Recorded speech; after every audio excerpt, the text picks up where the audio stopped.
Good morning, Chills. Good morning, Logical. How you doing, guys? 1 sec, I'm busy. I'll be back in about 5 minutes. Now this looks like a job for me, so everybody just follow me, cause we need a little controversy, cause it feels so empty without me. I said this looks like a job for me, so everybody just follow me, cause we need a little controversy, cause it feels so empty without me.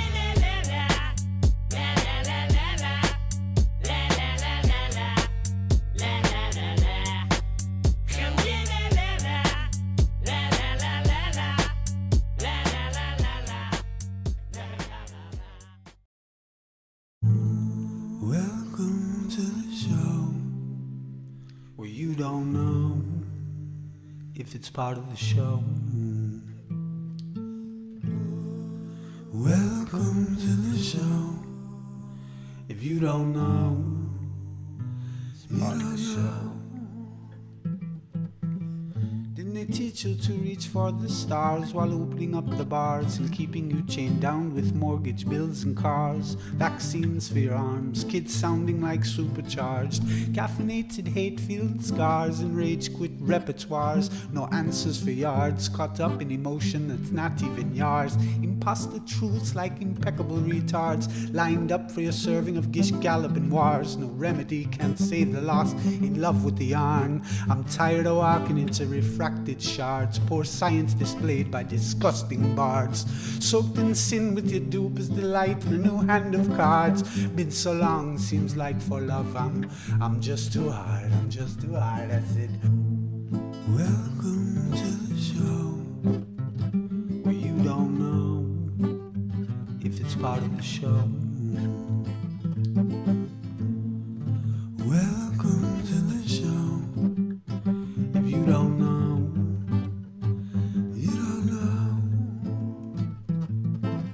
Intoxicated 8 makes you believe you're spinning in space while you have no shame or grace. It's a disdainful state I used to contemplate, how to save myself from my own self-hate. Wonder why I was even made with a dreadful fate, forced to try and awake with a full plate. No one to help me stay awake or educate. I've had to liberate and fight through hidden gates, but my brother, heaven could never be late, and rockets don't work in space. It's all fake, the show is on Mars. It's a joke, but you're too far gone, it won't be long. Fepe's beak is strong. We have our song and we march along like streams of knowledge leading to God's holy pond, and lives of truth that hits the bong and sings the song, turns mankind from the wrong.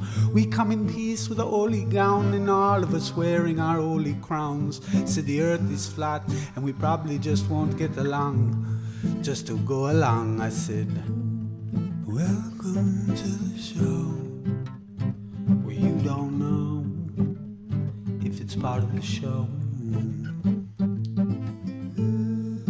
Welcome to the show if you don't know, you don't know.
Find the biggest deals in O2's biggest ever Black Friday sale.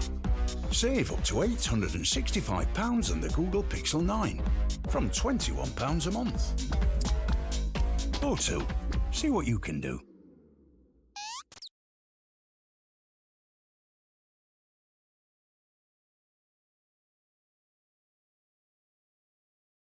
Get rewarded for using energy flexibly. Only with a smart meter.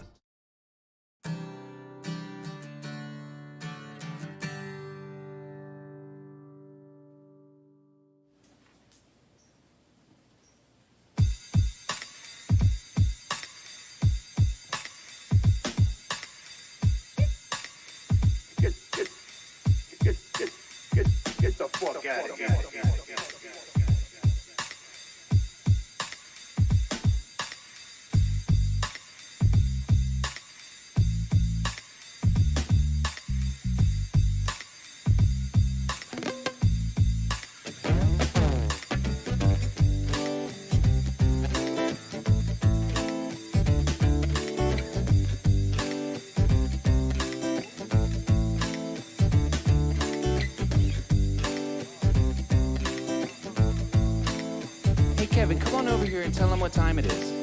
Okay.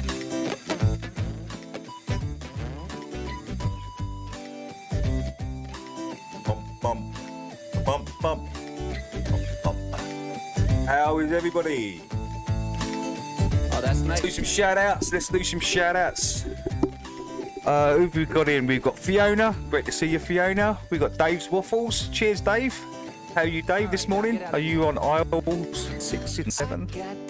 How you doing, Suits? On a plane? We got Chills in. Yeah, I said hello to Chills and Logical. First one's in. Hope you guys are fine. Honours in the house. Dean. How you doing, Dean? So did anyone catch the Flatz and Pastor Will last night? Anyone else catch it? Quite interesting. What I saw of it, Pastor Will was getting absolutely spanked. He really was. I felt sorry for him at one point, to be honest with you, because he didn't really have much. All he had was footage of Flatz talking from 2 years ago. I mean, it was an extremely weak angle for Pastor Will to take. I thought he had more intelligence than that. I really did.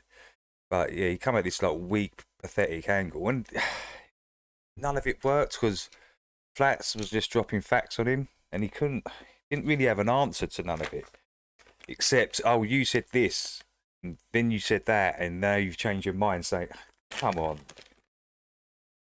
Will, you've got to do better, mate. I mean, that was a pretty weak showing last night. And yeah, I gather, I don't think Will's going to Antarctica. Will himself is not going to Antarctica, right? So, I don't know. I mean, it's going to be interesting. The information we get back and, some footages and stuff we can go through, but it's not going to change anything. Pastor Will thinks it's going to be some big change and everyone's going to go, right, yeah, we've seen this, so it's this. It's a globe. No, so we've seen this, so it's not a globe. No. It's just going to carry on. The Earth's flat. Get over it, Will. Right? It doesn't matter what you see over there. We've known it's flat for over 10 years. So what you see up there, it doesn't matter. It ain't going to change the old school, the OGs. They ain't going to change their minds. You're not going to do it. You're going to fail miserably. It doesn't matter what you see out there. It really doesn't. Because I'm looking at this experiment now as just a flat Earth experiment. I'm not even looking at it as if it like globe against flat. I'm just looking at it as a flat Earth experiment. Yeah, broaden our horizons a bit more. Gain some more knowledge on how the plane's working, right? Because the implications of what they see out there, if they're observing a sun in Antarctica and I'm observing a sun here in the UK at the same time, massive implications.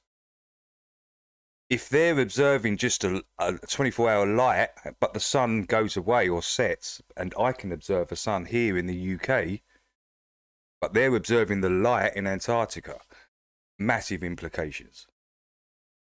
So yeah, it's gonna be interesting. But yeah, poor old Will last night. I think we should show Will a little bit of compassion. Should we show him some Christian faith? Anna, stop talking. Coffee in the joint, coffee in the joint, coffee in the joint. Hey, good morning, Jim. Good morning, Jim. Coffee in the joint, coffee in the joint. Good morning, John. Coffee in the joint, come on, man. Yo, higher than an F-16. It walk. And we got Jimmy in as well. We got Jim and Jimmy. Good morning, Jimmy. But yo, how did I get here? And what does this all mean? The last thing I remember was way back in September. Johnny had a doobie. Hey there, Ken. Welcome. I'll see you up there, Ken. Measure the amount I should have taken. Now I'm standing on the feeling, and this feeling got me shaking. Yo, I get the bacon with my better crocker, baby. We dishing out delectables, yeah. They tasty, so yeah, it's amazing. Now come and get this slice. And if they try to take my herb, I'll say, take my wife. But Kevin, you're not married. Oh shit, it's getting scary. I'm mixing up my history. My memories are buried. And I don't have a clue what's real or imaginary. So take heed, my children, cause this story's cautionary. Yeah, I got this feeling inside. No way. Is that how they're going to shut it all down on her? Is that how they're going to shut it all down before they go? Mad cow disease. God. All borders, no one can travel. Sorry, your Antarctic trip's off. Mad cow disease, everyone. It's come back after 20 years. Mad cow disease. Yeah. Who gets the feeling something like that's going to happen on, like, you know, in like a week's time or something, or 10 days? What day do they go? They go in a few days, didn't they? Was it the 12th or? Yeah, so expecting the next 5 to 6 days some sort of outbreak. So, you know it's coming. I need a coffee and a joint. I got this feeling. Hey, Roger, what's up? Can't find no balance in my mind. I must be missing a Sute. I need a coffee and a coffee in the joint, coffee in the joint. What? Coffee in the joint, coffee in the joint. Come on now. Coffee in the joint, coffee in the joint. Foot and mouth, yeah. But I was standing in the just make up any old shit. Just choose an animal and name a flu after it. We got cat flu here. This new flu coming out. Cats carry it. It's normally dormant, but somehow it's got into the atmosphere and it's infecting human beings now. Yeah, the cat flu. Giraffe flu is a good one. Brilliant, you know. of the kitchen by myself, eyeing up the pop brownies on the top shelf. I'm thinking maybe just a nibble to do, but I didn't eat dinner, so I gobbled down too. Oh, Cunt flu. bluish. Yo, I got to keep this conversation fluid. Yo, too high to function. I'm feeling like a clown at a funeral luncheon. I'm a goner, man. I've reached my marijuana maximum consumption. Yeah, goddamn hors d'oeuvre, threw my knife for a curve. But I could be the hero that this party deserves. So I boot and rally, sink the last cup. Turns out it was my team's cup. Fuck, I got this feeling inside, can't find no balance in my mind. I must be missing a point. I need a coffee and a joint. I got this feeling inside, can't find no balance in my mind. I must be missing a point. I need a coffee and a joint. Coffee and a joint. Wake and bake. Hey, what's up, Seeking? Good morning to you. Coffee in the joint, coffee in the joint, Kevin. What? Coffee in the joint, coffee in the joint, yeah. Coffee in the joint, coffee in the joint, alright. Coffee Yeah, in the Roger, joint, no. coffee in the Hey, Roger, what day do they leave? Are they supposedly leaving for this? Is it the 12th?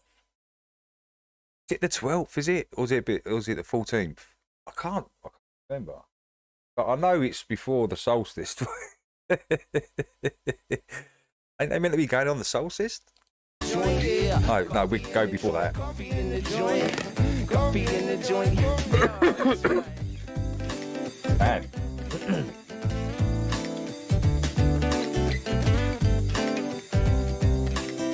Oh, they're going Wednesday, Fiona. Okay, so it's Wednesday they go. Okay.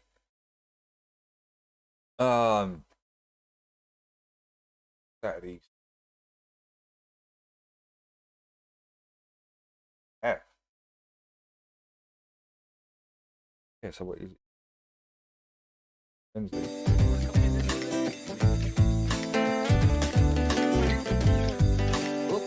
Solstice is on the 21st. I know. I mean, they're going before the solstice, which is kind of weird. I mean, FPV's been bringing this up anyway for the last few months. They're not even going on the solstice.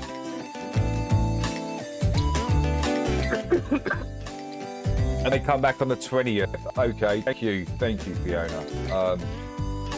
Yeah, the 12th. Okay, cheers, Roger. 6 days. All right, nice.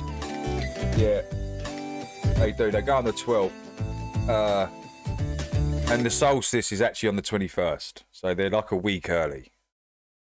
So I don't know if that comes into play somehow. I don't know. Man, I'm terrible at smoking weed. That's okay. I'll handle it. Thanks, you all. Sugar Shack gonna take us like way far. It's like S to the UGAR. Sugar Shack gonna take us like way far.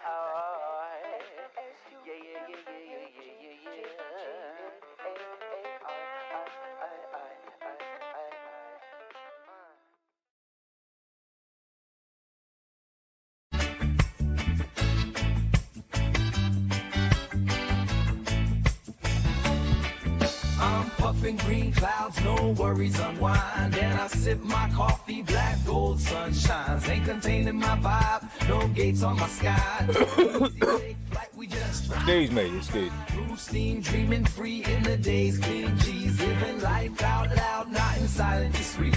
To the wake, to the bake, got my mind in time. In my zone all alone, I define my grind. Sheesh, cloudy room where the beats just flow.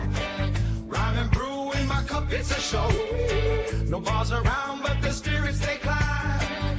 In my peace, in my space, it's sublime. You put a joint in one hand, coffee in the other, no gates, just open roads to discover. Okay, yeah, so what happened that off the coast of Cali? Is Laura in? Not Laura, is that in Cali? Yeah, what happened? There was an earthquake, right? You nearly had a tsunami out there. That's crazy. Tsunamis are dangerous. They're so dangerous, tsunamis. Some of that footage from the Japan tsunami is absolutely insane. Some of the size of these waves, you just can't imagine how big that. They're huge. They look smaller on camera, but when you start comparing like boats that are in the water and these waves that are coming over them, they're huge, man.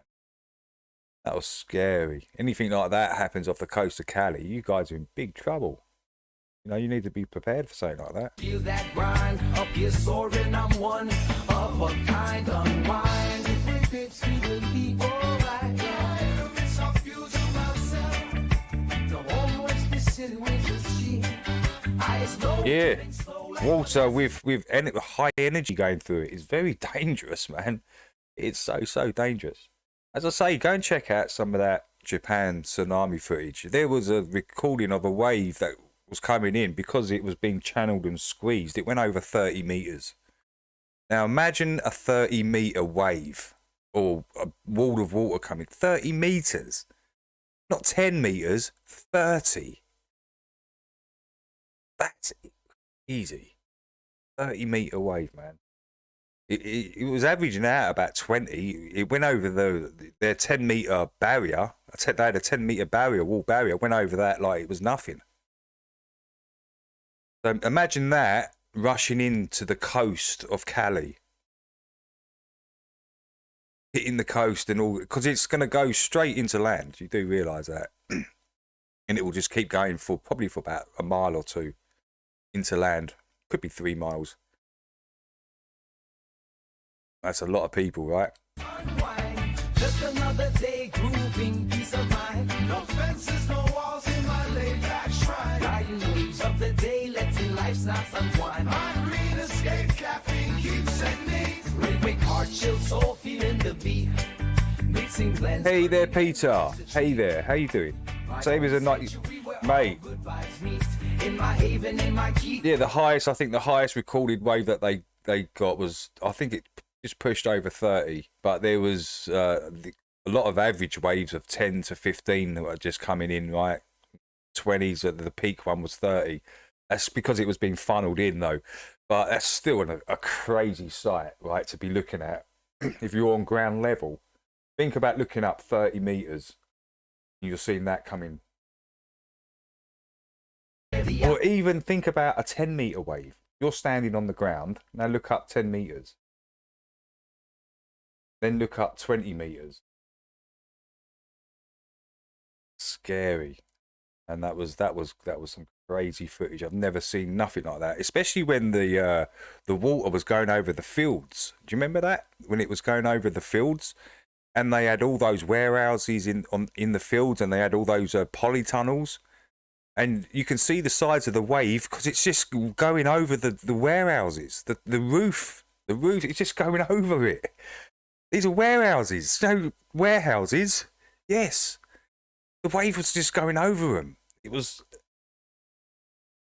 and this was like a mile inland, like a mile inland.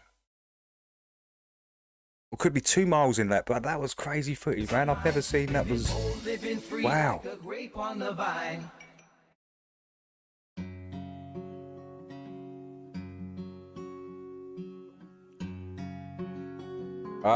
Ziggy Marley, Dragonfly cover. Okay, it's a cover, so that should be right. We're playing. This is from Brentwood.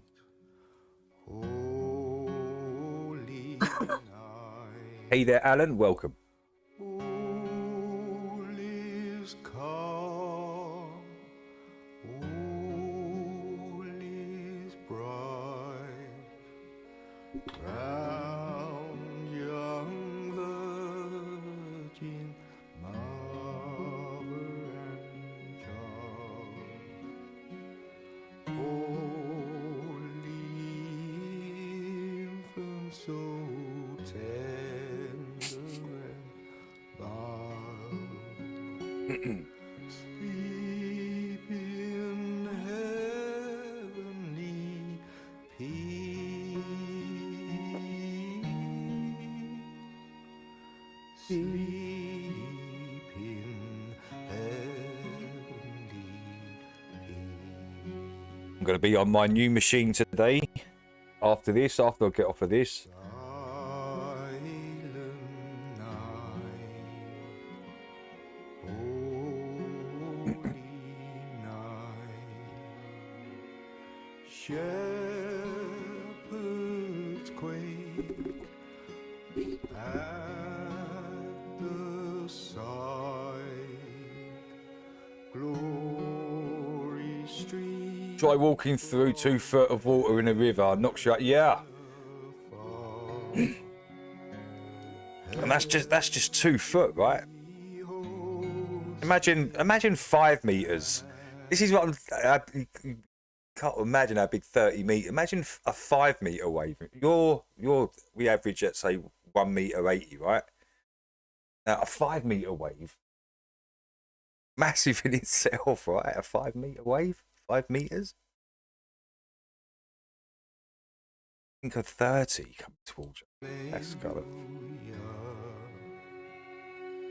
Christ the Savior is born. Christ the Savior is No.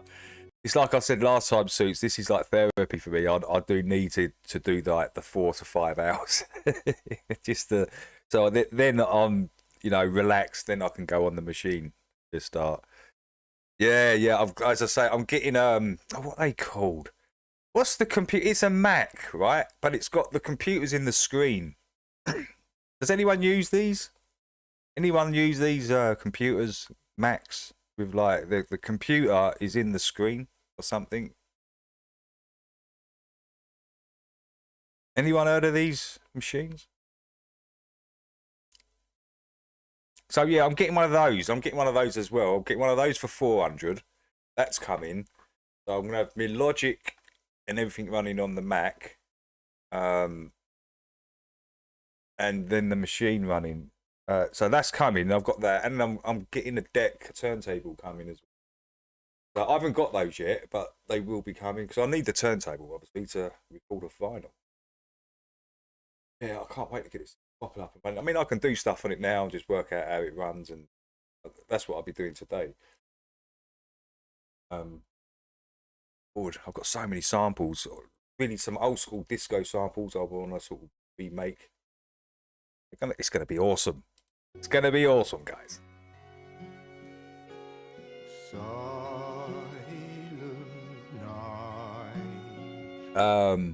iMac, yeah, Stay Critical, yeah. Oh, is it an iMac? Stay Critical. I think that does sound familiar. The guy said it's like it's got a terabyte or something. He said it's pretty powerful. I'm getting this for 400 quid. So with that and the MPCX and the turntable, I've got an M Audio keyboard already. Oh yeah, once I've just got to hook it all up. I just can't, so once we get them, I mean, the guy said I can have the iMac already. He said it's there, and I said no. Look, let me pay you off for this first. Then I grab that and the deck. Yeah, they are good computers. Okay, cheers, Stay Critical. Nice one. Now let's give Stay Critical a wrench. Yeah, just respect the other wrenches, Critical, and kick out any trolls, dude. That's it. There you go.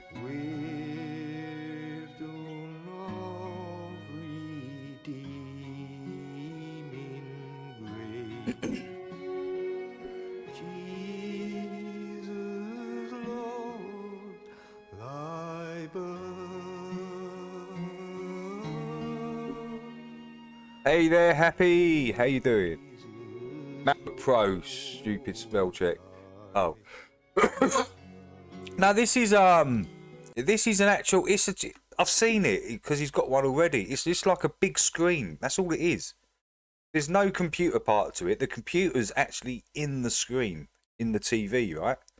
Or the monitor.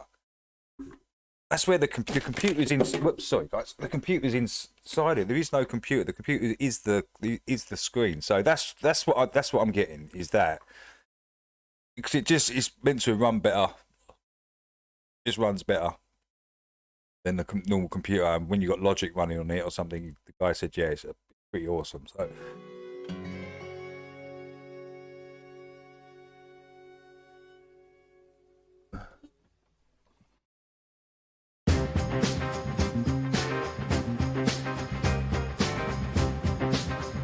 There's Rick in the house.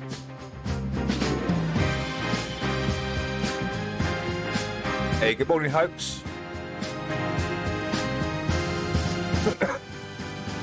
Yeah, that's what I would. That's what I would have thought. I've never ever used any sort of Mac or anything before in my life, but the guy said I do need to get one for this, for what I'm using it for. So he said you need to have one because that's where you put all your Logic Pro goes on there.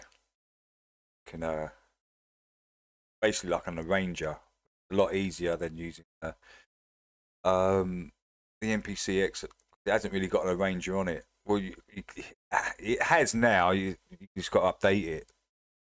There's a new arranger on it. The stems as well. I've got to put on it yet because there's a few records that I want to sample, which has got like the break in it. And all I want to sample is like the bass line and the vocal. That's it. Bass line and vocal. I'll make my own beats to it and just can't wait. I can't wait. From the gun to the screen, with the story to tell of a cartoon world where you and I dwell. In that fantasy land, they reign, can't you tell? But nobody buys anymore what they sell.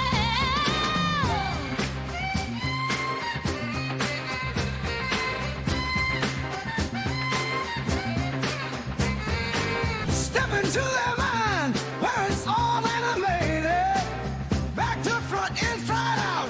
Yeah, photo editing, yeah. Imagination on the loose, running wild, I think when it comes to things like video editing and music editing and stuff like that, I think that's why a lot of people use the Mac because of that, because they are better to use just for those little things, right? I'm not too sure with everything else. It looks like the BBC One, the old BBC One News logo. Do you remember when you used to switch that on at 6 o'clock every night and get brainwashed? You see that spinning globe at 6 o'clock every night on the dot. You was a little kid just watching it, didn't realise they were implanting images into your mind's eye every single night. But their word is There you the go. truth. BBC One News.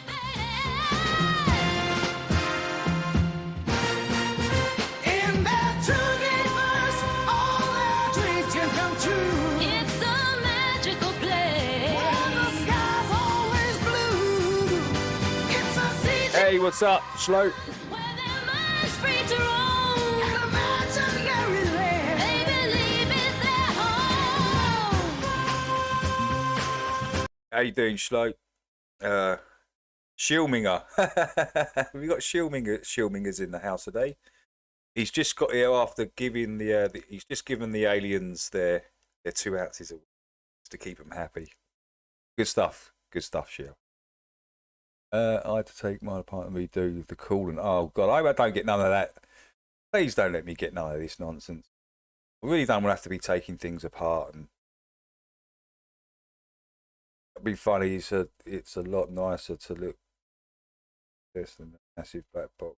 Yeah, with his wires everywhere. Yeah, I know. Yeah, that's what I've got at the moment. Critical. This just it's an old piece. This is actually, I think it's an i5. That's how old this is. An i3 on an old i5. But it does the job. It does the job for this, which is okay.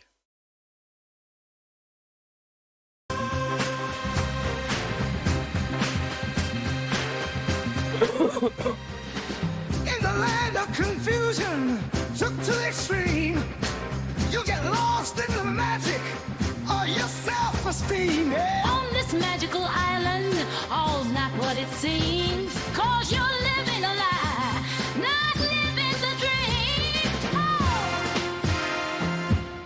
Van was very dirty. All their dreams can come true. It's a magical place. Where the sky's always blue. It's a CGI heaven. Where their minds free to roam. An imaginary land. They believe it's their home.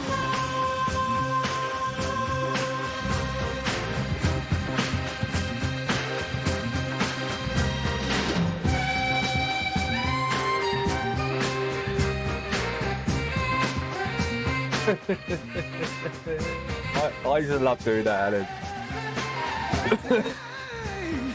Like with me, I'll take things apart, but wouldn't end up putting them back together again.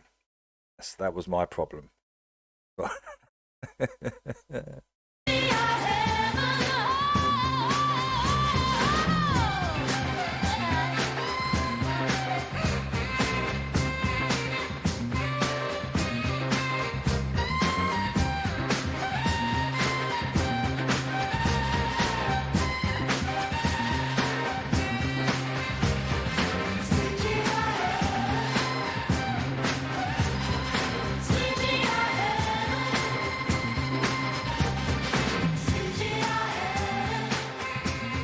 Hey there, Dorian. Welcome. How you doing, Dorian? You good?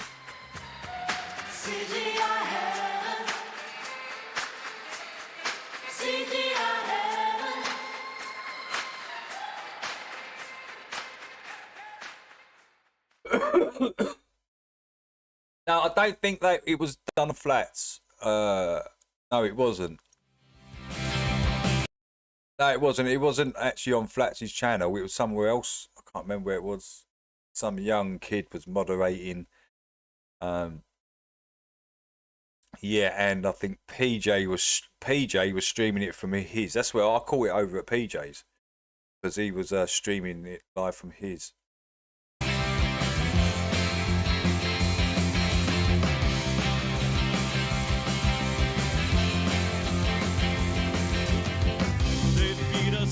Yes, Logical. Thank you. Thank you, Logical. Modern day debates.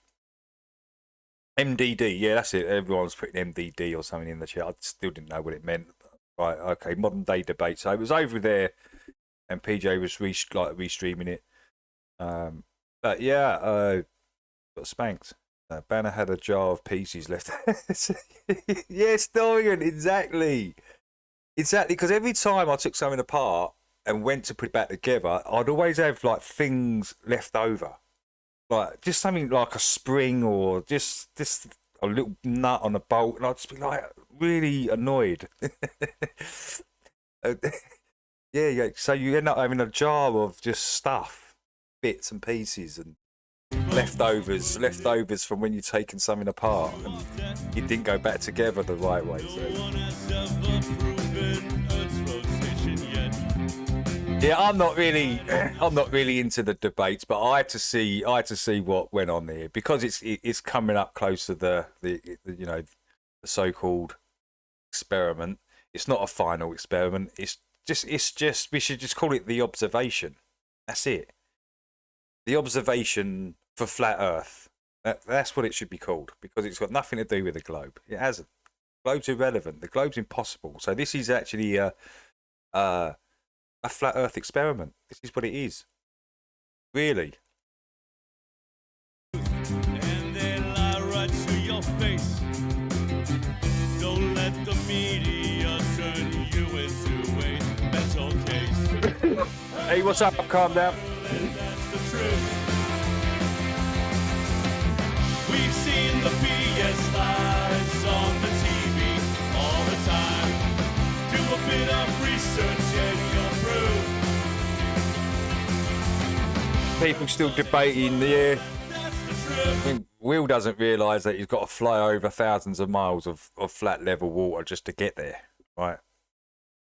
He thinks he's literally flying over a curved ocean when the physics of water does not allow that. The physics of water cannot support itself. End of story. There is no curvature of water. It can't do it. Physics of it doesn't allow it. It can't support itself. End of story. That's it. And we're talking large bodies, guys. We're talking large bodies. See through the lies before it becomes too late. The programming your mind to indoctrinate. They show us cartoons and they say. Hey Jax, how you doing? Great to see you, Jax. They do admit that the globe is Photoshop. Earth doesn't swirl and that's the truth. You've seen the BS lies on the TV all the time. Do a bit of research and you'll prove Earth doesn't swirl and that's the truth.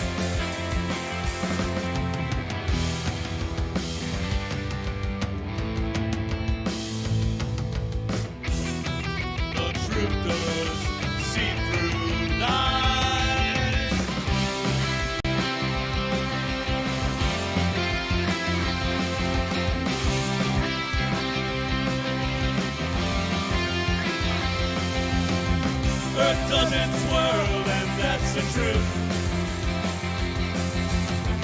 We've seen the BS lies on the TV all the time. Do a bit of research and you'll prove. Earth doesn't swirl, and that's the truth.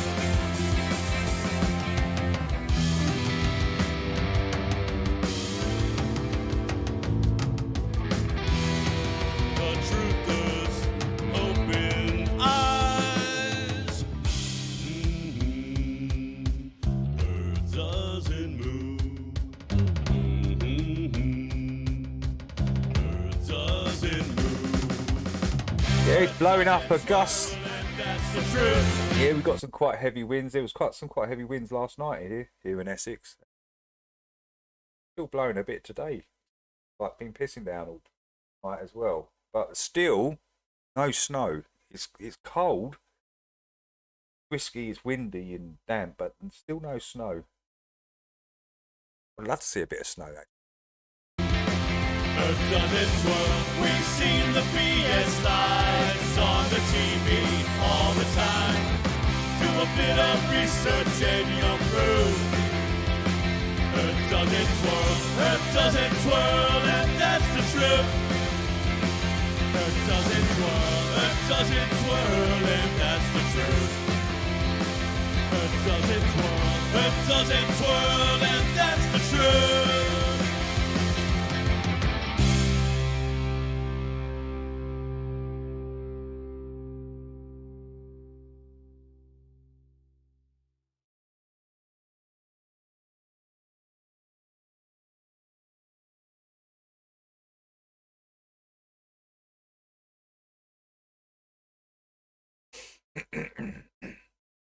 That was from Scott Level Realm.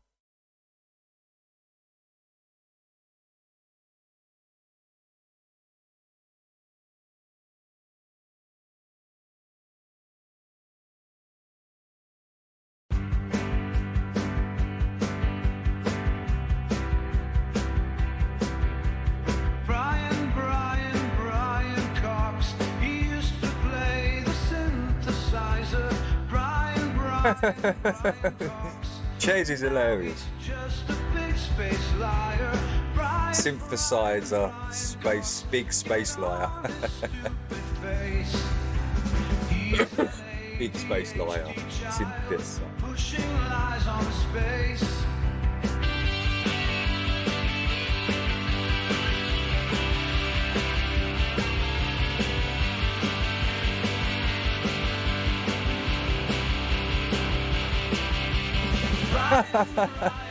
What? Sounds like he has all the answers. Brian Cox. From North Pole to tropical cancer. Brian Cox. Oh, stick. Shilling for space, yeah, absolutely. Jimmy. Just an ADHD child. You're no Socrates.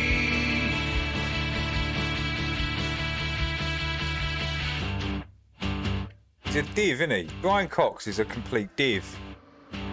Makes out he's like in touch and knows he's the all-knowing. Get out of here, Brian.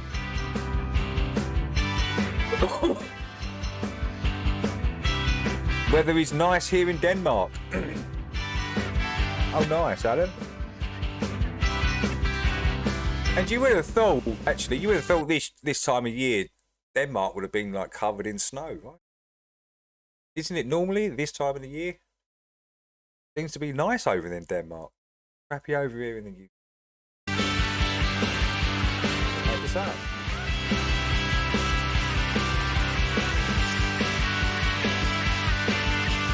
Oh, warm here in Mexico. Please, Seeking, don't torture us with the sun and the warm from Mexico. That lovely warm air. Oh. We're sitting here damp, cold, and wet, and freezing, and miserable.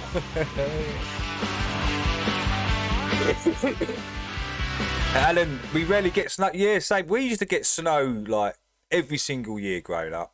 Every single year, it would be here like around sort of October time. It'd start coming in, and that'd go right through to January, February. I'm talking about like snow, ice, proper snowfall. You know, a couple of foot of ice and stuff. I mean, a couple of foot of snow. At least a couple of foot of snow sometimes. And that was every single year.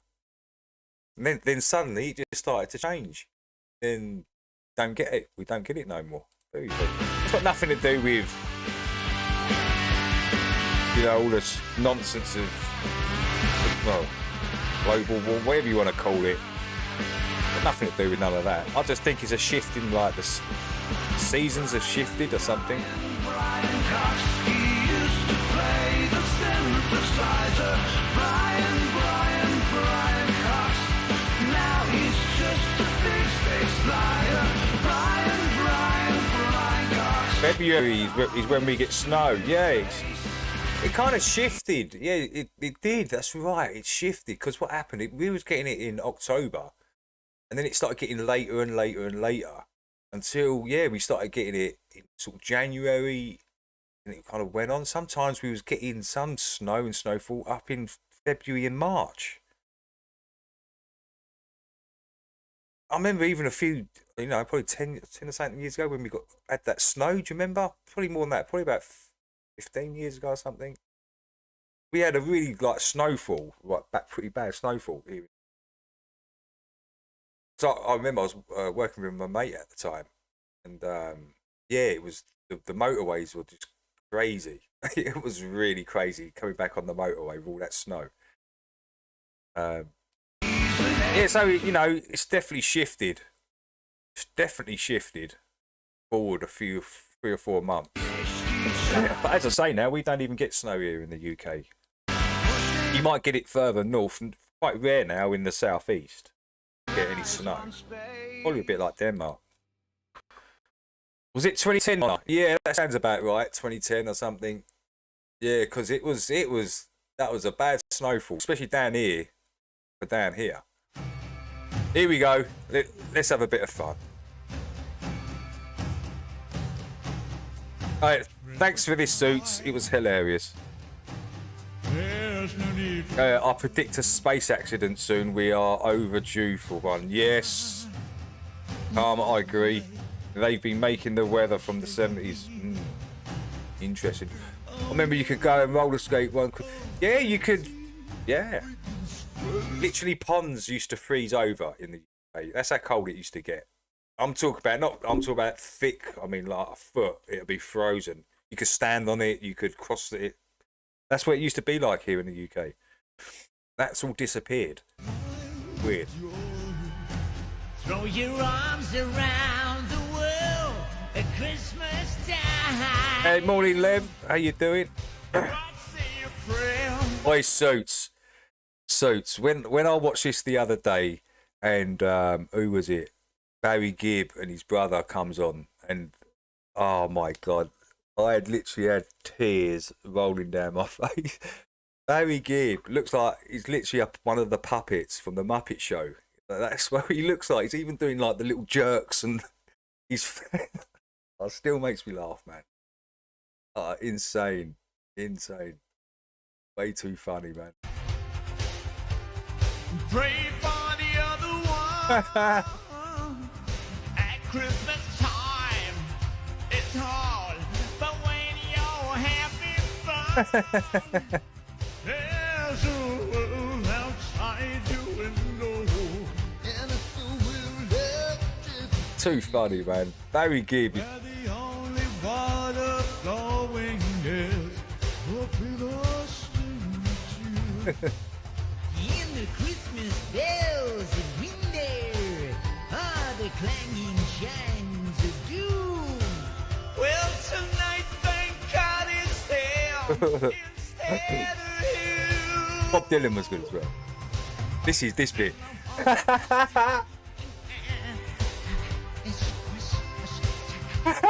It's that little head movement like that. He looks like someone's got a hand and up his ass and doing the puppet movement with his. He literally looks like one of the Muppets. It's way too funny, man. That face is hilarious.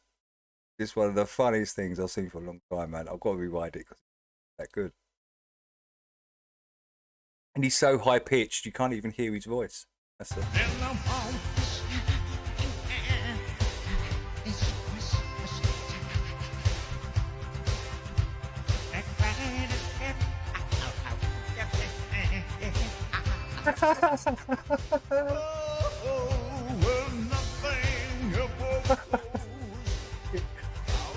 Oh man, that is way too funny for me, man.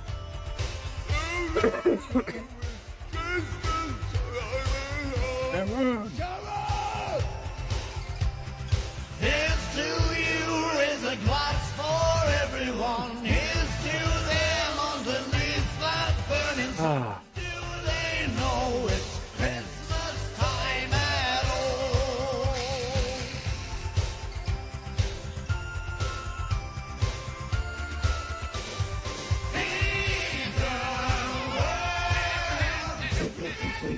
Now it's Christmas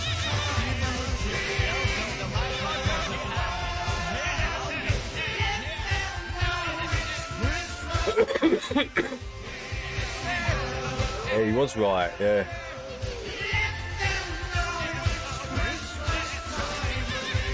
Yeah, let's take the piss out of Africans again. Yeah. Like they don't know what time of the year is Christmas. Africans don't know that. It's because they're so black. They're so black, they ain't got a clue. They don't know what Christmas means. They're in tribes in the middle of Africa. How do they? Come on, man.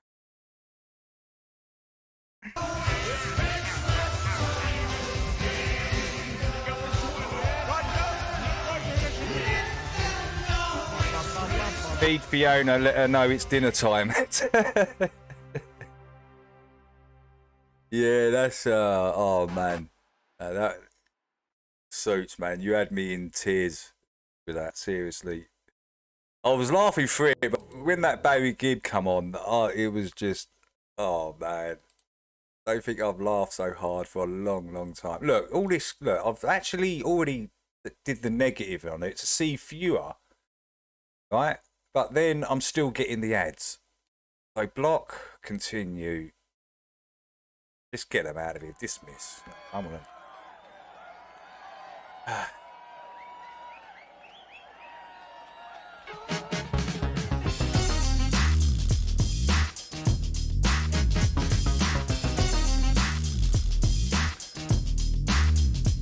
Alright, start your booing, cause I'm about to ruin the heliocentric model that you're used to.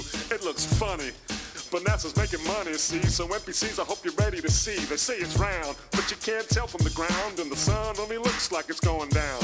I'll tear up all the evidence you got on your shelf and expose all the proof that I see myself. NASA's grumpy. The first pilot was a monkey. Yo, ladies, why is your hair so frumpy? I know you CGI fanboys, please allow me to trump thee. It's not a fall, y'all. Just like Humpty Dumpty, it's gonna crack like Joe Biden's bad knee. I'm in my prime, a little bit junky. I'm a junkie. I keep the flat earth funky. I'm done with this. Globe versus flat. The drama's so ridiculous, it's getting really hard to be conspicuous. Hey yo, flat girl, you know the globe is gibberish, yeah, you know it's flat, but NASA says it's spinning. But it never caused me to get dizzy, I'm a geek. I love staring at the moon, it's not a dusty ball in an infinite vacuum. I'm pasty, like biscuits and gravy. You hate winter, but it just don't faze me. All your globers do is tap dance, it's a psychopathic romance. Hey, yo, Flatz, what's up? Oh, hey, Flatz, well done last night. You absolutely give him a spanking. Do you know what, Flatz? At one time, I actually felt sorry for the dude, man. He didn't have no answers. All he had was like, Flatz said this 2 years ago. I was like, I even said in the chat, Flatz, that is such a weak angle. It is such a weak angle. But yeah, well done, dude. Well done. Completely spanked him. Don't be a NASA punk, come on, don't be a Jackson chump. It was ridiculous. Yeah, it was ridiculous. Absolutely ridiculous. Yeah, do you know what they're doing? They're doing the contest fun. Don't be a NASA chump. Don't be a fanboy punk. Yo, people say the flat earth is really funny looking. That's alright, cause the movement is cooking. You lie, you fib, you constantly take people's money, and it just ain't funny. I'm not a slave bee, so don't you blame me. And the ISS is fake, see? Oh yeah, buddy. You know their motives are weird, cause in 69 the US had their head up their rear. The scam is big. Nuh-uh, they're not ashamed. Big like the Trump card, they still haven't played. They get paid. It was on PJ restreamed it, Chills. PJ restreamed it because it was on some. Someone said earlier, you have to ask Logical. I've forgotten the place already. MDD or something. Yeah, it was. It's been live from there, and then PJ restreamed you know it's it. farce. Drinking what they're pissing and their budget's too large. They're either stupid or their brains are diluted. Anything they've ever done has been disputed. Aimed at the moon one time and y'all missed it. Now you're at the bottom of a pool eating Triscuits. Yeah. I'll see it this morning. Flatz. It's pretty obvious that all they do is lie. All you have to do is give Nazis a chance, and NASA's gonna do their dance. The NASA transfers a man into a chump. Don't be a NASA punk, come on, don't be a Jackson chump. Don't flake out, y'all, don't be a NASA 842, what's up? Yeah, do you know what they're doing? They're doing the contest funk. Don't be a NASA chump, don't be a fanboy punk. Ah, yeah, space is fake, y'all. They're laughing in your face, you hear? It was quite funny how we was trying to get you to make a claim, Flatz, and you were just refusing. It was quite funny, I've got to admit. He was trying his hardest when he Flatz. He was trying to get you to say it, and he just refused to say it. It's brilliant. Yeah, it was. As I said, I actually felt sorry for him at one point. I was like, "Damn, Will, this is looking bad for you." Ah, yeah. Now that you know a little bit about NASA, let me tell you a little bit about myself. There's not much to say. Yeah, I know. He's completely deluded. He thinks that we haven't looked at all these videos.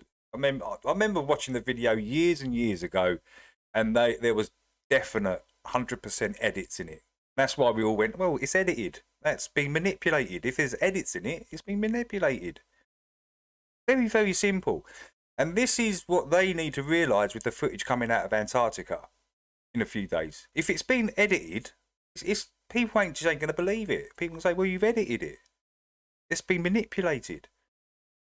So that time lapse, 24-hour time lapse, has to be a full 24-hour time lapse with no editing in it. So I don't know how they're going to achieve that, but that's the way it's going to have to be done. Or people just tear strips out of it, out of the footage, and no one will believe it. Thought he was joking. It's that simple. Now YouTube is broken. Matuli's just a monkey.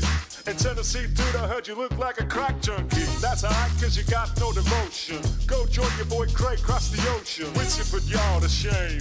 It's a psyop, y'all. Hollywood's to blame. No good reason except for the fame. You gotta lie to remain in the game. Jumping, slumping, ducking, screwing around, faking the fun. So when the cyberpunk jumps, make the mental triple jump. Selling flat earth's been true from the jump. The NASA transfers a man into a jump.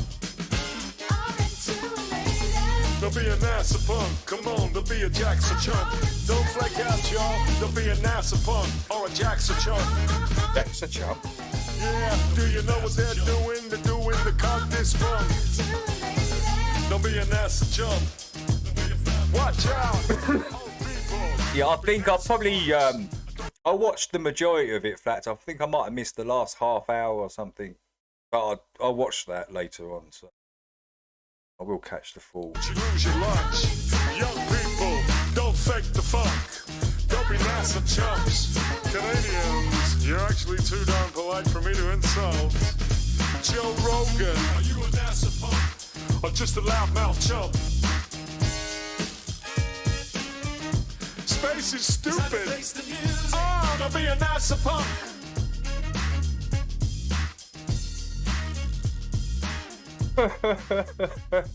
What? Rust is the firmament. What's he talking about? Is he talking like because it like terra firma? Is that where he's getting that from? Is he getting that from like the word terra firma? And now the terra firma is the firmament? What is he? Is he even a pastor?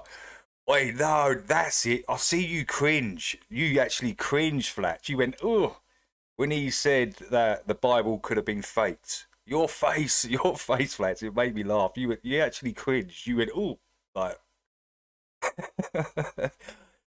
it's like you couldn't believe he said it. And there was people in the chat like, damn, that's the will.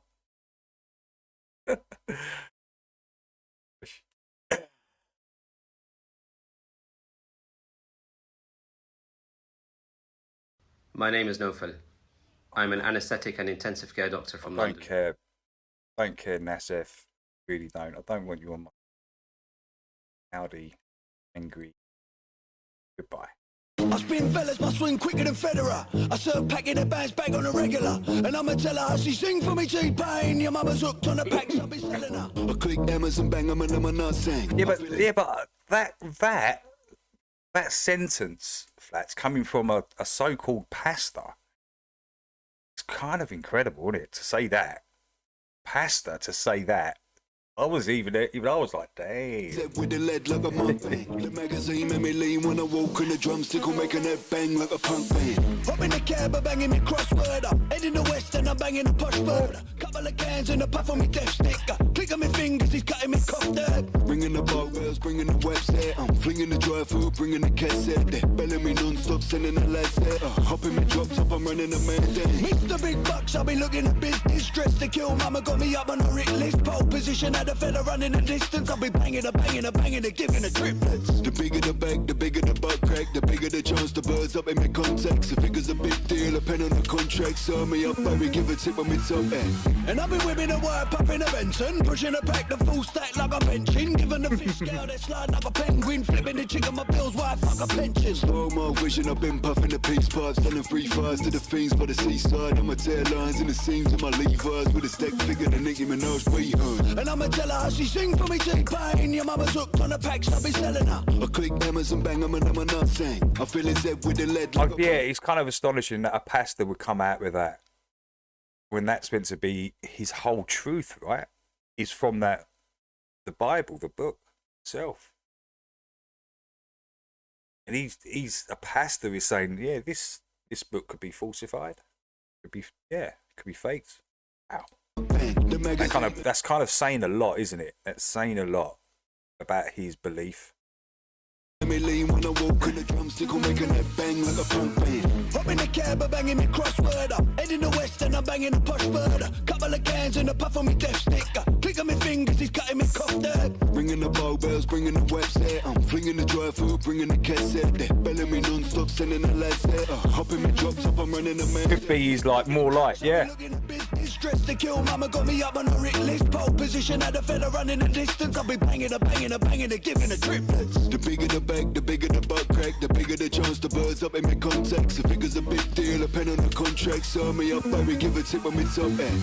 And I've been whipping a wire, puffing a Benson, pushing a pack, the full stack like a benching. Giving the fish scale, they slide like a penguin. Flipping the chick on my bills, why fuck a pension. Slow mo vision, I've been puffing the peace pipe, selling free fires to the fiends by the seaside. On my tail lines and the seams of my Levi's with a steak. Nicki Minaj, we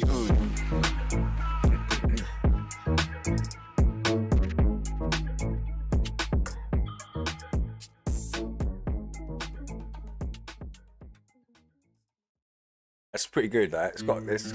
It's quite catchy. That track, catchy. This here is Super Cheswick and Super Sign Rider. I think Cheswick did the original, and then Super Sidewinder did the whatever that is over the top, that instrument, blowy thing. There is a house in New Orleans. Holy smokes! They call. Are you in a hurricane where you are, Jax? Jax, what's happening where you are? The roof has been blown off the local railway station. What is going on there? All the trains have been cancelled. Where are you, Jax? Hey there, Mindstroker. Welcome. It's really bad here. Let me just check, because I know it was blowing a bit last night.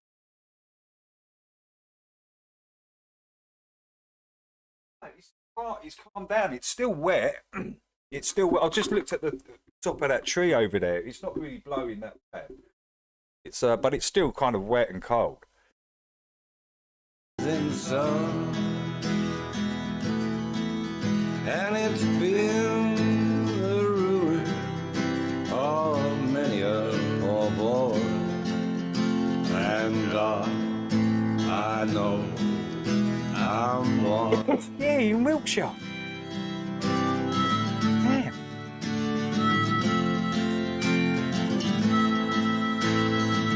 Sounds like you're in hurricane season in Florida or something, Jax. Roof's blowing off and... No, it ain't that bad here. Ah, it's not that bad here. Although it might have been quite bad last night, because it was blowing quite hard last night. I'm talking the... Pause. The wind was blowing quite hard last night. Sorry. My mother was a tailor. She sewed my new blue jeans. No, pretty bad in Wiltshire then. And my father was a gambling man way down in New Orleans. That's a great tune. You got the link banner.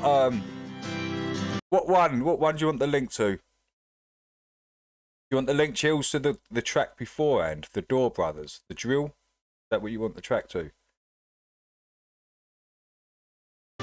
So,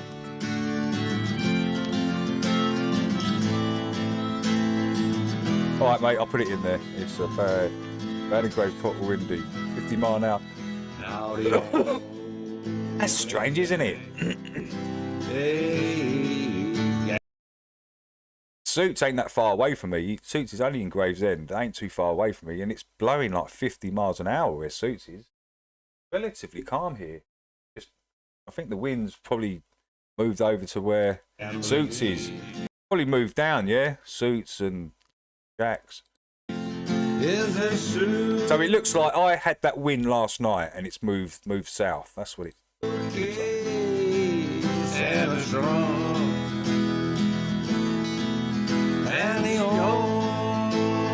Right, let me just sort this out for Suits quickly. I mean, Chills.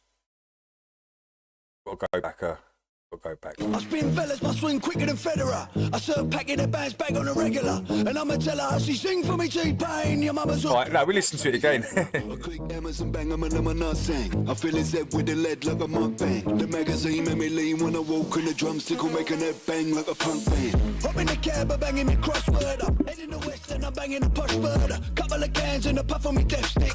Click on my fingers, he's cutting me cough dead. Ringing the bow bells, bringing the website. I'm flinging the dry food, bringing the cassette. They belling me non-stop, sending the lads there. Hop in me drop top, I'm running a man day. Mr. Big Bucks, I'll be looking at business. Dressed to kill, mama got me up on a Rick list. Pole position, had a fella running the distance. I'll be banging, giving the triplets. The bigger the bag, the bigger the butt crack. The bigger the jumps, the birds up in the contacts. The figure's a big deal, a pen on the contract. Serve me up, baby, give a tip on me toe end.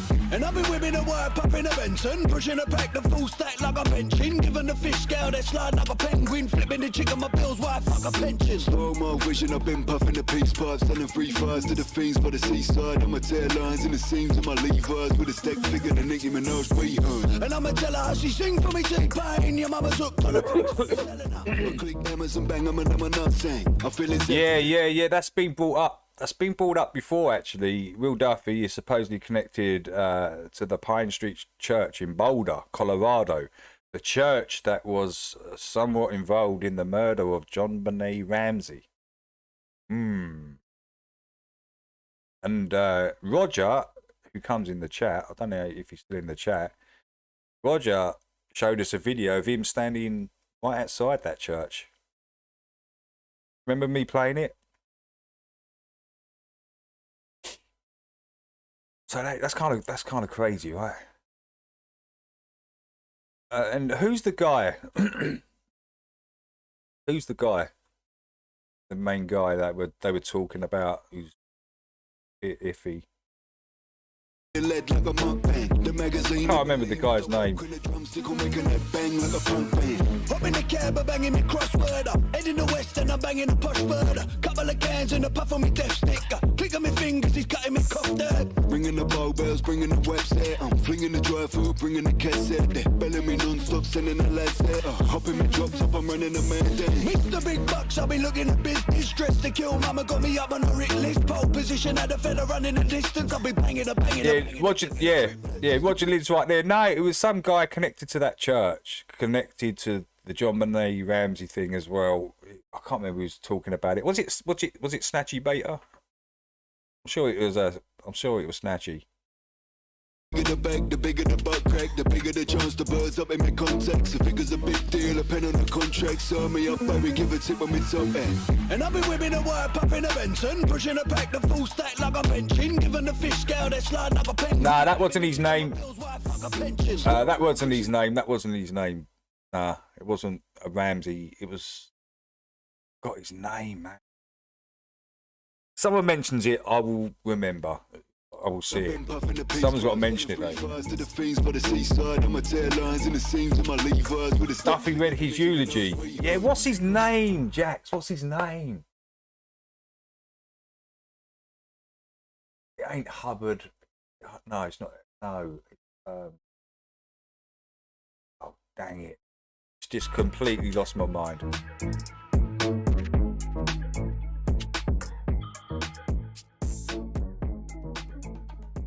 Hey David, do you know who Royal Blood is? No, I do not. I don't know who Royal Blood is.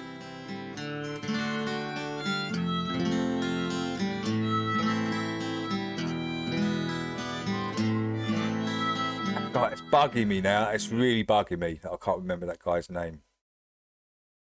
There is a house in New Orleans. They call it the rising sun. Roger, what was the guy's name that used to run that church? Quite famous. So connected to the John Benet Ramsey murder. And did Will read his eulogy or something? But there's a guy. Everyone was talking about him connected to that Will Duffy. What is his name, please? Can someone please recall that name? Because I cannot. And it's been the ruin of many a poor boy. And Once the name's mentioned, Dorian, you'll know who it is. I can't recall his name at the moment, man, and it's really bugging me, to be honest. Works on the radio DB. I can't remember. I think Nachi Beta was talking about him. He brought it up a few months ago. The connection to this guy, the church and everything, and Will Duffy.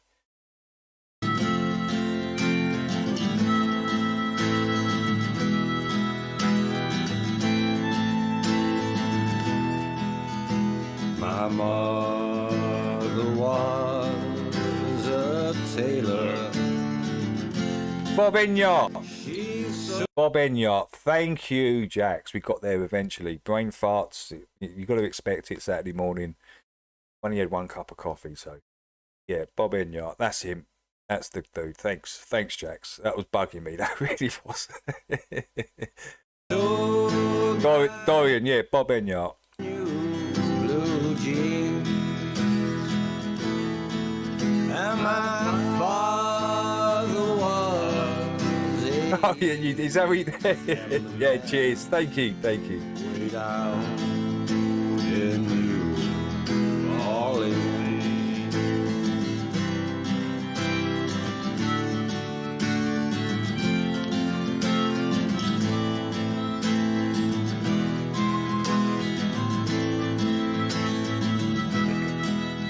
Now the only thing they gambling me is Well, this Bob Enyart, Dorian, is connected to that church. Connected, which Will Duffy's connected to. Right, and there's a lot of like nefarious stuff about this dude, this Bob Enyart. You'd have to go and check it out. suitcase and a trunk. And the old That DJ Imbecile. What? satisfied is when he's all drunk. I couldn't care less with Will Duffy any of that. Yeah, a lot of people, I don't blame you, a lot of people were not interested in it, you know.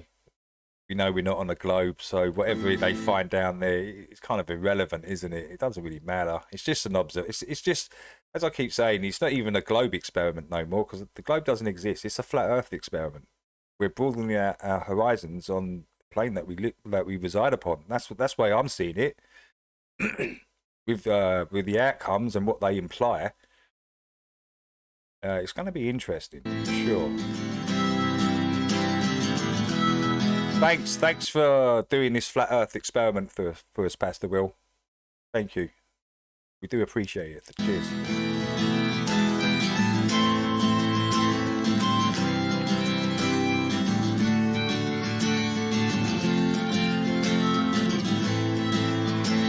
Hey there, Martin. Great to see you, Martin.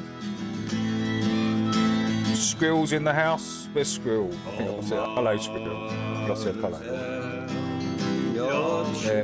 Miaya tells me in 2021 it was reported that Enyart had died and some discussions resurfaced about his potential involvement in the case. However, there is no concrete evidence linking him to John Benet's murder, and he was not officially considered a suspect by law enforcement. Okay. But he was potentially involved. And this guy is connected to the church that Will Duffy goes to. Right. It's kind of crazy. Well, I got 1 foot on the platform, the other foot on the train. I'm going back to. And Will got the church gig when he. Oh, are you telling me when he passed, he like handed the reins over to Will Duffy? Is that what happened? Damn, Will. Holy smokes. That ball and chain. 'Cause there is a house in New Orleans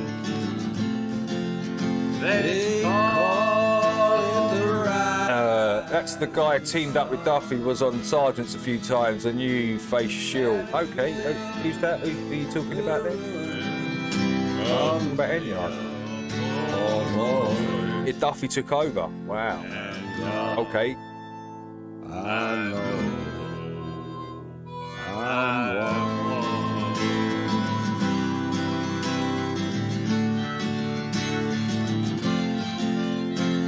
You don't need any qualifications to be a pastor. What do you do then, Ollie? Do you just apply? I want to become a pastor, ordained. You know, you don't have to go through any tests or anything. You just say, I'm a pastor now. Wow.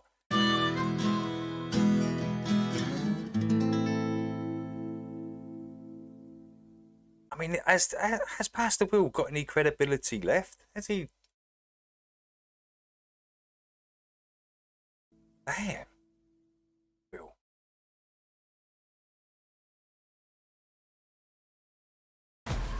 Oh, God, Jax. You do an online course. Come on, man. That's probably true as well, but it's hilarious, right? To become a pastor, you've got to do an online course. Oh, no. No way. You have to do an online course to become a pastor. That's insane. That's crazy. That is. Oh, Marsha! I'm dedicating this to Feminem. I shouldn't have never trusted a rapper that's named after an Eminem. What happened to Slimmy Slim? Please somebody fill me in. Giving me 50 vibes, probably sleeping with many men. Any man with a fucking brain can see you in a jam. Either pay the boat Kamala or you swallowing a damn wobbly cock the size of a toddler. You hollering out Kamala so loud, what are you hiding? You got 2 daughters. I'm hoping that you're not the type of father to suck a ditty dick to get an Oscar. This is awful. Haley, I'm sorry. A bit like Ricardo's degree. Online. Oh, Ricardo and his online degrees. Quite funny. Ricardo, have you done your trip into the wilderness yet?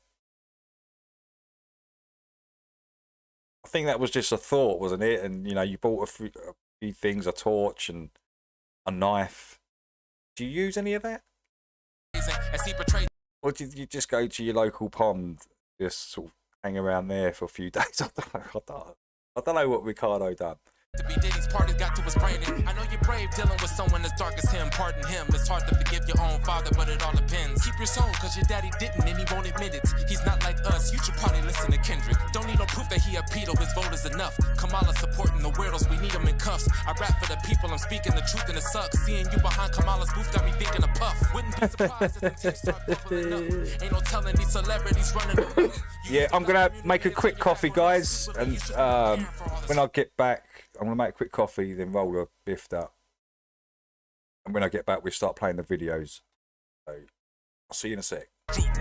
Fuck Marsha, faker than space Martians. Ain't you the same lane that disgays the harshest? Switch lanes and started to get paid the largest, only to represent the same gays you targeted. Couldn't raise your daughters, a better way to get started. You've been away and it's starting to rot your heart as an artist. A couple albums you dropped been awfully fucking garbage. I already know your responses here, let me call it. Wouldn't be surprised if you call me racist, homophobic for representing the president that saved us from the coldest communism you can never imagine. And you just voted for the party that left the borders in tragic. So I'm happy to be Dexter Morgan with this hatchet, lyrically assassinating you, then wrap your ass in plastic. Throw your ass in the trunk like the Stan song laughing. Had enough of sellout rappers with all these damn antics. And you ain't the man. I'm like, hey kids, do y'all know what a lib is? Y'all wanna see me slap one for voting Kamala worse than what Diddy did to Drizzy and the rest of the Illuminati committee? I got a bone to pick with you too, Usher. You fucking buster like Mickey D's, supporting the trafficking and you loving it. The embassy's getting raided hotter than oven mitts. These celebrities paid to do what the government ain't protecting the children. I'm telling you, they got covenants. Eminem was probably luring kids in with M&Ms. Used to be the goat, now you the devil like Willie Lynch. Get ready for the shovel, I'ma bury you every inch to make sure you never come back as M again. We liked you better as a crackhead, you was killing it. You sobered up so much your brain shrunk and your pen is mid. Ever since Mariah left you, you been a bitch. Ouch. Sheesh. Sheesh. Sheesh. Sheesh. feminine, a sellout, and I know that you on Diddy. Listen, ain't no way to bail out when them cameras catch you skinny dipping at a Diddy party fast. Finna kick them hinges, and the time for you is limited. It's time for me to finish them. Eliminate, get rid of them. The Beatles and the evil politicians, man, I'm sick of them. You voted for a party that left the veterans crippled, huh? You acting like you part of it. Hollywood got you tripping, huh? But trust me, you ain't big as us. Trump 2024, bitch, we ain't giving up. Red wave coming at me rapid like a semi-truck. Dumb as fuck. How the hell you voted for a party that'll give a 3-year-old a sex change and a tummy tuck? Wow. You became everything you hate, huh, Marsha? Popping bottles, you gon' celebrate, huh, Marsha? Drink a drain of chrome, take it to the dome. Leave your kids at home, never let them know. Damn, you cold, Marsha. You already rich, so inflation ain't shit when it hits you. People don't listen to issues. Put your damn lips on this pistol and suck it like you did Kamala's dick when it rips you. Man, I should've known you was shady. Everybody told me you sold your own soul and it's crazy. Man, who knows where them babies been trafficked at? Now you about to feel the aftermath. Elena, baby, ain't it crazy that your dad is ass in 2024 with the same rapping fast, rhyming back to back like it's 2005 cause he's too trash to get a fucking new style that matches the current genre is yawning. I'm being honest, the death of some shitty happened when you voted Kamala. You're stepping into a treacherous trap. I'm astonished, I'm destined to catch a body. In fact, you're a goner. Where's your balls at? Aw, man, you should fall back. Why you acting like your dick the size of an almond? This is nonsense. Last time I recall, you was conscious about being pussy and being honest. About the politics and the comments the commies make when they conversate. Like when they bring up the pussy and cock conversation, indoctrinating our kids. You know they confusing them, abusing them. I can't even say how, I know it's stupid, huh? You also voted censorship and communism, had to get them. I know you Eminem, but I had to rip them. How you let a cancer patient beat your fucking ass like you Rodney? You probably think you're black, so you went and vote Kamali. I'm about to roll you up like a tamale, smoke you like some ganji, teach you a lesson not to be commie. I probably won't get a response, cause he don't want the truth to come out the booth. Ain't no way that you can top me, no Diddy.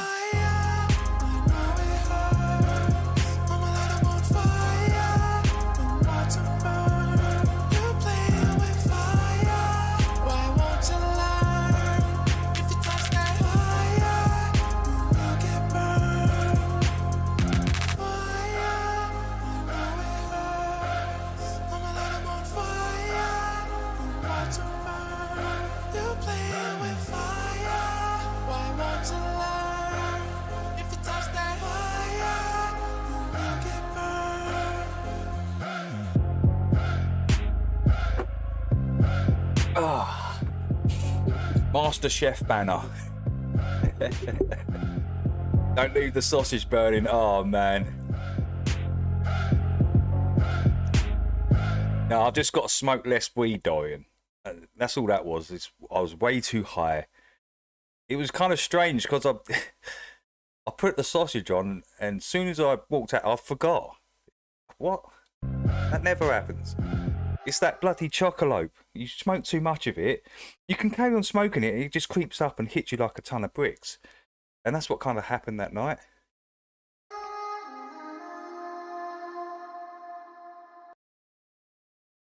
Okie dokie. I've just discovered. We listened to this last track. I like this track. So, what's going on here? Report ad. This is at a townhouse. You're telling me I can't get rid of this ad? I can't get rid of this ad. I can't get... Quirky British style.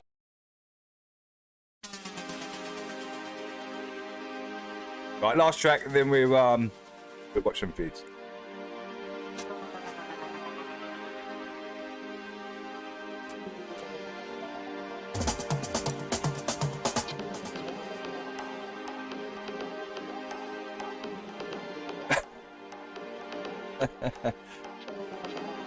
I think they set all those guys up. I really do. That's what I'm beginning to believe there. That was all a setup.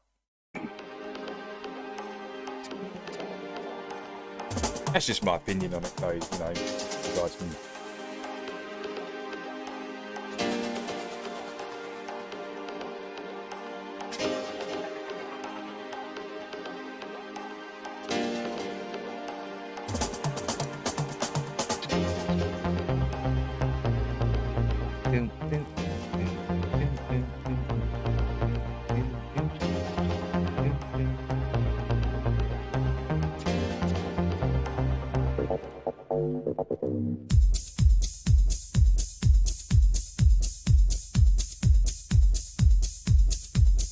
It doesn't really disprove. Yeah, it doesn't. It doesn't. It doesn't really prove or disprove anything. Whatever they observe down there, over there rather. I keep saying down there. Over there.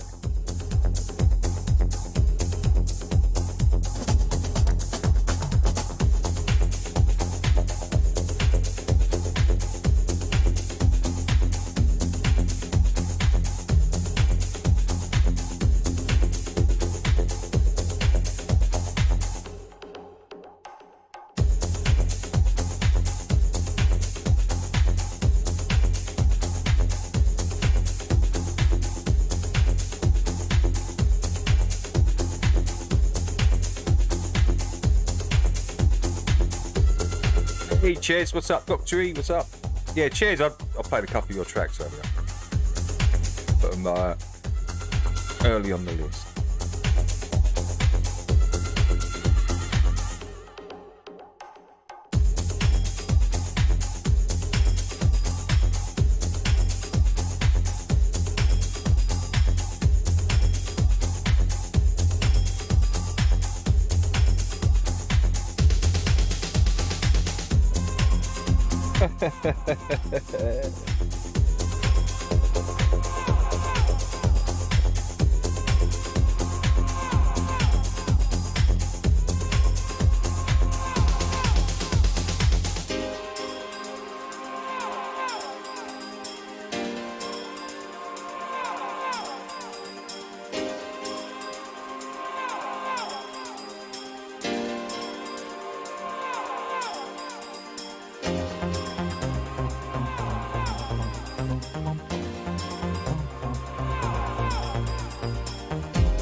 Still love this track, Jules. Still love this track, man. Such a nice track, this. Relatively simple to make, right? Beautiful track.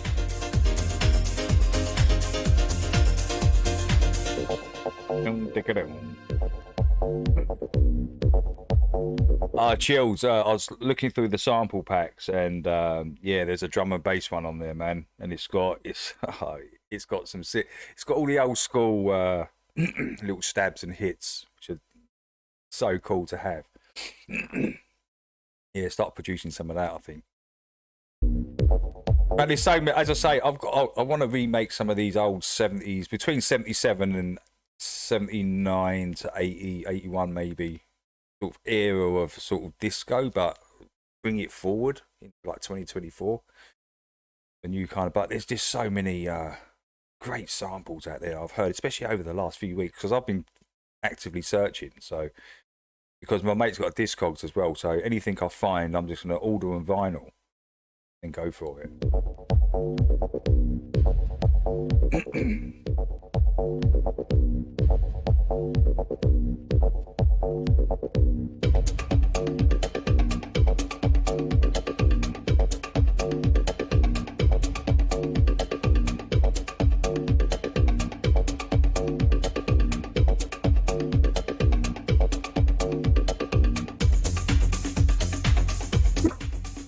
was going to be on Penny's fridge night. Yeah, was that last night, Dr. E, or is that tonight? I did see that you put a little kind of like video on about it. I was going to come on, you know, if you went on there, Dr. E, because she was asking you to go on there, right? If you went in there, I was going to make a little surprise and come in there and talk to you, but I don't know if you could make it at your time.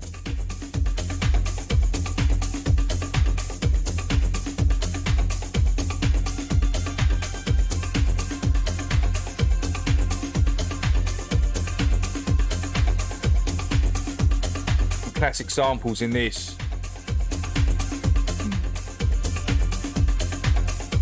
Make it in 432 hertz.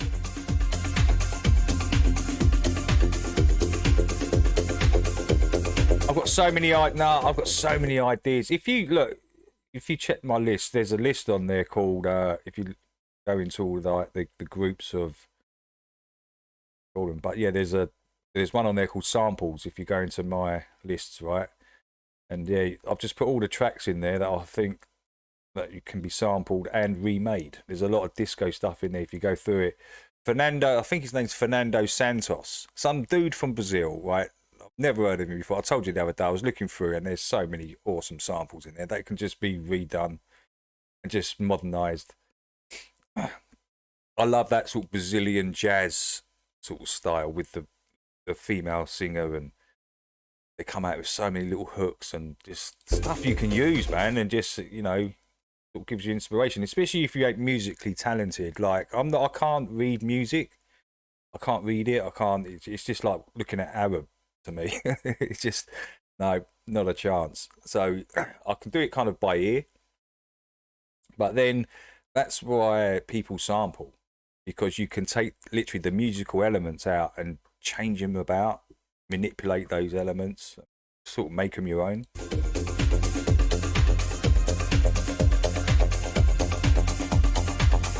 Oh, is it next week? Okay, next week. Yeah, I'll try and make it, Dr. E. I'll try and make it.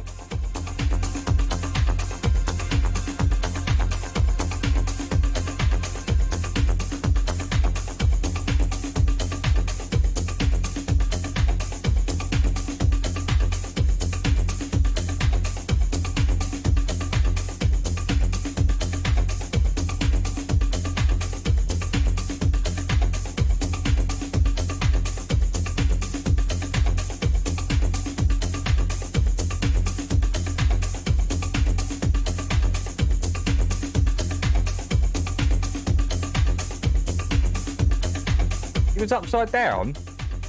It could reverse it but not flip it. What? Right, let's go.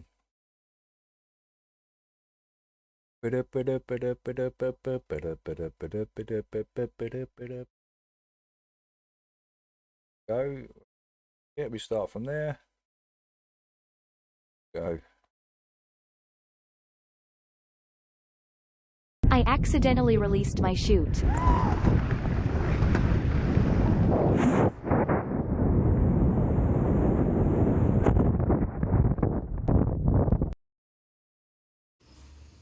It's a shame NASA lost their moon landing technology from the 60s, because some of it was incredible, as we're about to see. Incredible lost. So this is old school NASA footage from the Gemini program, which was essentially the proving ground. Looks like a Heinz baked beans can with a couple. What is this?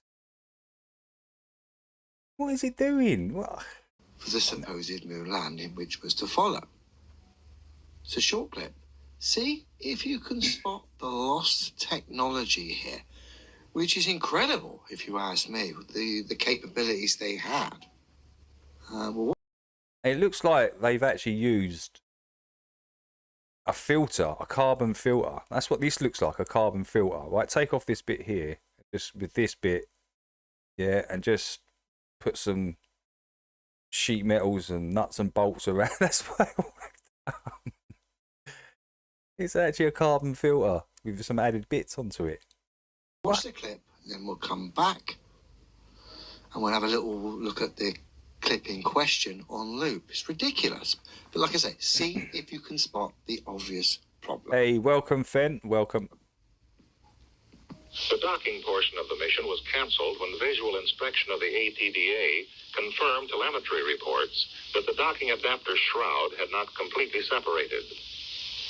Several different rendezvous methods with the ATDA were undertaken and successfully completed. Now this part is a kind of sequence. This is the rendezvous from above. We're coming down on the ATDA over the Indian Ocean. And so you really know you're moving. Yeah. Plunging down from above, and the ATDA It does look like that James Bond movie, doesn't it? It does. Over the Indian Ocean, we've just passed the Sahara Desert. Is it Moonraker? Is it Moonraker? Coming into less than 1,000 feet now. There's no question that you're really moving at 18. Literally a carbon film. What's this? What's this? Mentioned earlier. So, did you spot the problem? I suspect most of you did. The astronaut told us he was doing 18,000 miles an hour in his spaceship, attempting to rendezvous with another spaceship, which we can see just enter on our screen there on the right. And this did make for a very fast, wonderful story. 18,000 miles an hour in a spaceship in 1966. Wonderful stuff. Moonfaker. Yeah, Moonfaker. We're left with only two choices here. One, some of NASA's lost moon technology involved an incredible braking and accelerating system. As we can see, the spacecraft go from 18,000 miles an hour, as we're about to see as it loops back round, apply a brake, stop dead, allow the other spacecraft to catch up. Wow. And then go from 0 to Back 18,000 miles an hour straight off the bat. Look at that. Incredible technology. See it again, lads? We're going too far. Anti-inertia. It's got anti-inertia and everything in it, this new capsule. What the technology is insane that they've got, right? They can go 18,000 miles an hour, stop dead, and then just go again. Wow, NASA, you've been hiding this technology from us? Fast. Apply the brakes. Right, it's caught up. Literally, in fact, it stopped and went backwards. It literally stopped and went backwards. Check this out. It goes backwards a little. Brakes. Right, it's caught Look, up. there it is. Look, I'll show you again. It literally goes backwards. Stops, then goes, it reverses. Technology. Forward, See forward, again, forward. lads? We're going too fast. Apply Forward, the brakes. stop. Right, it's back. caught up. Then go forward again. That is some. Wow. Yeah, I agree. Level. That's some unbelievable technology they got there. Incredible technology, guys. Braking from 18,000 miles an hour to 0 in 1 second. And then restarting from 0 miles an hour to 18,000 Hey there, miles an Dan. hour Welcome. Heart Earth, in welcome. 1 second. Incredible stuff. Yeah. So Yeah. is this lost? Tomatoes. Throw tomatoes. Throw tomatoes at the screens, guys. I mean, this is just nonsense. Again, it looks like models and front projections and models. That's all it looks like to me. Moon technology that NASA have been telling us about? Or is this the other option? Stop. This is a Slightly go special effects backwards and then go forwards again at 18,000 miles an hour. Absolute nonsense, right? Hey, we will be on the ice what's in this? Antarctica next week. Do you want to participate in the... What? We need your help. What? Why is that, Will? Will thinks he's actually doing groundbreaking stuff. I mean, once he realises that once he's gone there and wasted all that money and nothing's going to change. In fact, all he's doing is promoting Flat Earth more.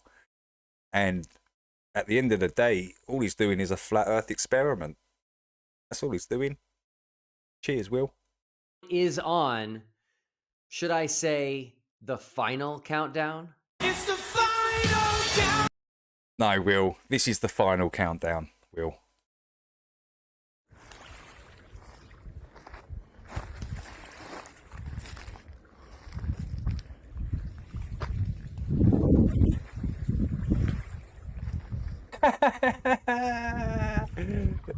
Fiona, is he shrink? He does look like he's getting smaller, doesn't he, Will? He's looking tiny, actually. He looks about 3'8" or something. Actually looking like little miniature mini-me of the actual Pastor Will. Wow, Pastor Will, what's happening? He does look like he's getting smaller.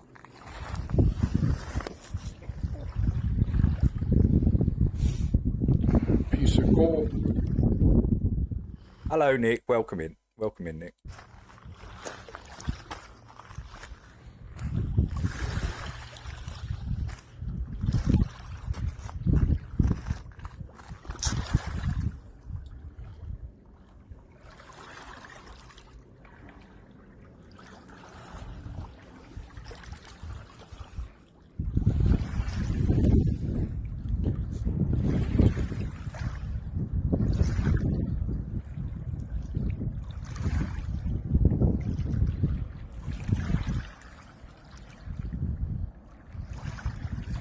I think he will, yes, Nick. I absolutely agree. I think he's going to realise once he gets back, it was kind of like a waste of money, really. Because, as I said, it's not finalising anything. It's not finalising nothing. There's nothing final about this. It's literally a flat Earth observation. That's what it really is. Because we know that the ball's nonsense. So thanks for this, Will. It's going to broaden our horizons on the plane we reside on. Because the implications of what they see down there, especially, like I said this other day, I'm in the UK, I observe a sun. They observe a sun in Antarctica. What does that mean? What's the implications of that? Does that mean there's some sort of two-sun system?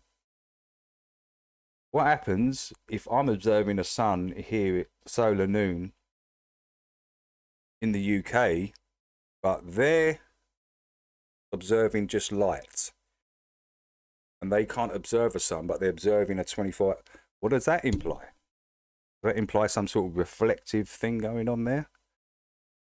And these implications, they're quite big, guys. We need to start thinking about this. But as I say, I'm not looking at it from the sense, oh, it's a globe. No, I'm looking at it, it's flat and level, and this is pushing us, this is giving us more information about where we are. That's why I'm seeing it as a flat Earth experiment. Thanks. Fantastic stuff.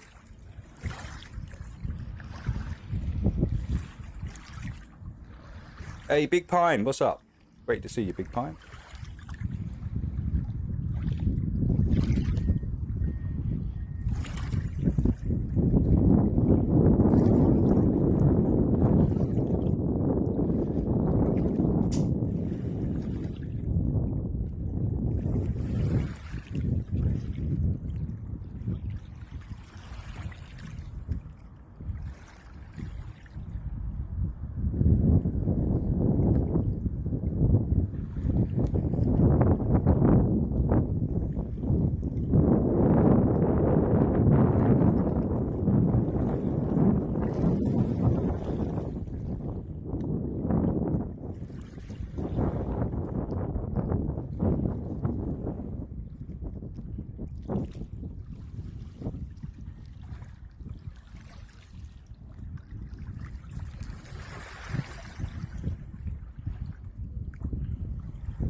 Oi, Ches, you gotta do it. You gotta do it, Ches. Yeah, with the sleigh bells going in the background.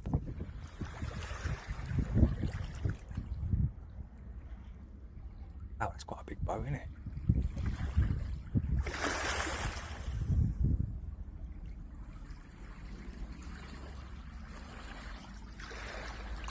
This is Michigan.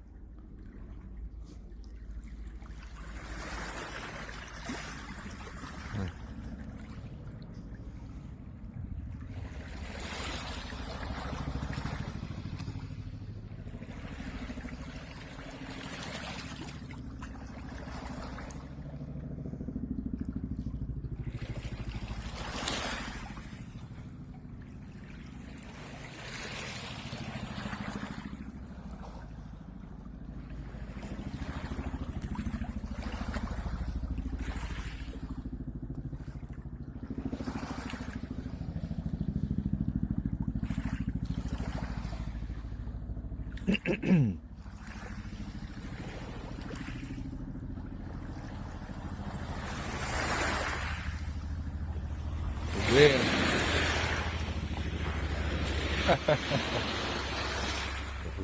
Dr. E's getting wet feet.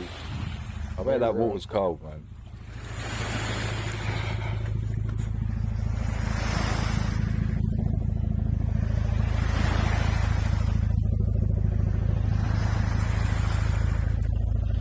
Look at those sun rays. Look at those straight parallel. Look at those parallel sun rays.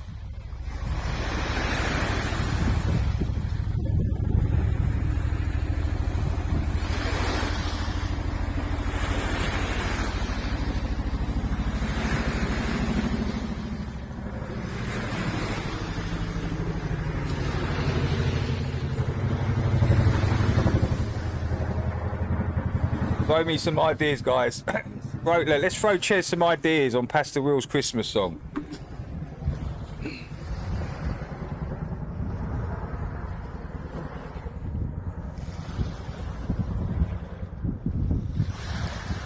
That was cool. Whatever. If you will.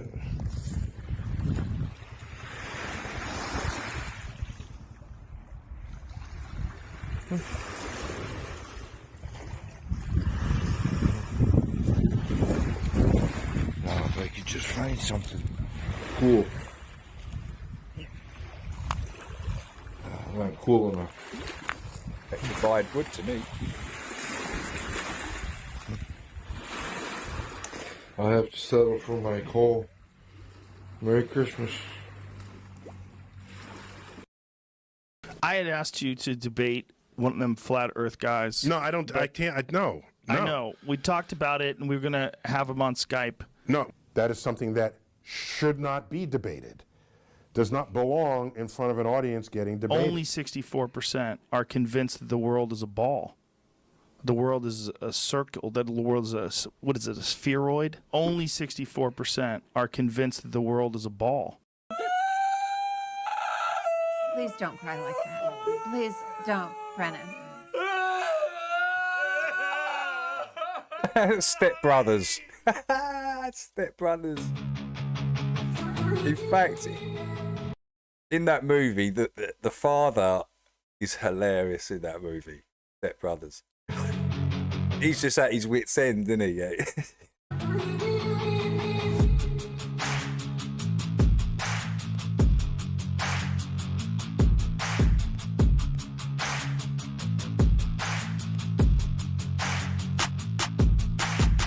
Smirking, smiling.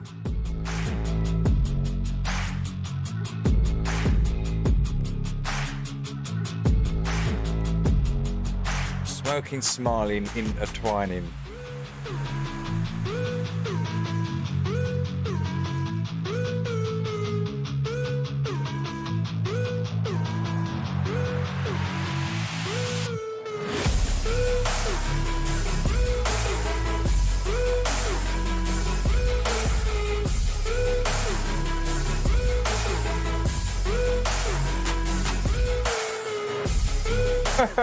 Deeping delight, talking shy, yeah. Smirking, smiling, not beguiling, yeah. Deeping delight, talking shy.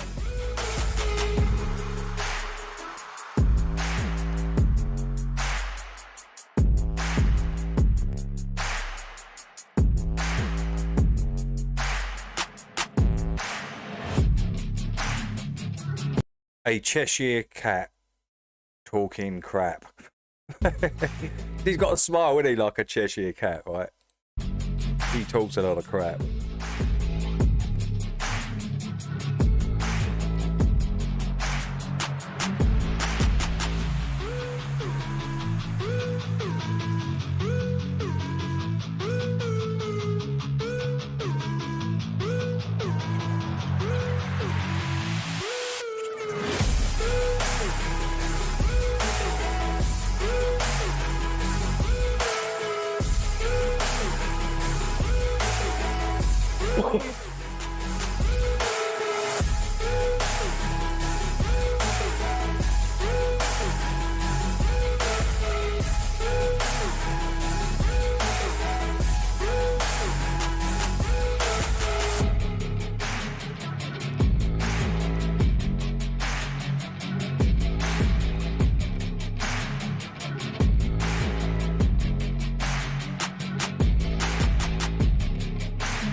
His name is Duffy. Musky, dusty, Humpty Dumpty. Sorry. Name is Duffy, a musky, dusty, Humpty Dumpty.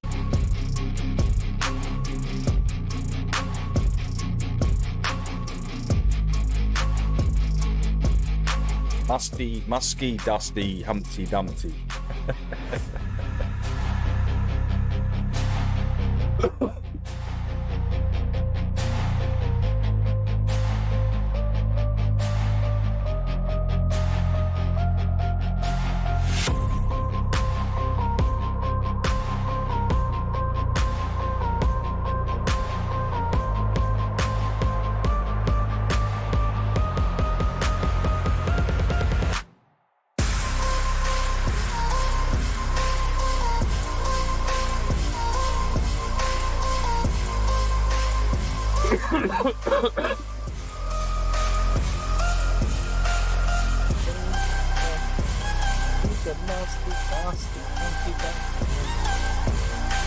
His name is Duffy.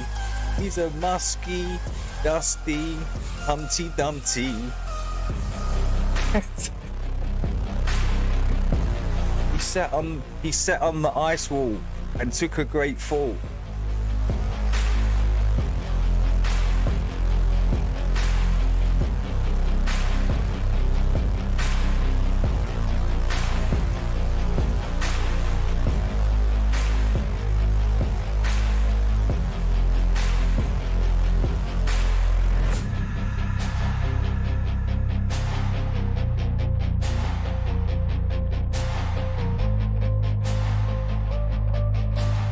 Oh, this is effed up world. This is 100 reasons why the Earth is flat. 8 minutes. 44 minutes. This one.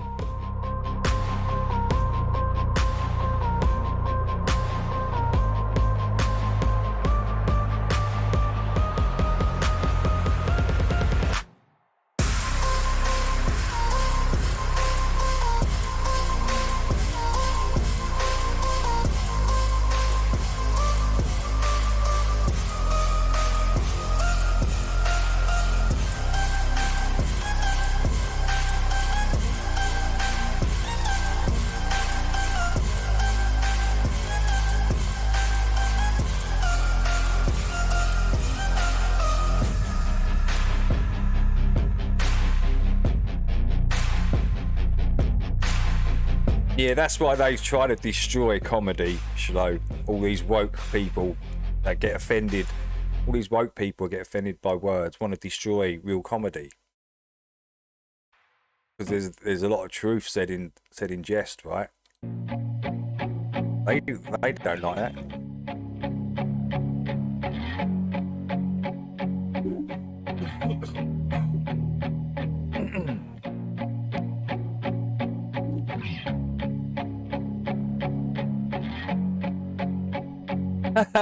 Pastor Will, is it true what Mummy says? You're just a shill. Oh no, no, no.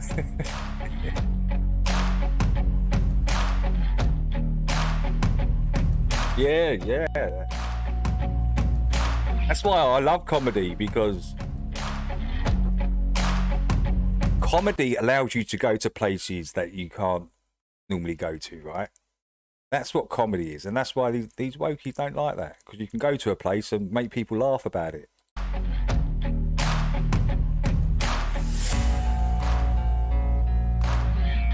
It kind of breaks down barriers, comedy does. It really does. Hey there, King. Welcome. Great to see you, King.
Yeah, I know, Ches.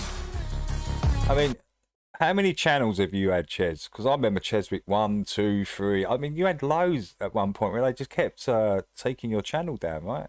I mean, that's just for music?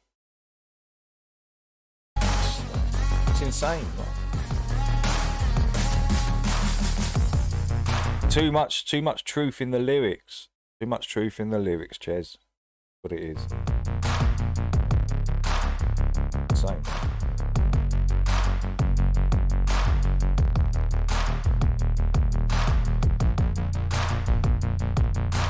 Oh no, King, respect to you for coming in. I appreciate it, mate. I really do appreciate it. Thank you.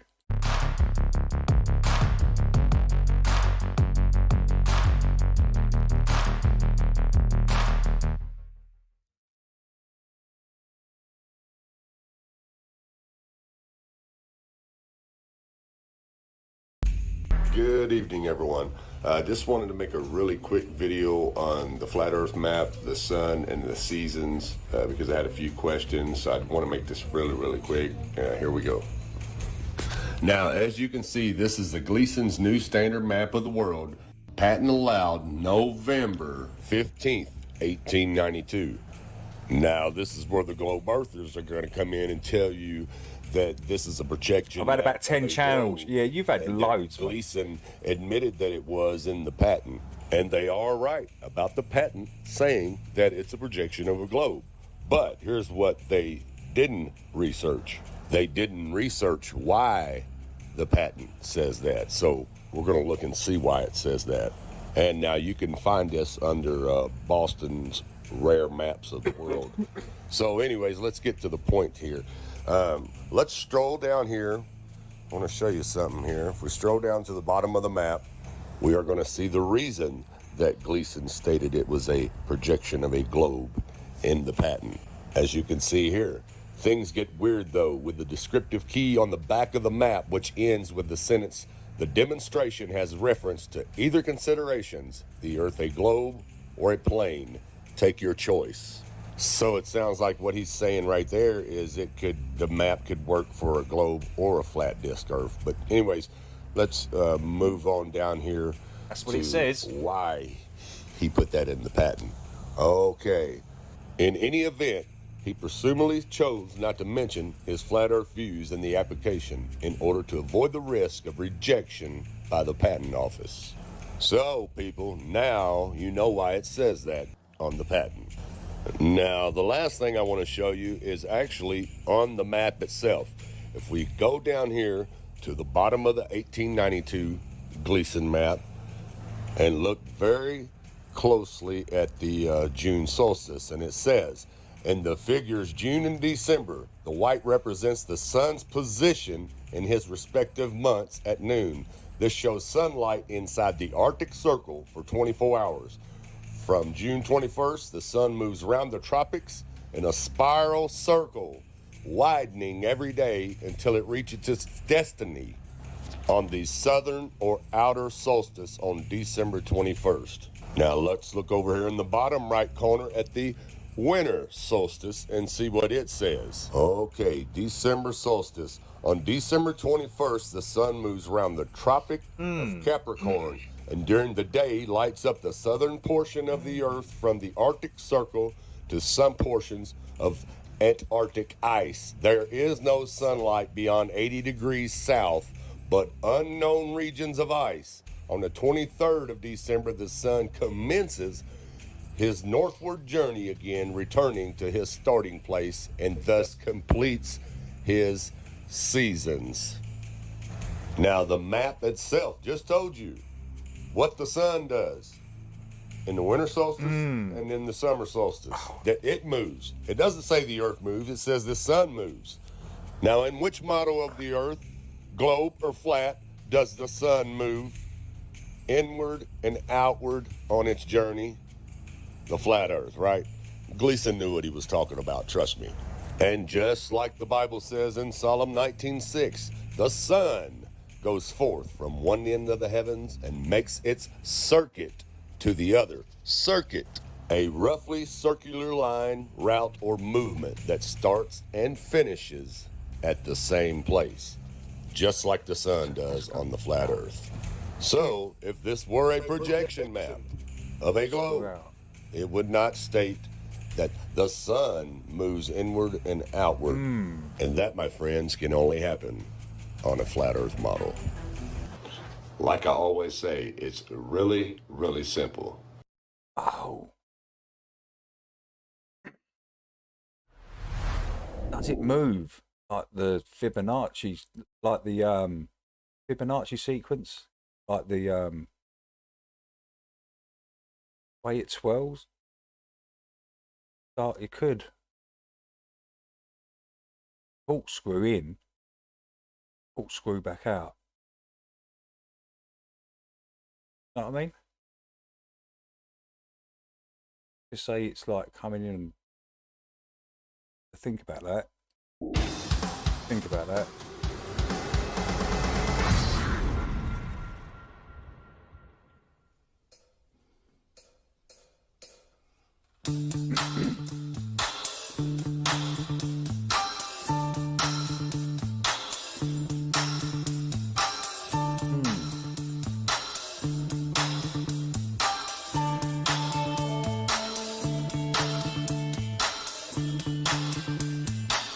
Yeah, Heart Earth. Oh, that's what I'm trying to picture this in my mind right now. Yeah, I'm sort of. But is it corkscrewing down at Antarctica and then coming back out? Is that the point?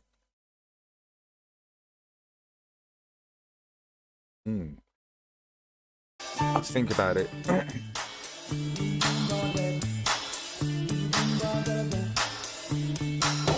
Quite interesting.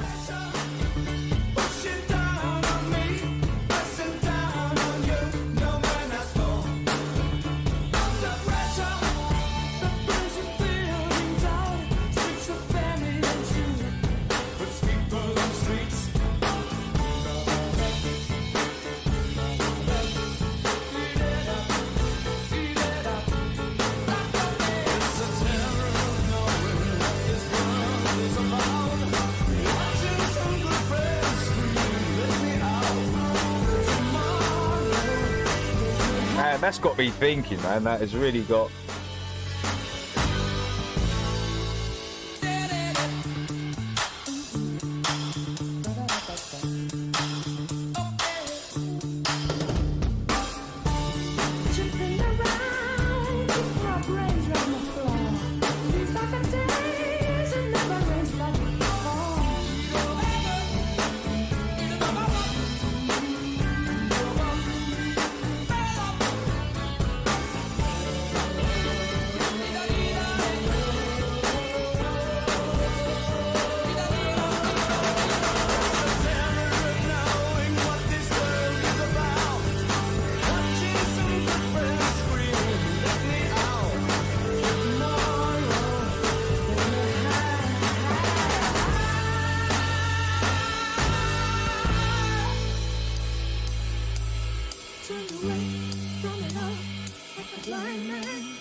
Heart Earth, I was thinking exactly the same thing. The shape of like a shell, you know, the spiral.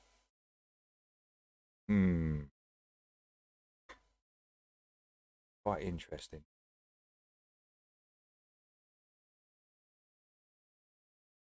Plus it does a figure of 8 as well, doesn't it?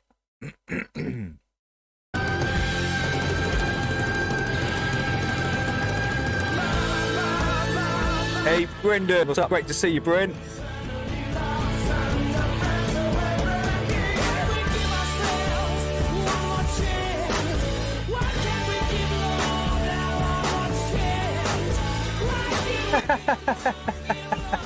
Honor. It's an actual instrument. He's playing actual instruments, Honor.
Slate! You will remove your helmet and tell me your name.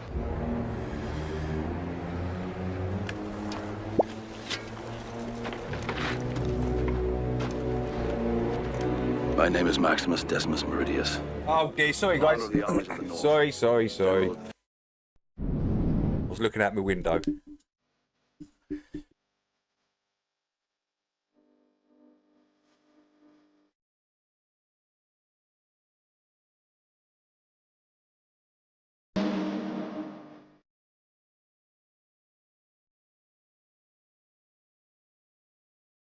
So I'll just bring that up real quick because here's my prediction of what's going to happen. Well, first of all, I should make an open bet, and I don't know what amount to put it at. I can start like $500.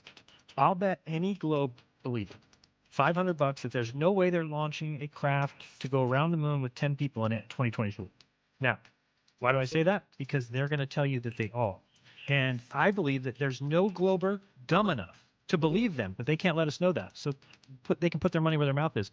Do you believe, or are you going to let these guys lie to you when they tell you that this craft is going to just put Tim Dodd? That'll be the best way to.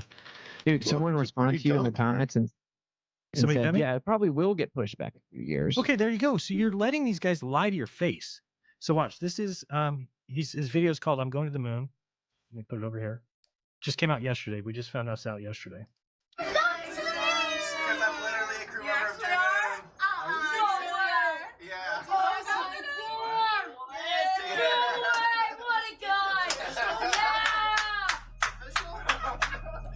So they officially announced that as part of this Dear Moon program that they selected the 10 people.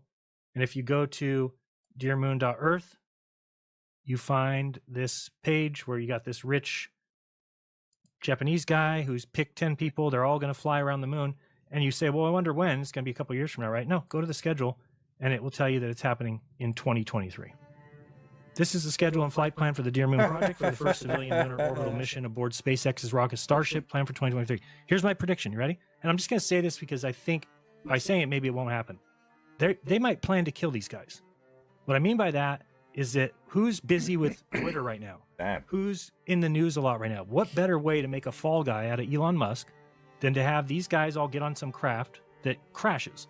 And then they can say, oh, it's because your safety wasn't ready and look what you did. And now we can't send people into space anymore. It's Elon Musk's fault. He killed 10 people. And so we can only do robotic missions. Just an idea. Because otherwise we have to pretend, or we have to believe that these 10 people are going to, and this is a DJ that people know about. Tim Dodd's obviously everyday astronaut. All these guys are famous in some ways, like a boy band. Never seen any of these people. Not one of them. Don't know any of these. Never seen them, especially this dude with the blue hair. Oh, no. Don't recognise any of them. How are these guys famous? And guy, come on. I don't remember how the other people are known. But anyway, this is what's supposed to happen. In 2023, we're supposed to see these people. So I'll bet any Glober, there's no way this mission happens in 2023. And you'd think... Yeah, their crash... Elon to get the blame, then suddenly all their twins are turn up.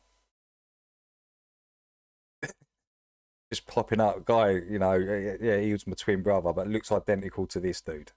Yeah, all right. One of them would... We know the game. Step up and say, okay, I'll bet you that. But you know what? They won't, because they are okay with being lied to. They don't give a shit that this site says it'll happen in 2023. They don't care. They know it's not going to happen in 2023, but they're like, well, it's space. And with space, we let them lie over and over again. I don't. I say, I know for a fact this won't happen in 2023. Just like when, remember we were told that it was going to happen in 2018? It looks like some new Netflix lineup. It does. It actually does look like a Netflix lineup. 2 people around the moon. Yep, 2 people around the room. With brother-in-law about this for months. Here you go. And then when it came and went, he had nothing more to say about it. Here you go. SpaceX to send 2 people around the moon who paid for a 2018 private mission. So again, and this is what they always do. So in 2017, they said it would be in 2018. Look, it's tentatively sent for a launch. It never happened. Look up the Apollo moon, Apollo spray, not Axe spray. What is it called? Yeah, Apollo Axe spray space contest. They had a contest where they put a bunch of people. Here you go. Apollo suborbital space flights. They were 23 people were supposed to go on board some craft. I found this article by this lady who wrote all about it. I had to contact her and say, hey, whatever happened to that? A campaign found in space. Here you go. 2013. And she said, oh, they ended up just giving them all money. Because it says here, brands often give away trips like a weekend, but now Axe, the men's grooming brand, has a giveaway that it can say with hyperbole is out of this world to promote a new line. Have you got a link to that, Heart Earth? They will send 22 consumers into space. You put a link in there, Heart Earth, I'll play it. Astronaut Buzz Aldrin hired as a spokesman. You think he gave his money back for lying to people? No. Announced the contest at a private media event. So they have all these big events, and it just puts this in people's minds, and people are so afraid to call it out that, of course, it never happened. And I knew it would never happen. So same thing with this trip. I don't know how they're going to fool people this time. But again, this never happened. They supposedly gave these guys a bunch of money and told them to go away, and we never heard about it again. Even though they had a contest, they had people fill out applications. It's on the list. They had everybody go to the space camp, all those things. Was this in an online video only? Oh, of course. Video's private. I wonder why he turned it off. So same thing with the Lunar X Prize, Google X Prize, right? Same thing. You look at Google X Prize, they were going to have a person go to the moon. And they made a big deal about it, and they had all these contests, and they had everything, $20 million prize, and it just never happened. So they said, oh, nobody could get there, and so we just, but again, they always tell all these stories that are going to happen. It's going to happen. It's going to happen. And how many times are we going to let them kick the can without, there you go. Google's $30 million moon race ends with no winner. Well, it serves its purpose, though, because they can run around right now saying, it's 2022, and we have people so stupid they think the Earth's flat when civilians are about to go to the moon. Right. That's it. Even though here we see moon bots and, who should live in a moon village? Ask Peter, the Lunar X Prize. 3D printing in space, how it's going to work. Think of the fraud going on here.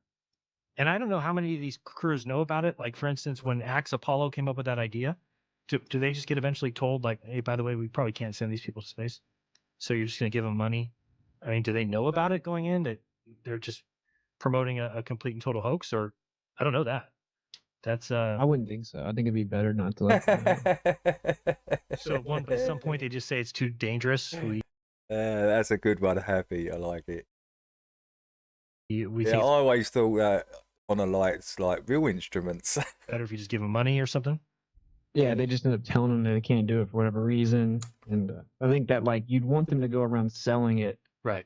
You'd want them to believe it, right? Like, that guy might really think he's going to the moon and that he can do a live stream. I'm going to the moon. Literally, I'm going to go to the moon. No, you're not. You're not going anywhere. Astronauts to the moon.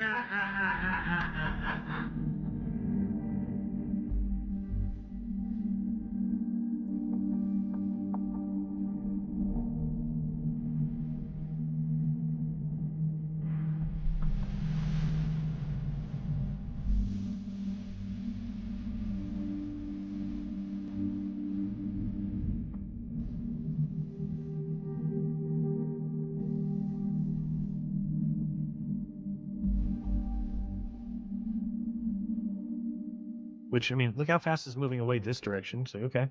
Then it's keeps going. Oh, that thing is flying, bro. That thing's moving. Even the CGI is getting worse. That looked like Nintendo 64 CGI right there. Oh, it's so bad. Then it goes to the blue screen, right? It gets a flash out. Up, we went out of touch. Why does that still happen? I don't know. Because it's in space, and space is hard. It's not as easy. Oh, I forgot to play that Ziggy Marley track. Hold on. Let's watch this first.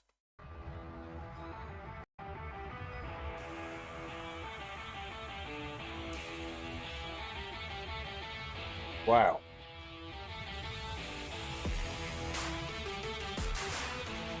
Size of that sun's huge.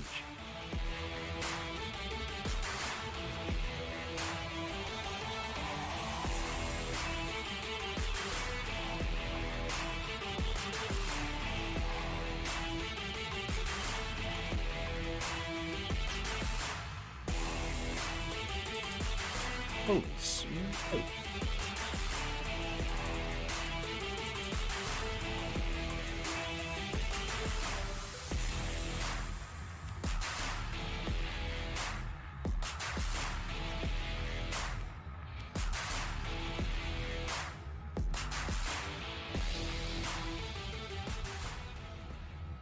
That's a Pretty cool vid that.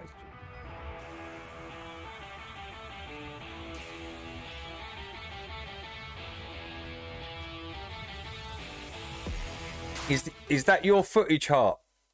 Is that your footage? This is Ziggy Marley Dragonfly cover.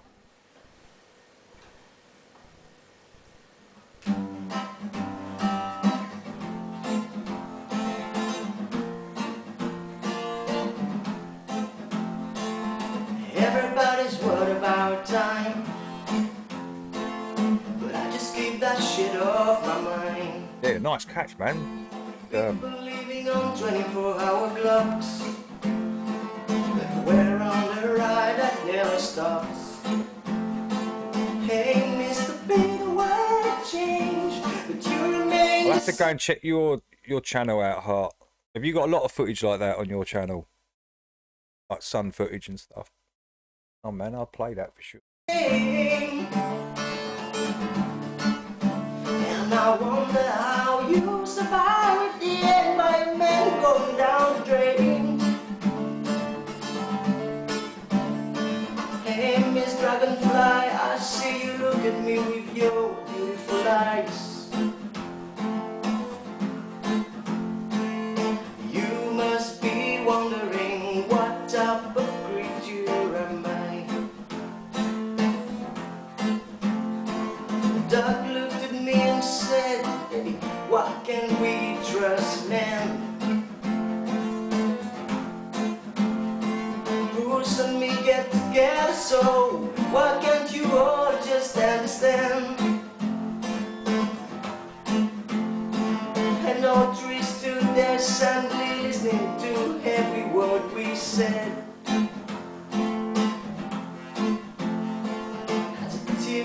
He cried, what type of creature is man?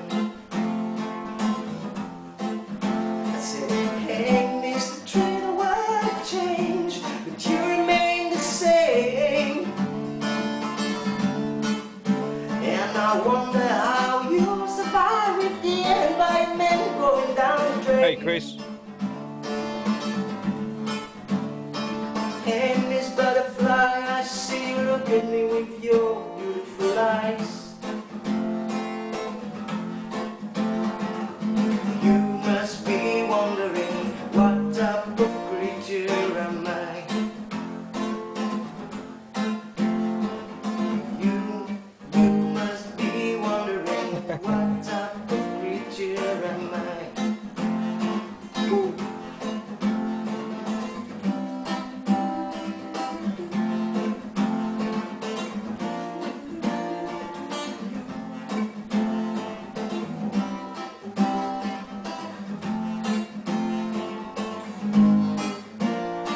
That's all good, Hart. That's all good. Everybody's worried about time, but I just keep that shit off my mind. People living on 24-hour clocks. We're on a ride, we're on a ride, we're on a ride that never stops. Hey, Mr. Big World changed, but you remain the same. And I hope you'll survive at the environment going down the drain. Hey, Miss Dragonfly, I see you look at me with your beautiful eyes. Just making sure I'm subbed. I'm sure I am subbed. What type of creature am I? You must be wondering what type of creature. This is Heart Earth's channel, guys. Get over there and sub. Nice videos on there. Cool.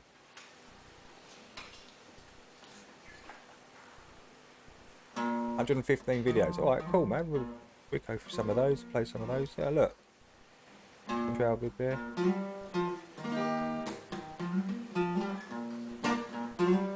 Okay. You got quite a bit on there. Right, nice.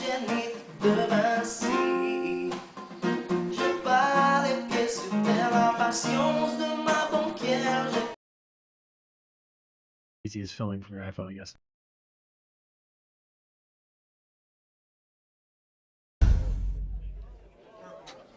This is in some of y'all church. That's right. Thank God for television. This is in some of y'all church. This is in some of y'all homes. That's right. Now, your pastor is telling you Jesus' birthday is coming on the 25th. Amen. Your pastor is a liar. The Bible ain't never said Jesus was born December 25th. Hey, you're welcome, Hartman. You're welcome. Stop lying. This is heathenism. Heathenism. This is paganism. That's right. This ain't got nothing to do with God. That's right. That's right. That's right. Talk. Amen. 10th chapter, book of Jeremiah, real quick. Let me read it. Jeremiah 10, we'll start at verse 1. Come on, son. Hear ye the word which the Lord speaketh unto you, O house of Israel. Hear ye the word of the Lord that's coming to you now, Dover, Delaware, and the world. Thus saith the Lord. Thus saith Geno Jennings. Thus saith the Lord. You hear this now? You got to be a hypocrite to go back to your church tomorrow. You got to be a child of hell. When you go back home tonight, when you look at when you drive up to your house and see it all lit up and that fake manger got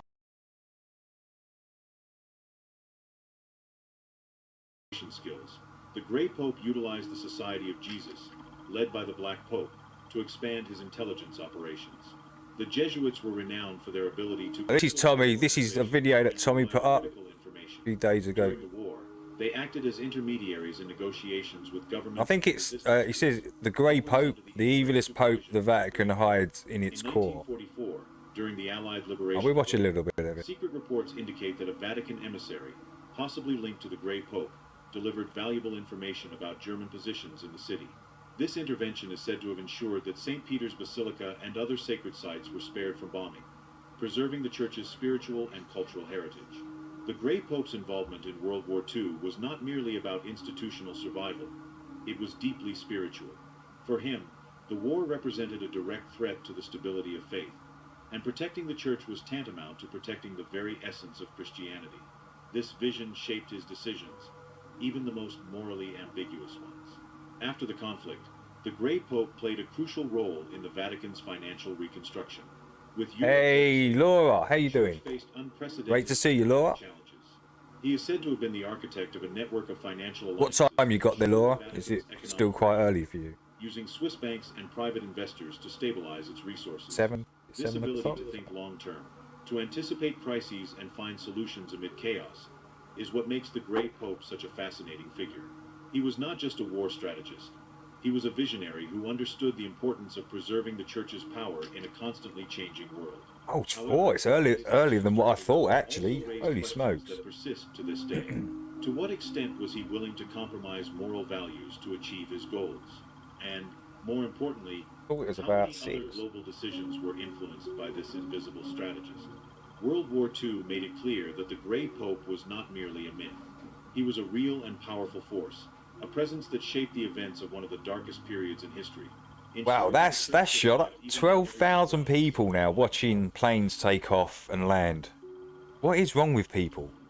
The Society of 12,000 people are watching planes land. Orders of the Catholic Church, with a history of dedication to education, missions, and, above all, strategy.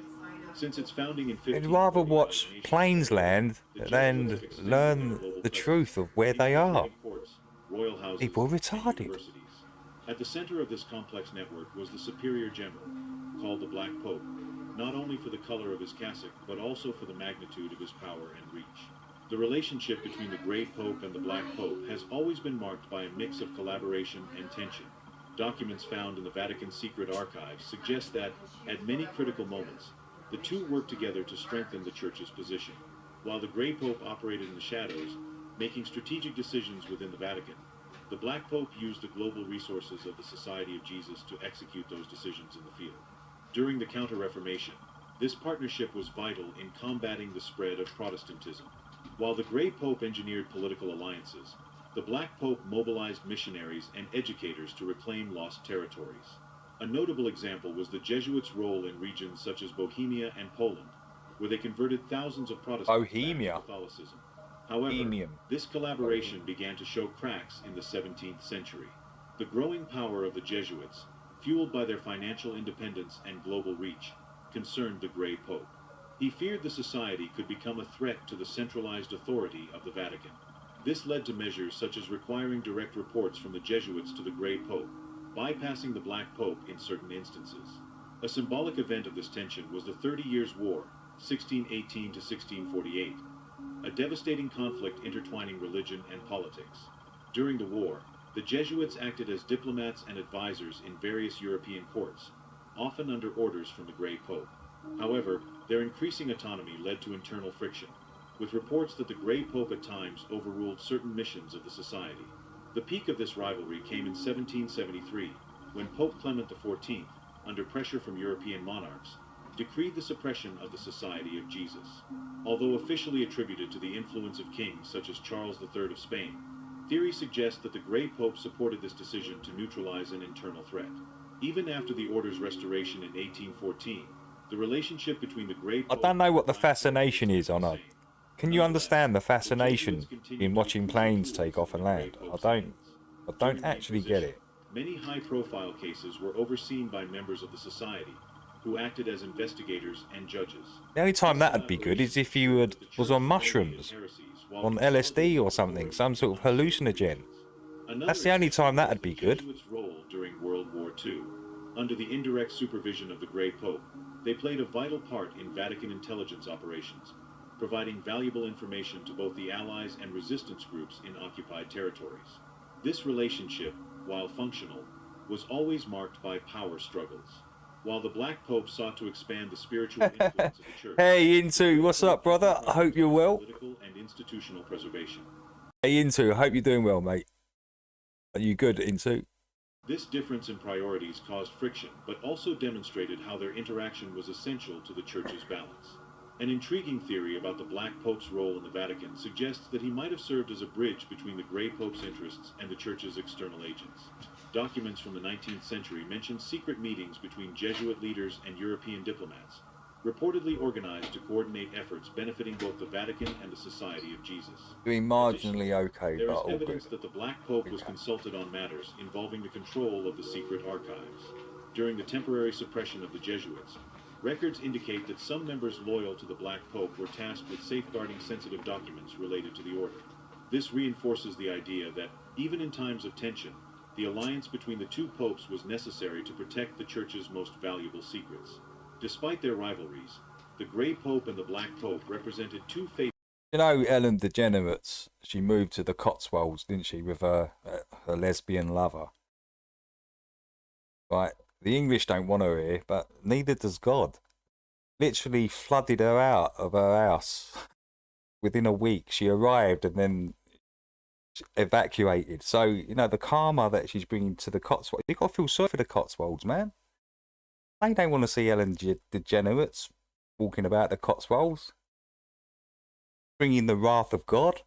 Literally flooded her out. Get out of the Cotswolds. Not even God wants you here. Damn, Ellen. You need to get back over to the States. Come on. Faces of the same system. One acted as the invisible strategist, shaping Vatican politics and internal narratives. The other was the global executor, leveraging the Jesuits' vast network to influence events and further... Oh, Chris, do you live in the Cotswolds? ...wide scale.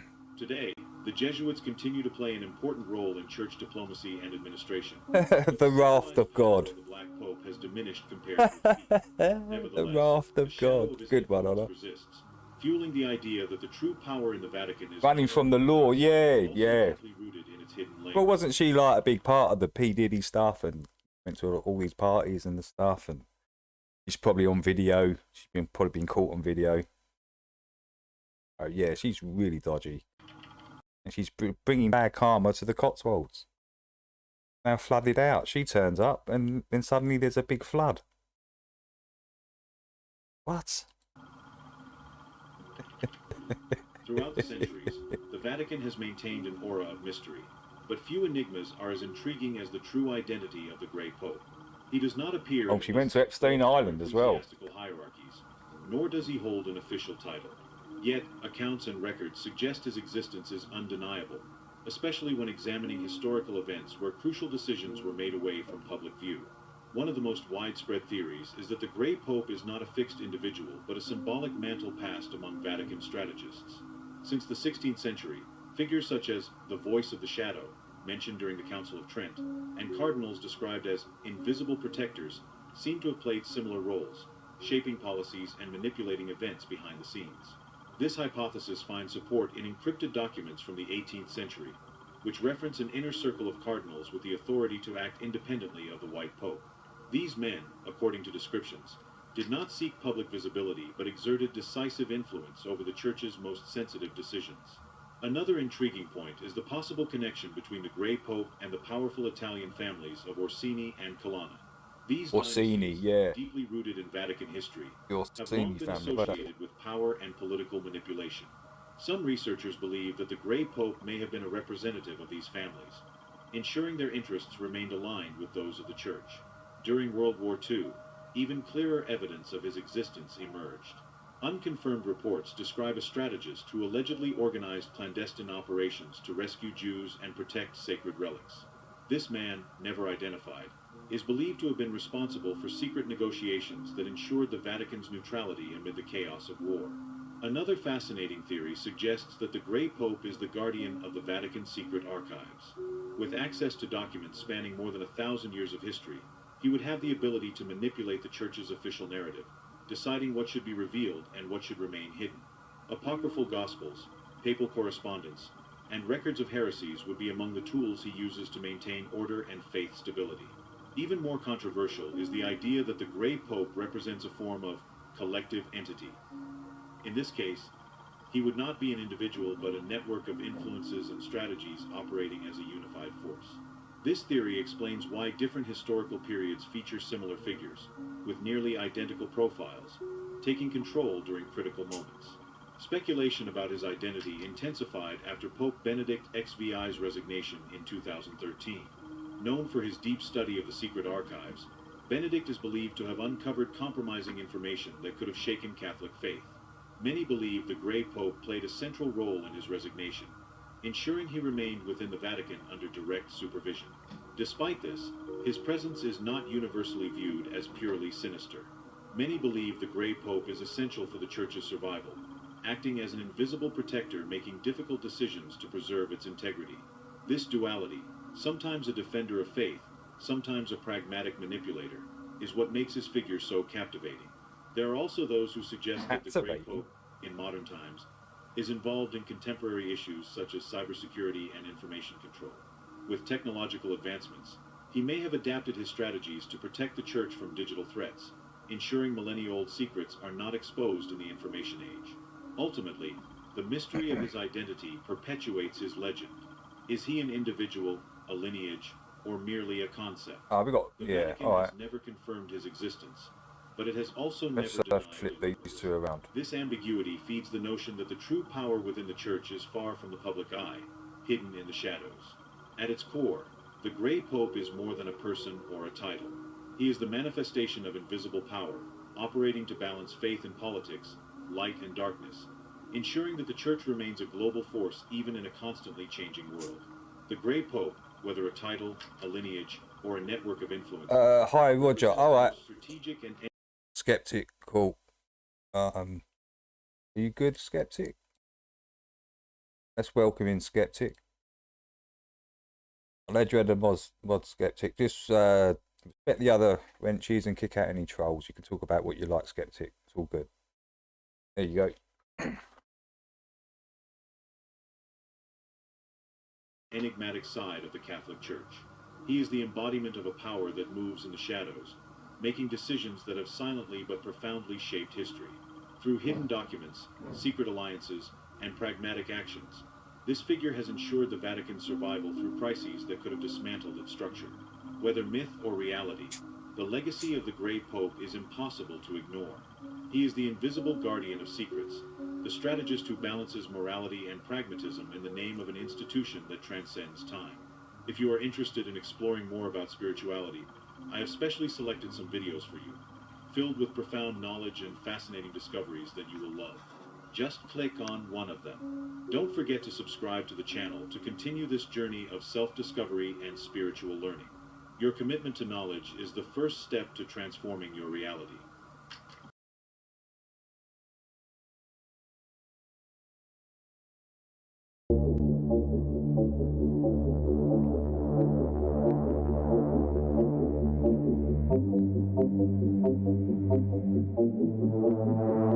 Oh, is Dirt Wizard in there? I can't see Dirt.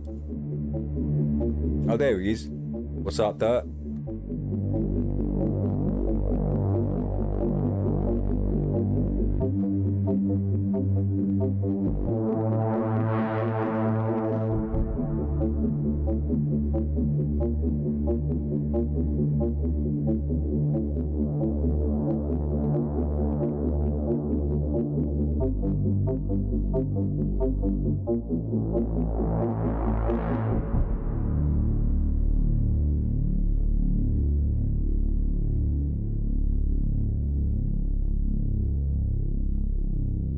So here's the route on that Antarctic tour everyone's talking about. And as you can see, it's just part of the deception. For years, people have hinted around us that something just doesn't sit right in our cartoons. Oh, Dan, stop reminding me, man, please. Trying to get over it. The neighbours are still pissed with me for waking them up. They're still giving me strange looks and deception are all I'm good. But one thing stands tried and true, and it's very simple. And there is but one Savior. Dr. E, burnt sausage. So I gotta ask, if you don't believe in space, what do you think about Elon Musk and his company SpaceX? SpaceX? More like... But seriously, guys, do you really think this guy is for free speech running around the Met Gala in this jacket? What does that say? Novus Ordo Seclorum. And where have we seen that? And what does that mean? New World Order or New World Age? But if you think that was just a coincidence, I got way more stuff to show you that, well, this guy is not the most honest guy. Like, does anyone else remember that that's not true. No, a rat running around on the outside of his rocket? That's going to continue to burn until 8 minutes and 44 seconds into flight. So a little over 2 minutes from now, we'll hear the call out Seco. It'll then be a little... Did you guys catch it? Here, watch it again, but slowed down and zoomed in. Damn. Space rats. Space rats? What's that? Or remember that time he said he sent his electric car out? Hey, Snowman, welcome. But there was a little glitch.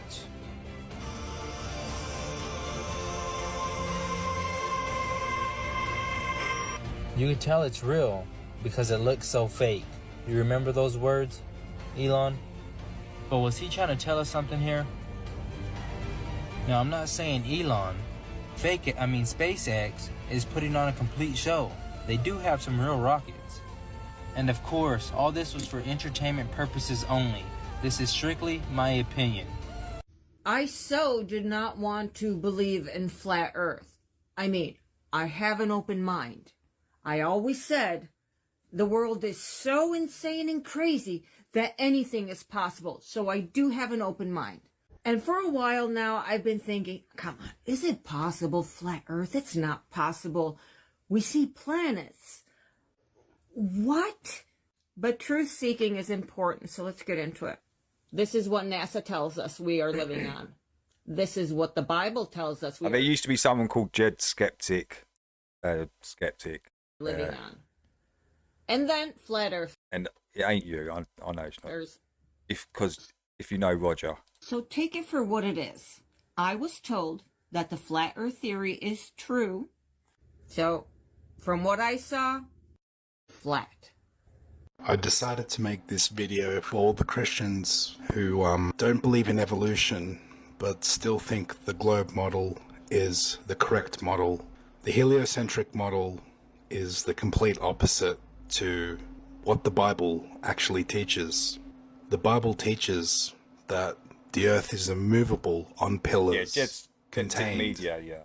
And that the sun and the luminaries move, and we are stationary, that it is a circle, that God is above and he watches us like grasshoppers.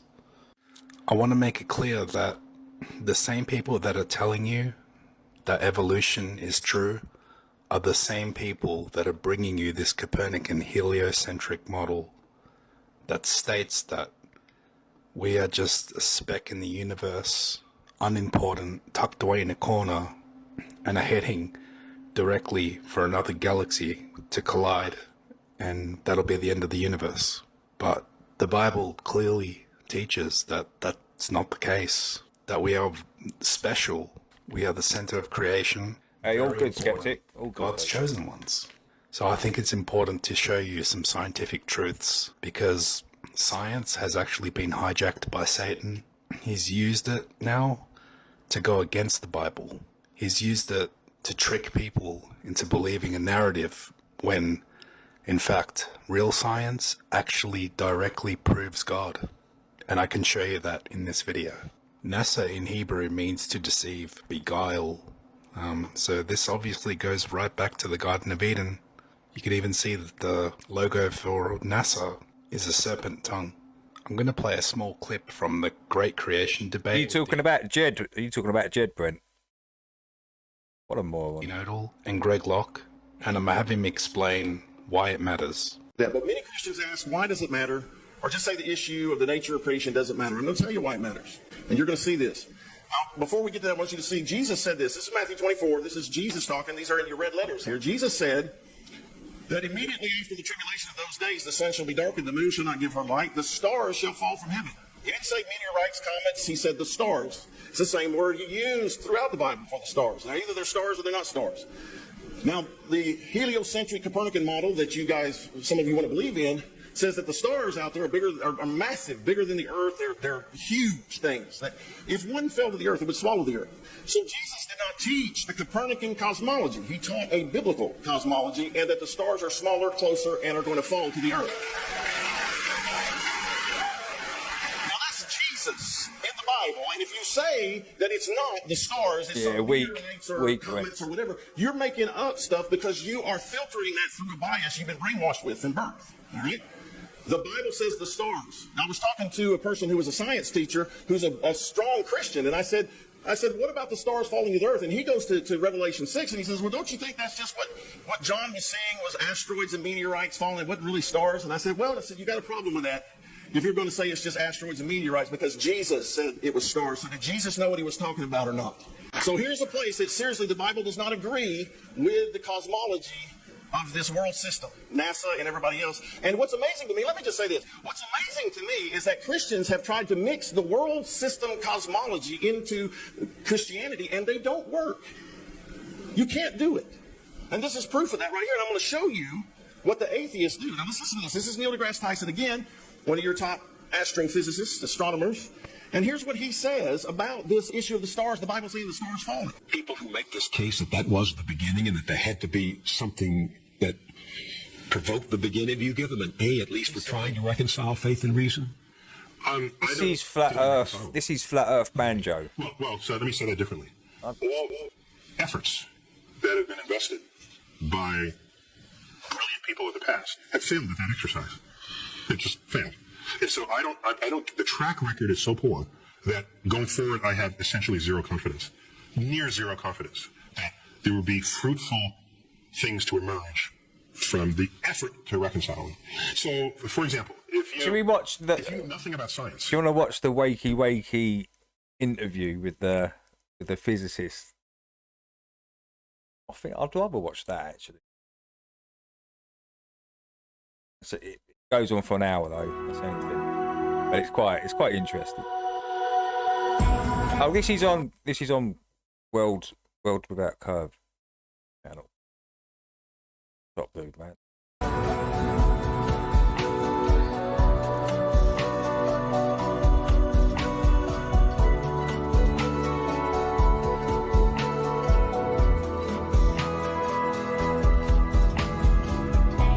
Hey Marlene, how you doing? I'm not too sure.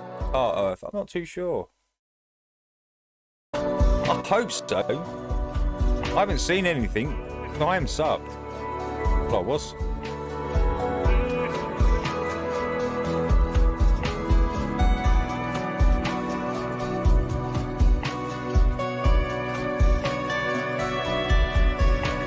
Hi everyone. Recently spent some time in the city of Freiburg, a charming place in southwest Germany in the Black Forest. Now, this area of Switzerland, southern Germany, has historically had great thinkers and great professors and highly acclaimed universities. And I found out one of the world's top astrophysicists, Dr. Bergegina, was here. She is looked at as a world expert in how the universe works and in exoplanets. She does TED Talks and is well known in astrophysics circles.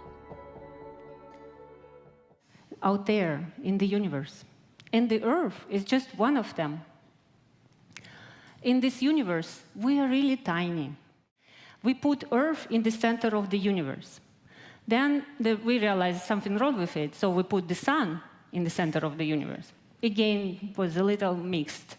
We put Milky Way in the center of the universe. Not so bad. And we found out in the end that there is no center of the universe. Our planet is just a single blue dot among billions of other stars and billions of other planets. Deluded, completely gone. We use these plants as prototypes of photosynthetic organisms in the universe. And then we build models for alien lives, how they could look. And when we puzzled with this question, how aliens can look like, we actually find answers in the backyard. When we detect life on other planets, we will understand and learn that we are not alone. It's waffle. It's just waffle. And we are not special. I wanted to interview her, but how? I thought about it and I created an alias, David Howard from Oxford University Media Society, and created some online material supporting this front. After some well thought out, tricky and delicate emails, I got the appointment, and with the backstory that I was collecting information for young students at Oxford. As I waited in the lobby of this advanced university astrophysics centre, I could see that this was a business, with funding, hierarchy, secretaries, etc. Now, before we get into the interview, for those new to the channel, know that gravity is just a theory, and my blog in 2015 explained the errors with gravity, and that it can be explained away by density and buoyancy. This blog had over 50,000 views, with not one person debunking it. Also worth knowing hey, Kat, that in what's 1931, a book called 100 Authors Against Einstein was published in German. Hey, Tommy. And is in Great the to see you, Tommy. description. This shows 100 scientists stating Einstein was leading science into pseudo-mysticism, abstraction, and speculation. It was crushed by mainstream science. Also know of the Dunning-Kruger effect, a cognitive bias in which experts mistakenly assess their cognitive ability as greater than it is.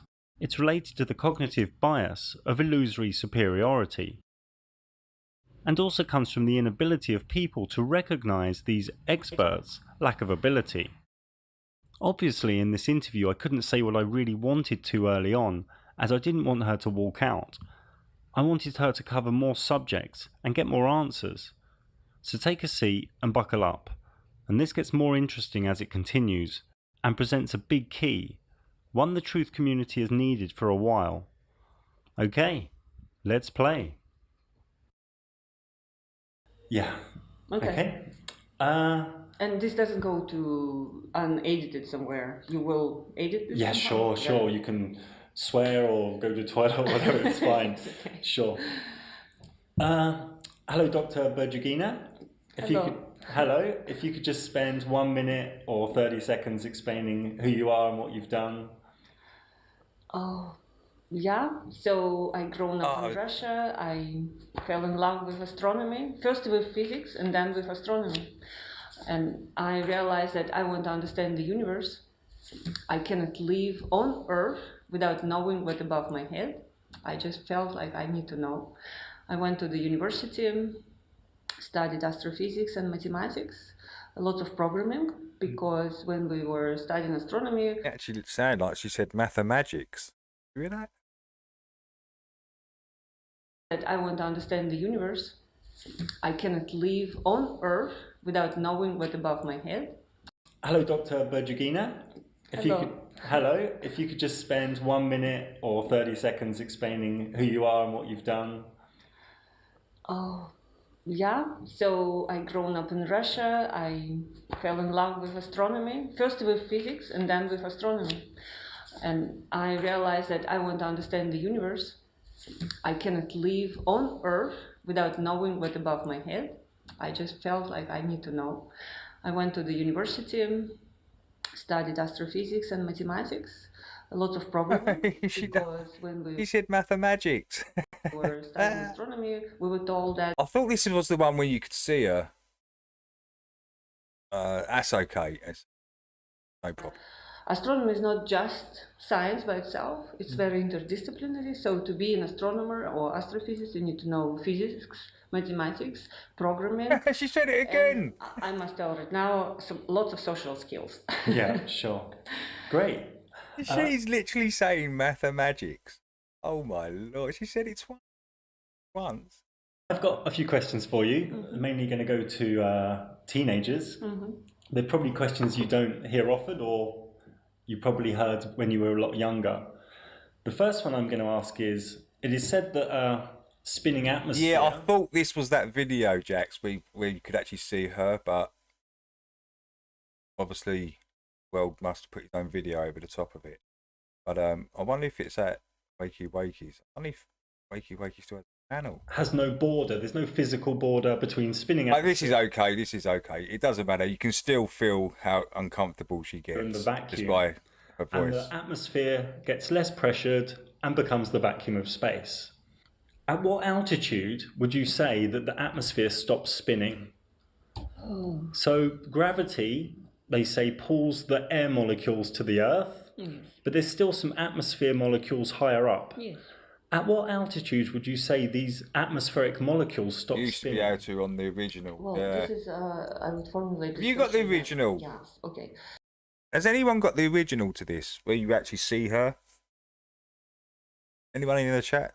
Anyone in the chat know where we can find it? So the atmosphere spinning and gravitation forces for molecules. These are two kind of different, let's say, forces, yeah? So the spinning allows molecules to escape, actually, at certain heights, yeah? Okay. So they can spin and escape at some point. They escape through collisions also. There's the additional... I wonder if... they collide. So they collide with each other? Fiona, would you take a look for me, please? This video... Wakey Wakey, the Freiburg Undercover One, the famous astrophysicist. Is the original one there? Because it's a lot better if we can see her face. Or with parts of the vacuum? With each other. Okay. So there is no video banner. He secretly recorded it. Okay, all right. Oh, I've seen it. I've seen it. It does exist. I've seen it. When you actually see her and they're talking, it might have removed it. I don't know, because maybe copyright or something showing her face. I don't know. Not like. But it did exist. It actually did exist at one time. We call atmosphere below and no atmosphere above. Yeah. Actually, there's another term called exosphere. Okay. It's nothing to do with exoplanets. Yeah. It was terminology before exoplanets were discovered. It's called exosphere. So that part of the atmosphere which escapes. So below that part, the atmosphere, if it exists, it's called atmosphere. And it's spinning. And it's spinning and colliding. Molecules colliding, but above they already, the density is so low that they can escape because they cannot collide. They don't collide. No, I've seen it, Fred. I'm not having that. Mandela, my memory's too good. It's too good. No, Mandela, no. That exists. I've seen it. I've seen the whole video. That did. And what happens to those molecules of atmosphere that escape into the vacuum of outer space? Oh, they go on a cosmic journey. Okay, and they stop spinning with the Earth. Yes, they don't belong to the Earth anymore. Okay. Is there a set altitude, distance, where that happens?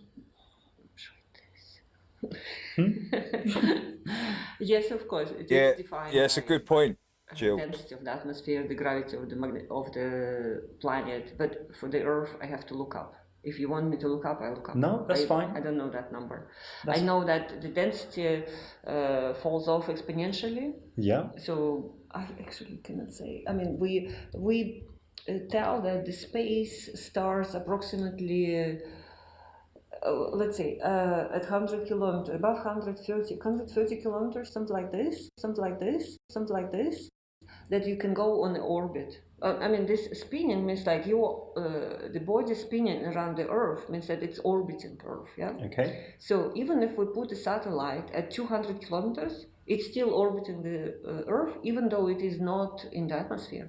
So we put satellites at thousands of kilometers above, and they're still spinning around the Earth. They're still in low Earth orbit in this model. They're still on the orbit. They're still spinning around. Would they still be colliding with molecules of the atmosphere? Yes, they will. If there are, yeah. Okay. At that height, yes. Okay, great. So everything is spinning around. All the also space junk, what we call, all this. Yeah, I've got a question on that later. Okay, good.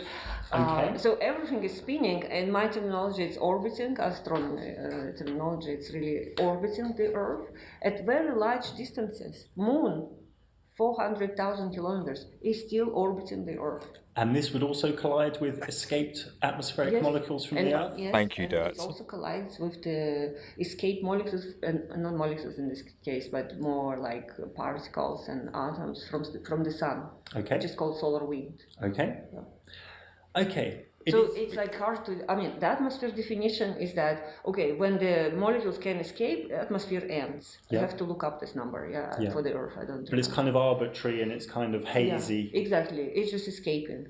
But this escape, it's still, they can go on an orbit. Yeah. It doesn't mean that escape means that they cannot fall on Earth anymore, because the molecules go like this. Like they collide and they go up and down all the time, so it's like turbulence. I wish we had the visual. And the reason in mainstream astrophysics that the vacuum doesn't suck out the gas is because the gravity is holding the gas to the Earth. Yeah, exactly. Because everywhere else in science, when there's a vacuum and gas, it equilibrates. Yes. If you just take without gravity, then they start to mix. Yes. Okay. Mm-hmm.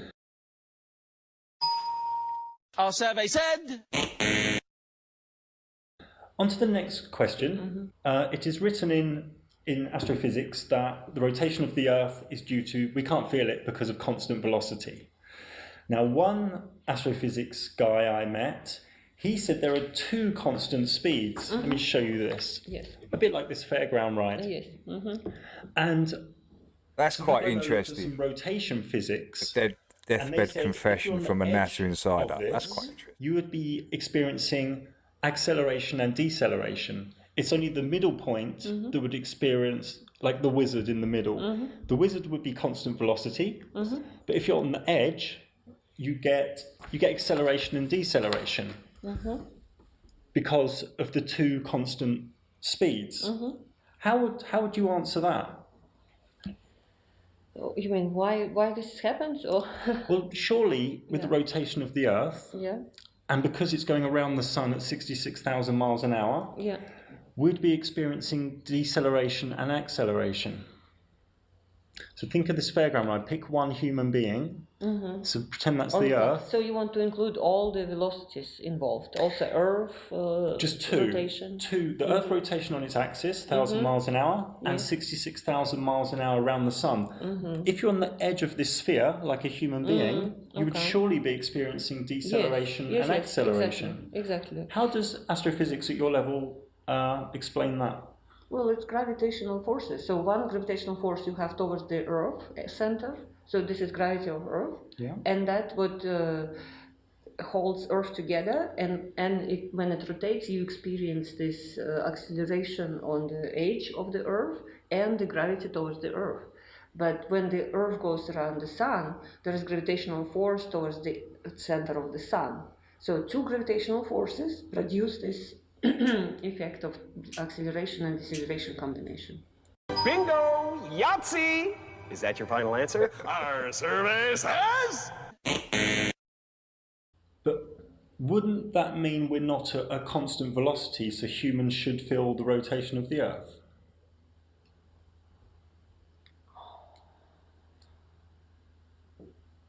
That is interesting. It's an interesting one. Yes. The astrophysicist I met, he did a model showing that it should show acceleration and deceleration. So I could actually show you a video where this goes around the sun, and it shows, and even you can go onto the International Space Station, which is orbiting the Earth, and this also should be showing acceleration and deceleration due to the two constant motions, just like the fairground ride. Right. Well, probably need some homework. Yeah, I need some.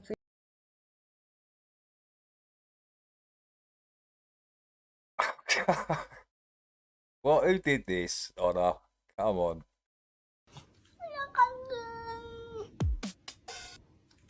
Oh. Cool.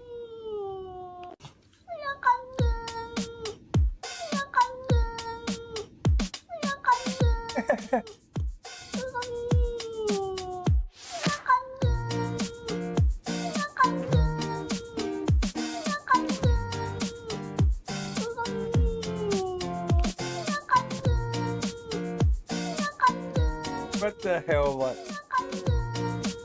Did he actually sample his cat? What? Good morning. Why are you gay? Why are you gay? Why are you gay? You are gay. Why are you gay? Why are you gay? Why are you gay? You are gay. Why are you gay? Why are you gay? Why are you gay? You are gay. Why are you gay? Trying to tell me something, Honor. Why are you gay? What the hell is this, man? Why are you gay? You are gay. My cat is gay. Oh, even got like a rainbow. Oh no. Oh no. I thought it was some like great sort of information or something you was putting in there. But Anna, you got to see this right now. Play it quick. No, it's just a rainbow cat. That's all it was. Thinking. But it's an interesting one, yeah? It is an interesting question, yes. We usually think, I mean, that the pull, we have to compare this acceleration to the gravitational pull. Okay. That I would start with. Because velocity is one thing, but acceleration is the other thing. So we have to compare acceleration due to rotation to the acceleration due to gravity. Yeah. And it's very possible that gravitational acceleration is lighter. That's why we just don't feel this side. I think we would need three different answers. One for the Earth, one for the International Space Station, and then one, imagine an astronaut outside the International Space Station. Yes. How would he be staying with the space station? Because they're all doing this they're all acting under these two constant forces, two constant motions. Exactly, yeah. So this is a question I can't get answered. It's a very interesting one. Yeah, but in this case, space station and the astronaut in space, they are like we call it probe particles, free particles to probe the gravitational field, yeah? So they will orbit the Earth because of the gravitational pull of Earth, but together with Earth, they will move around the Sun. So, and that is because the gravitational acceleration of the Earth to the Sun is much larger than gravitational acceleration of any of us to the Earth. So they just don't notice it? Yeah, they don't notice this. Okay. So that is, I think this, of course, the rotation around the Sun, orbiting around the Sun, it's a huge velocity, but we're so pulled to the Earth. She is. This Earth to the Sun. Literally making shit up on the fly. She's literally making shit up. Look, gravity. That's the third time. Third time her answer's been gravity. Yeah. In the 1700s, on the same theme, James Bradley did an experiment which was redone in 1871 by a G. Airy. Obviously, this is a long time ago. He had a famous cat. And also the Michelson-Morley experiment in 1887. All these detected no rotation of the Earth. It's a bit of a silly question. No, they detected no ether. No ether. Yeah, this is. I've read this. Yes, no motion of the Earth with respect to the sky. Motionless ether. That's the measurement. Right, I've got to get a coffee, guys. Back soon. There is ether. Okay. Yeah, this could be interpreted in many ways. So, what scientific method, instrumentation, or experiment would you say proves the Earth is rotating? What would be your first, number one, best proof if you were doing a lecture? That we see sunsets and sunrises, okay. Moonsets and moonrises. Yes.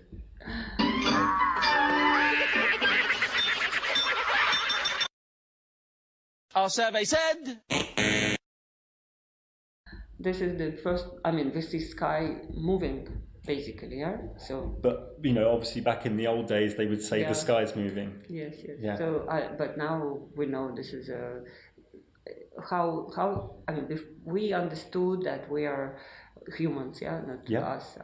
Humans are on not in the center of the universe, if you take this Aristotle system, we are in the center of the universe. It's funny because the Planck probe in 2013 did say we are the center of the universe. I don't know if you ever studied that experiment. Yes, Planck, well, I don't know why they said it. It's like we're in the center. Yes. That's, I want to tell this. So sure, okay. Aristotle said, okay, we're in the center of the universe, Earth, and everything around rotates. Yeah. Then Galileo and Copernicus and Kepler, they said, no, there's the sun in the center of the universe. Yeah. Then Hubble came 100 years ago, said that, we see that all galaxies are moving away from us. Doesn't mean that we're really in the center of the universe. Yeah. But then later we found out that space expands. Einstein said that no, the galaxy is moving fine, but it's not that because we're in the center of the universe. It's because space expands at every point of the universe. So every point of the universe could be wherever you were in the universe. You would see that everything expands from you. So you would always feel I am in the center. Let's go on to gravity. This is probably come across as a very obscure question.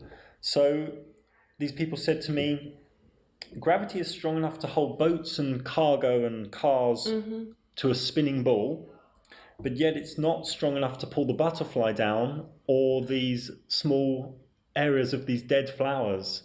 How would you answer that? This is the buoyancy. Yeah. So when it's the same question, how can we swim in water? So why don't you fall to the bottom of the swimming pool? Buoyancy. It's buoyancy. But then couldn't gravity be explained away? Because gravity is a theory, yes? It's a worldwide agreed theory. It's not, I don't think anyone's got the graviton. It's a theory, but it's very well tested and very well confirmed. Even though we don't see graviton, it's still very well tested. Yes. Could gravity be explained away with density and buoyancy? It's not gravity. I said it's buoyancy. It's combination of buoyancy and gravity. Back to the butterfly. Yes. Yeah. So you swim in a swimming pool or ship on the water. You have two forces again. So in every physics study, this for students, they need to take all forces into account, which are essential. So in this case, one goes down, gravity, and one goes up, is buoyancy. And you can swim when on the surface. When at the surface, these two forces are equal. So if you go down, gravity will be stronger, but buoyancy also will be stronger if so then you can float. How does that affect the dead part of the flower? It's the same. Atmosphere is the same as a swimming pool. There is atmospheric buoyancy. Okay. So it's the same for light creatures like butterflies and dandelion. I don't know how they call them in English. And how these things are called in English? It's called a dandelion. Yeah, the whole thing. But this one? I don't know. There's no such word. So they're also floating, because the buoyancy for these things is much larger than gravity. The mass is very tiny, but they are puffy. So for them, the volume is bigger than the mass. It's the mass ratio volume to mass, basically. Okay. So, and the volume is much bigger than the mass, and so the buoyancy is much larger than gravitation. And for the butterfly, I guess they can coordinate that. And it would be the same answer for gravity is strong enough to hold the moon in orbit. Yes. But astronauts can float about and pretty much choose what direction they go in. No. Astronauts are like for astronauts to move again. So space, let's assume it's empty. There are photons here. We know from Planck mission there are photons, but let's say, and there are particles, but let's say in the first approximation it's empty. So there's no buoyancy there. There's only gravity in space, yeah? A muff diver. Martin. Survey said. And move on to a default answer is going to be gravity every single time. Your subject, exoplanets. What percentage surety do you have of there being other Earth-like planets? Are you 100%, or are you 80%, or are you 65%, or do you change each week? I think we are 100% sure that there are planets like Earth out there. Okay. We are, say, I don't know what's the error bar, like say 80% sure that there are 30% of those planets habitable. No, Earth-like. Yeah. That out of all planets in the galaxy, 30% are like Earth. This is our estimate. Yeah. But we're 100% sure they're there. It's just the question now in this science: how many, and how close they are to the Earth. Mm-hmm. So that is the questions. But this question, if they're there, we already solved. It's there. Okay. With these people I was speaking to, let's pick the TRAPPIST-1 system, the one that got into the media. This was the image, and I believe with photomy and other ways of measuring, I think you measure the brightness, the electromagnetic spectrum, and spectral changes. Then this turned into this colourful planets with volcanic activity, water content. How do changes in electromagnetic activity and spectral activity and brightness, such as the image in the bottom left, how does this turn into all this information about volcanoes and water and size and atmosphere? These are just models. All these pretty pictures of exoplanets, they are all artist impressions. Sure. Yeah. Do you think that's misleading to the public? Yes, I do. It's pretty beautiful, and if you are not in the field, like a public, you look at this, it's like, wow, this they found this. Yeah, they found this, and it's absolutely misleading. I disagree with this. Yes. Do you say it's 100% these planets exist? Do you think it's a leap of faith to say, okay, I measured some electromagnetics, I measured some brightness changes, I got some spectral graphs of data. Do you think it's a leap of faith to say these are habitable Earth-like planets? We do. Well, it's still science. No, I don't think it's leap of faith completely. Yeah. So it's still science. Indeed, in astronomy, we just analyze mostly data and mostly electromagnetic. Right now, it's gravitational and particles, of course, but mostly it's electromagnetic waves. Yeah. And that light, electromagnetic waves, contain a lot of information. We learn about composition of the sun, not going there, because we analyze the light of the sun through spectroscopy, polarimetry, and so on. Yeah? Sure. So we do the same with stars, and we do the same with other planets. We see very little specks on our which I've shown down here. Yeah, exactly, on our detectors. But we can analyze this to get chemical composition, for sure. And we detect water, and we say, yes, look, there is a signature of water. We know that signature in the spectrum is water. So there is water. How does that spectral information turn into water? Because molecules in the atmosphere, for instance, in our atmosphere, there is molecules of water evaporating from the ocean. They specifically interact with the light coming from the sun. They absorb a certain... So you're getting the same data? Yeah, you get like imprint of molecular presence because molecules are rotating and vibrating, and that requires energy for them. So for molecule to exist, it needs always absorb energy. Okay. How can you be confident of the accuracy when you're trying to measure things 230 trillion miles away? How can you be sure of the accuracy when you're going 232 trillion miles away with a little instrument on Earth? Yeah, that is quite amazing probably to understand, but this technique of spectroscopy is basically distance independent. If you see imprint, of course the problem is to collect enough photons. So when you go further away... Light photons. Yeah, light photons. You need to collect them enough in order to see the defect due to water absorption, what we call. And for that, for instance, if defect is 10% relative to the total flux, then you need waffle upon waffle upon waffle. 100 photons to detect it, you know? So that it depends on your detector. Let's say you need 10 photons would be probably not enough to detect it. You need more, maybe thousands of photons. The more data, the more patterns you can get. But it's really distant independent in this case. So if there is water, it doesn't matter is it here or 1,000 kilometers or in the lab. So what would be your number one proof? You're at a dinner party, someone says, what's your number one proof, scientific method of Earth-like planets existing in the galaxy? So far, we know they exist through transit techniques. This is our... these are not, like you have a curve there, this is not a direct detection of a planet, it's indirect, means that the planet transits across the disk of the star and then we see this dip. This is not water, this is just a presence of a planet. And by amount, how big is this dip and how much it lasts, we can say whether it's small planet, big planet, on which orbit it is, you know. And through that we know that there are these kind of small planets, yes. Okay, great. I have a couple of questions about the moon. I'm sure this is just an error with NASA. This is a famous image called Earthrise, but there's a problem with it because the Earth's too small. Okay, moon viewed from Earth is this size, and Earth viewed from moon should be a lot bigger. Well, the moon size also changes through month and through years.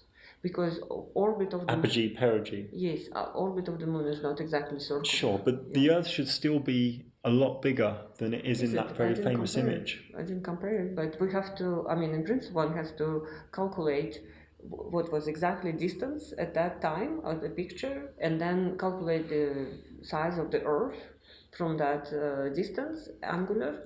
And then I've had some physicists do the maths on it, and they said it is a big error. I see. It's very interesting. Yeah. Well, this is like to the stories. Maybe they were not there.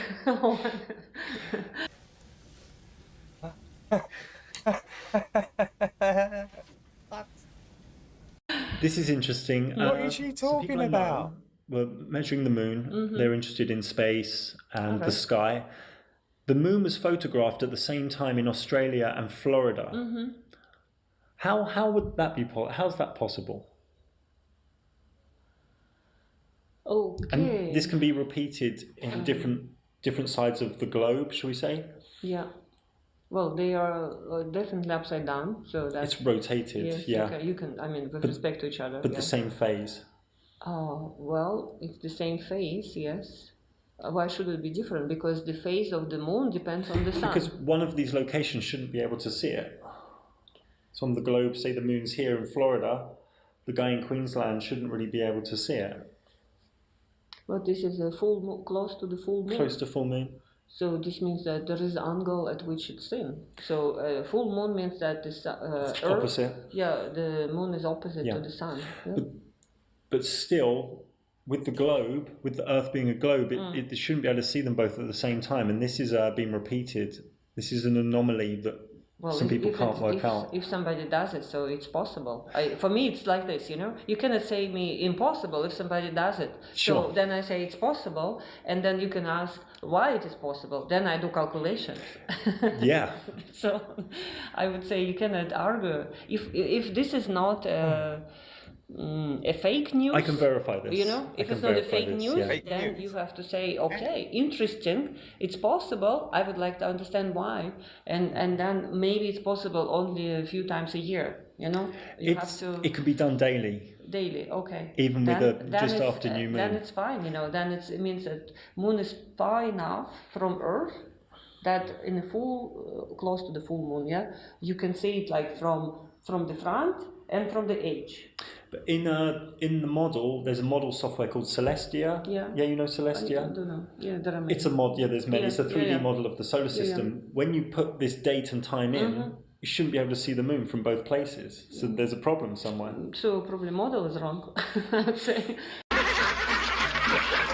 This is for me, as a scientist, we're always like, okay, there's a puzzle, there's the model's wrong. which is true data, and there's a model which cannot confirm the data. Then I'm sorry, the model is wrong. So You would say direct experience is the king. yes, I absolutely. agree with you. Absolutely. Yeah, I totally agree with you. If this is possible, like you, The data has to match yeah, the then the model is observation. wrong. Then your program probably Because that's science. Yeah, exactly. Yeah. Okay, with the moon, it does this other strange thing. On a solar eclipse, you know where Yes. coincidentally the sun and moon appear the same size, which we're saying is a coincidence, yeah? He is. He's The completely moon gone. does a shadow on the Earth, Completely yeah? gone. Now this shadow is 70, Yeah. 100 miles wide. Yeah. This is the only phenomena in our experience. 4 padded walls and a straitjacket springs to mind. Straight in the asylum. Get her in there immediately. Here in this reality where the shade is smaller than the object's casting it. So you can do 1 million experiments with shadows. The shadow's never smaller than the object casting it. And here we have the moon, it shrinks its shadow. The people I speak to just can't work out why this can be. It's something I can't get my head around either. Because it should be Well, this is thousands of miles. This is a parallax. This is a parallax. Yeah. So this shadow and the toy is long way from the light. Okay, the shadow is decreasing. No, it's not. It's always the same size. It can't go smaller than the object casting it. It says tiny shadow. This word here should really say same size shadow. Yes, it can if you do it from the top. Then the shadow is very small. There's another image somewhere. So think of sun and clouds. The clouds will always cast a shadow bigger or the same size as the cloud. There's no phenomena in this reality where, say my pen, can we get light? My pen, and the light comes on my pen, the shadow can never be smaller than the pen or my bottle. Say the sun's out today. Yeah, but look, if the sun in the zenith and you are standing under the sun, your shadow is much smaller than you because it's from the top. Okay, say the sun was right above my head, like the solar eclipse. Yeah. The shadow would not be smaller than my head. You with me? Yeah, the cross section. Yeah. It wouldn't go smaller than my head. So say I was 50 meters up in the sky, and the sun was right above my head, and it went on me. The shadow on the ground would be the same size or a little bit bigger. This is the only phenomena in our reality where something creates a shadow smaller. This is a problem. I don't think it's a problem. Maybe you caught me on a spot, but I have to think about it. Some of these questions are I don't solve every day. Sure. This is why I have to think about it. But this is science. This is why we question things. Absolutely. I mean, this is I don't think this is unexplained. I'm sure it is explained. It just I have to think about it. Yes. This is a quick question a friend wanted me to put in. He said, with the lunar lander, there's one rocket. How would that land with one rocket when the spacecraft is asymmetric? Like we haven't seen on Earth a craft landing. I mean, the SpaceX one they say lands, but that's very symmetrical. So it's a very asymmetric lunar lander. surely we'd have seen that being tested on Earth, or Yes, we'd yes. see things now. It's jumping, yes. Did you see the movie of First Man, it's called? How he practiced, I mean, in the movie, he practiced landing on this. Okay. And it was jumping like hell, like this. Mm. And he said, I will practice until I make it, you know? So it's probably some also human skill involved in there. Maybe a bit like when they did a manual docking with the ISS. Oh dear. Yeah, it's all, I mean, this Apollo 11, it's all manual. Mm. If you go to Smithsonian, it's shocking. They use the calculator smaller than we use 4 in our... kilobytes memory. Smaller than we have in our telephones right now. It's all manual. Yeah, and they had when the lunar lander took off, they filmed it. You know that piece of footage? The lunar lander takes off from the moon and they created a film. It was like a 10-second film of it taking off. Mm. And my friend asks, who filmed it and who... How did that... They left probably cameras there, that's fine. And then went back to get them? No. Oh, they get through radio, pictures through radio. Yeah. So in the 1960s, they sent videos, digital videos, back across space. Well, it's radio. So let's say they can take pictures. But they only had a 4K memory lunar lander, and now you're saying they had like a 20 megabyte ability to capture video.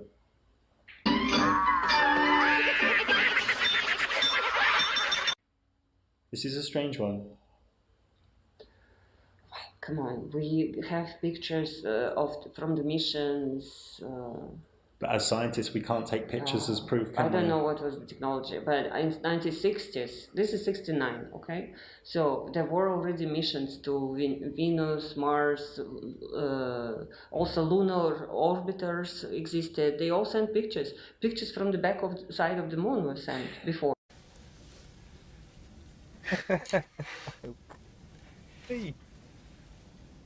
I, as an independent journalist, I can't use pictures as evidence because we can watch a film, a science fiction film, and they've got great pictures of space. No, you know? no, come on. Pictures is data. Pictures is data. Of course, you can fake pictures. In our time, well, NASA does. It's fake pictures. We fake everything. So I don't think in 20th. Well, of course, you can fake also all the times, or in 15th centuries as well. But if somebody, I mean, this is unethical again, yeah. So, I mean, first approach should be like, okay, you have picture. This is data. I look at it. Yeah. And if I have questions, I will ask, how did you get this data? Yeah. And the person who claims that this is a data, he has to provide all the materials. That's true. Prove that this is real data. That's true. And with the moon mission, they said 2 years ago they've lost all the data. You remember that? They said they've lost all the data. Because some people went to say, oh, can we study the data? Because they had some questions, like I have. And they said, oh, we've lost it all. Can't find it. This is also Scotty. force called government. Okay. B-movie. Shady sometimes. Yes. Sometimes governments want to hide things. We know this, and they can say we lost it instead of sharing them. For instance, I don't know. I looked at pictures of the lunar orbiter, for instance, of the surface of the moon, and there is clearly landing sites there. You can tell me that, oh, that picture was faked, and that's why when you look at the data, the landing site is there. You can tell it's possible, yeah, that somebody faked that. But it's also then, of course, in this case, I can say, all right, some data faked. What can we trust here in this universe? You would say it's healthy to trust photos and images from bodies like NASA? Well, I mean, what can we trust then? You know, I don't know. I mean, if we question everything, then we end up crazy, maybe. Yeah, we should hold on something, you know. Yeah. And NASA, I think, safeguard its reputation. I would say, trying very hard. And all of us, all scientists, do that. But when the government is involved, I don't know what happens. So that I can imagine that there are forces saying like, we don't want you to share this data, and then the scientists are constrained, and then you can call it unethical from our outsider point of view. But for those people who work there, this is maybe a threat of life, you know. Sure. And so it's controversial thing. Yeah, because NASA is a government agency. Yes, exactly. So yeah. I don't know what they hide. I cannot prove or disprove because I'm an outsider. Sure. Two questions about the space station. I think a year ago they had some cracked glass on the space station due to space debris. This was put all over the internet and mainstream media, but yet they still did spacewalks a week later.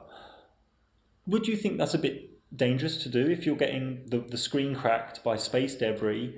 Surely if you're an astronaut, you'd be like, hey, I'm not going out there next week because my spacesuit, I'm going to die. There's a good chance of dying.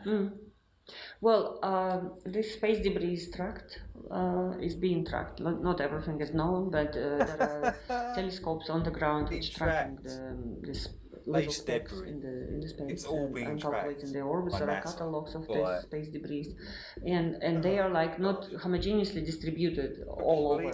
There are like packs of them. Like in that, remember the movie Gravity again? Like they say, oh, it's coming. Like this is space debris from particular mission. And it's true that they are distributed unevenly. So there are some dangerous times and there are not so dangerous. Do you think they're just brave astronauts? Oh my God, it's another force. You have to do things, it's your job. And of course, I'm sure the government takes all possible care that people are not damaged there. But if it's a job, you just do your job. Yeah. You given the order, you do your job. I think this is military style. Yeah. Going on to something a bit interesting here. This is recognized all around the world as the spherical trigonometry of the curvature of the Earth, yeah? So, do you prefer kilometers or miles? I prefer kilometers. Okay.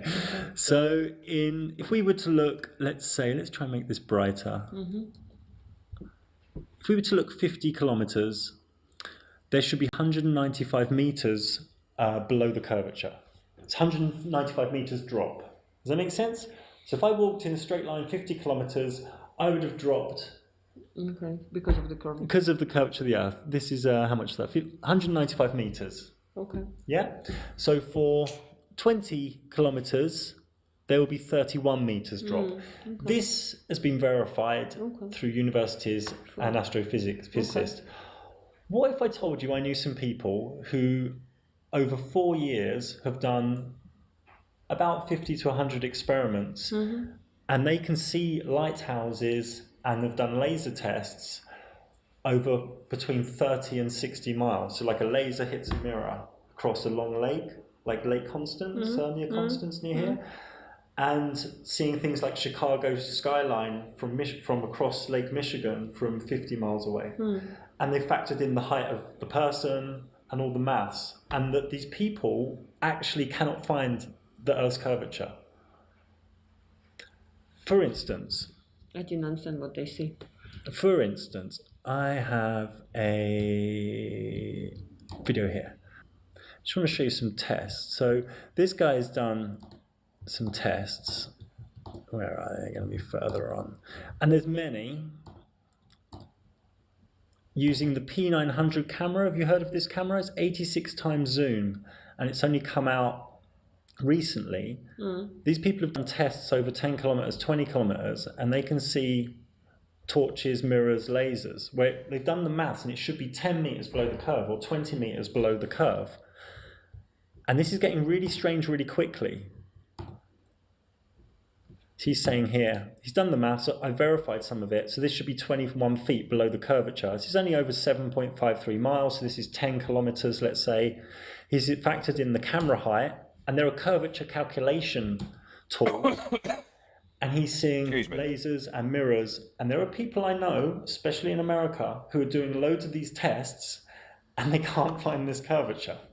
What would you say to these people? They have to take into account the height at which they stay. They are. And the height of the mirrors. They are.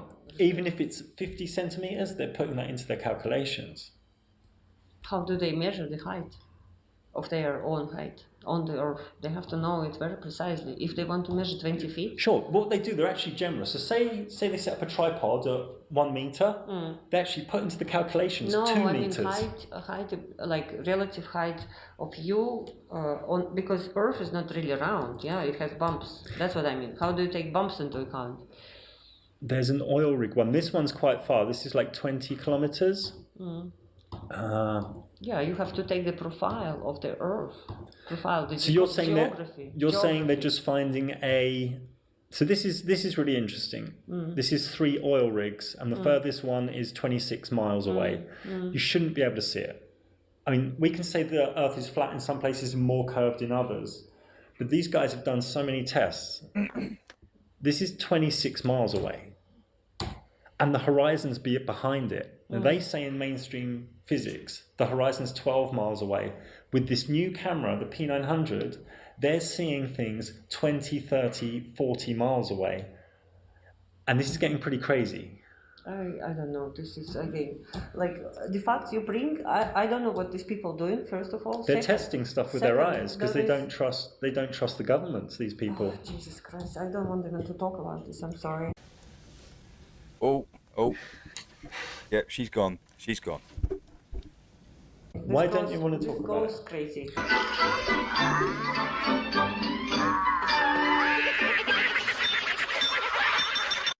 But this is science, right? You're a scientist. No, you're a scientist. I don't accept this.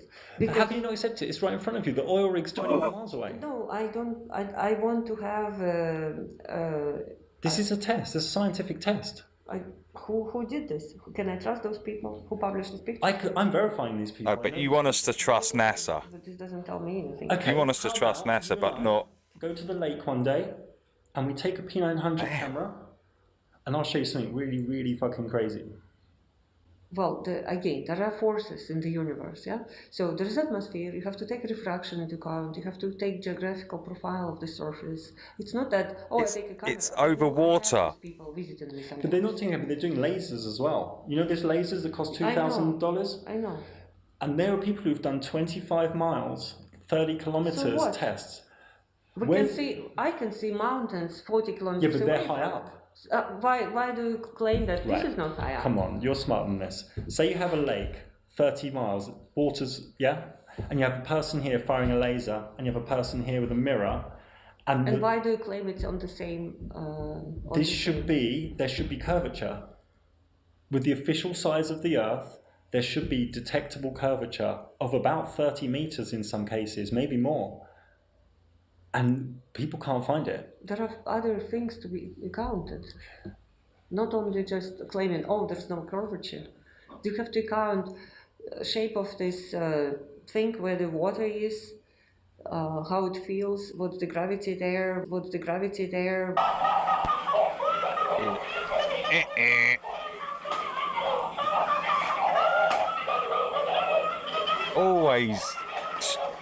Always goes back to gravity.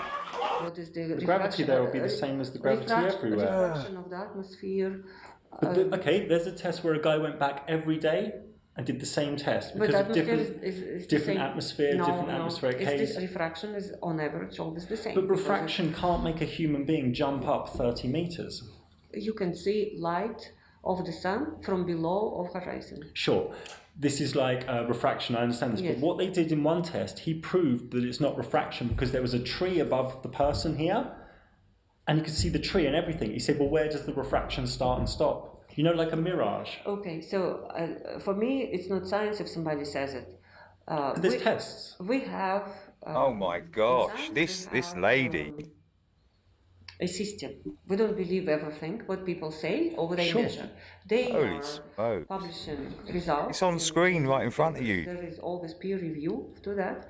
And if there are questions to the results, they have to provide all the data, all the measurements. And even if it's published, it's not, if it's just somebody published this and somebody repeats it and cannot reproduce it. This has been repeated. I could show you 50 different people. In which journal is published? I could tell you for a fact that mainstream science is really not happy with these people and is shutting them down.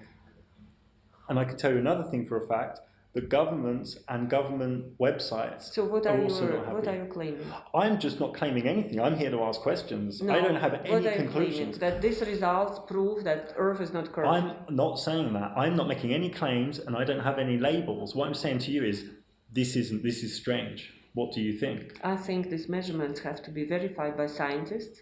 It's like claiming but everyone's a scientist. UFO. No, not I everyone. disagree. We are trained.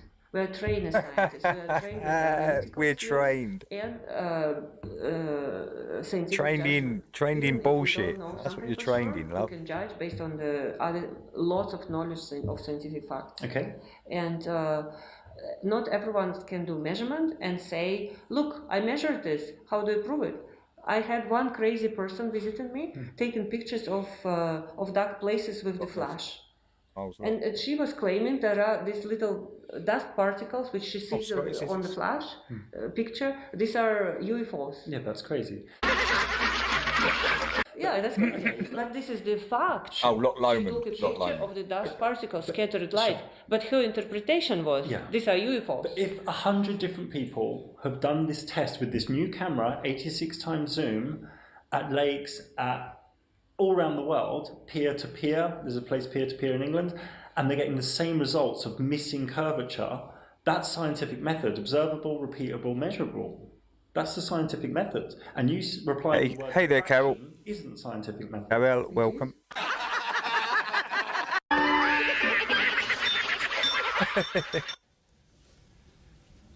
yeah, he's done.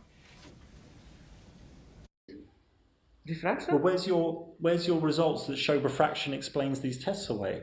I can see sunlight from the behind of the horizon when the sun is down. That doesn't mean that humans can jump up 30 meters. What do you mean jump? Okay, so say this human and this tree should be 30 meters below the curvature. You can't use the word refraction for them jumping up 30 meters, the tree and the person. How do you? Why do you claim that your calculations are right? I'm not verifying right now. I'm pretty smart. I'm pretty smart, and okay, I verified. Fine. I have to trust you. I see you first time. But that's what I say to you. I could send you some data for you I don't to want do it. some. Thank you. But that doesn't make you a scientist. No.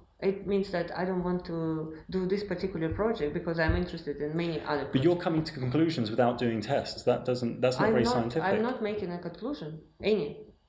But as an astrophysicist, surely you'd want to look at something like that. No. Why not? I'm not interested. Why would that be? Because I'm busy with much busy. And you think this is nonsense? I'm busy. The detectable curvature. Yes. Our survey wow. said. What would be your first reason for this being nonsense? Because it's proven curve is round. Could you show me the scientific methods experiment that did that? Oh yeah, it's done in 2,000 years ago. Which test was this? Is this the sticks in the ground one? She's not happy, is she? Sticks in ground.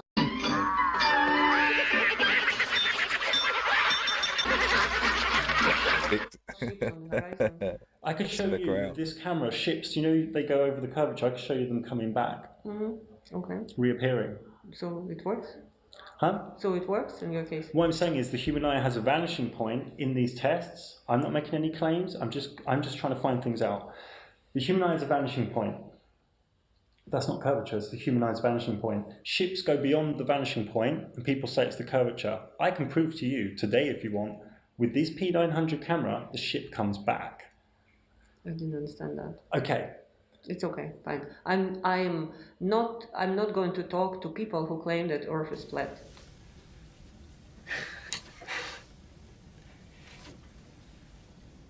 I'm trying to find answers to some very interesting things. It's just enough for me. It's enough of nonsense. That woman was coming to me 3 times and always. But you can't project her onto me. I'm a completely different person. I am sorry. Do you say this picture is the data? She claimed exactly the same. No, but this is the picture. This is video. This is video. It doesn't matter. It doesn't matter. So if I showed you 1,000 videos... It's interpretation. Okay, if I showed you 1,000 videos of PhD scientists doing this, these aren't a bunch of idiots, these are scientists, a lot of them are PhD scientists. If I sent you 1,000 videos from PhD scientists doing curvature tests, you would still say it's nonsense. PhD science in what? Many different, I mean, some are civil engineers, some are all sorts of different things. Some are astronomers. Well, let them publish this. I want to read that paper. But when they publish it, do you know what happens? It gets shut down. Yeah, I want to read that paper. No, the paper's not allowed to get out there. You even put a video on YouTube, they turn it off. I'm not talking about this. This goes into a direction I don't want to talk about. But this is science. No. Because it's measurable, repeatable, observable. It's not science. Why would you say that? Why would you say this isn't science when people are doing tests and capturing data? Because of that woman I told you. There are pictures These are data. But as a scientist, you should say that was her and this is something different. No. You can't project an old issue onto a new No, I issue. give you example. Try by exclusion. Try exclude that picture was you claim that every picture is a science. It's data. I agree. This is data. Somebody recorded it. Yeah. What comes after data is the analysis of the data. And that's what's happening in these videos. How the analysis is done, and after the analysis, there is interpretation of that analysis. I can show you hours of this. And This is the data, the curvature model that every university in the world goes with. Fine. And this has big problems. Make these measurements on the moon. Make these measurements on the moon. Make these measurements on the moon.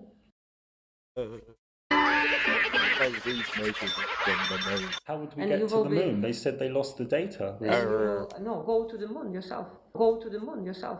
But we can't go to the moon. Yeah, so what can I do? But NASA said she's completely lost the plot. Go to the moon because they lost all the data. Well, sorry. She's lost it. She's completely lost the plot. Water and the atmosphere and gravity and uneven shape. And if somebody measures something which doesn't fit exactly circle of the Earth, I'm sorry for this person because this is idealistic model. You think they just got lucky and found a flat area? I don't know what. It's probably just whatever. It's randomness.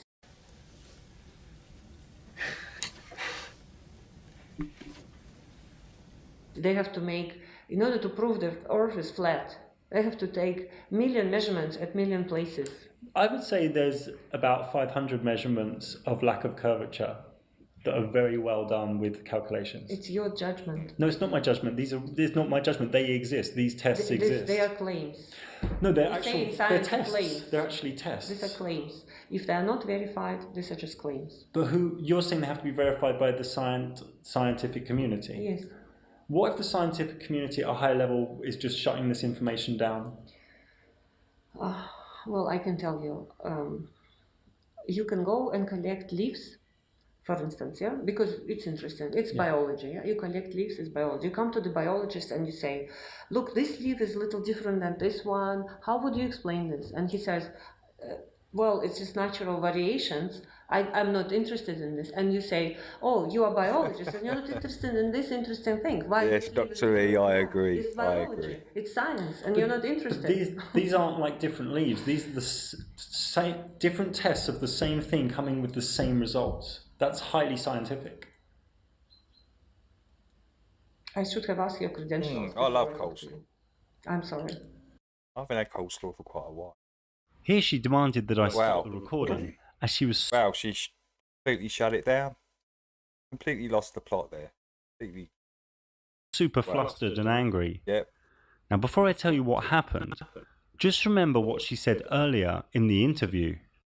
This is, for me, as a scientist, we're always like, okay, there's a puzzle, there's observation, which is true data, and there's a model which cannot confirm the data. And I'm sorry, the model is wrong. So you would say direct experience is the king. Yes. So she is a contradictory mess of a scientist. Yep. And this person is one of the world's top astrophysicists. It's laughable.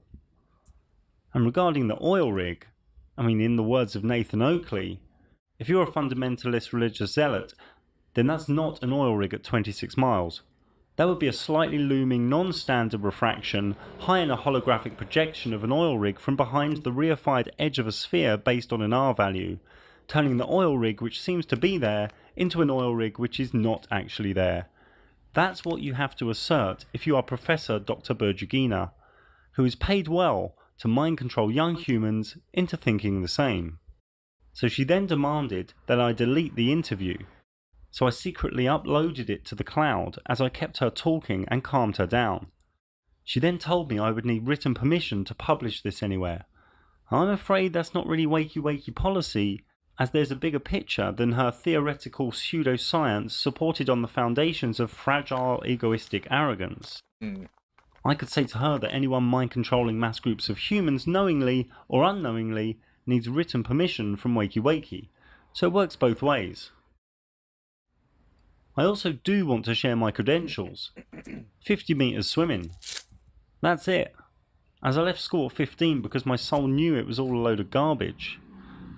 And in that interview I think I'm the one that stayed rational and she's the one that got emotional and flustered and defensive. Oh yeah. You see, it's all about the elite building and paying for gatekeeper temples and getting young people to pay to worship at them. It's a clever trick. The questions she couldn't answer are all answered in my Luminaries Mysterium documentary, where just 1 hour after I uploaded it, YouTube really shut me down and hid me from the search algorithms and removed subscribers without them knowing. My plan didn't end here though. I created double-sided flyers that are downloadable in the description and a linked Instagram account full of memes, and then bombed the city, mainly student cafes. This whole method of undercover interviews and flyers is simple for anyone to copy and paste into other cities. I've shown you how easy it is. I've shown you that the top astrophysicists are frauds. You have the tools, as they simply have no scientific method proofs. It makes it fun. The second undercover interview I did in Freiburg was on a different subject and will be online in a few weeks' time. I also have some new t-shirt designs I'll share in a moment, and as you know, I do professional true cosmology, astrology, luminology, with over 250 happy clients now, and I also give advice regarding the understanding and investment into crypto assets. Oh, and whoever it is who keeps getting the secret police to stop me in different countries and point guns at me for no reason, before strangely letting me off, just come and have a chat and a cup of tea, mate. It comes across like you've watched too many 80s B movies and think you're all Miami Vice or something. Just need to... Ranty, what are you doing? Grow up. Ranty.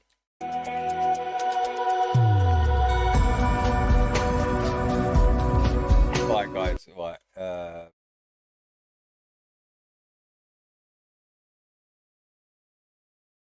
About that time.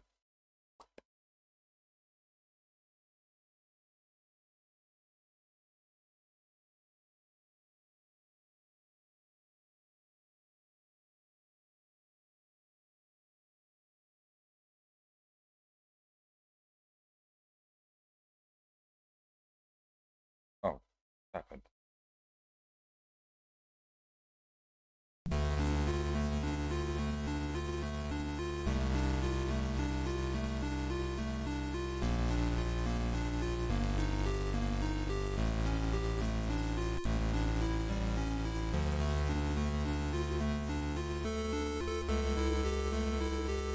Gonna get on the Akai now.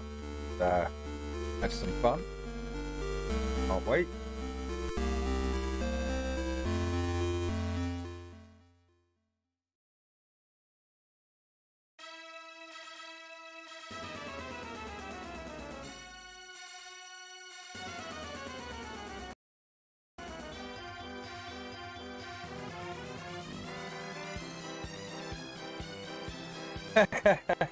Alan.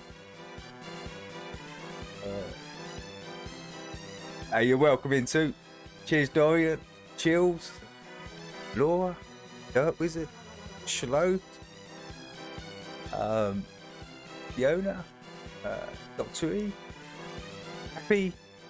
Brendan. King. Dave's Waffle in the house.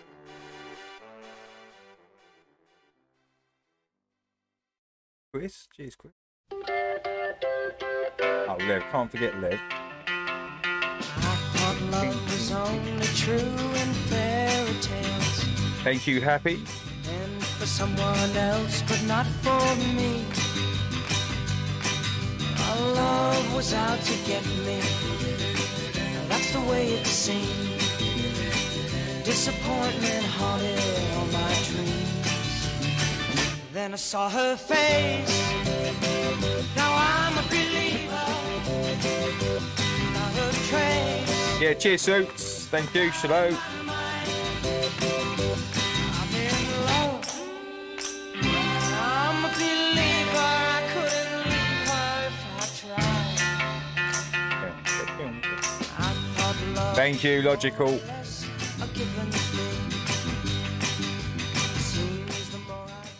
Yeah, big shout out to you guys in the chat. Thank you. Cheers, King.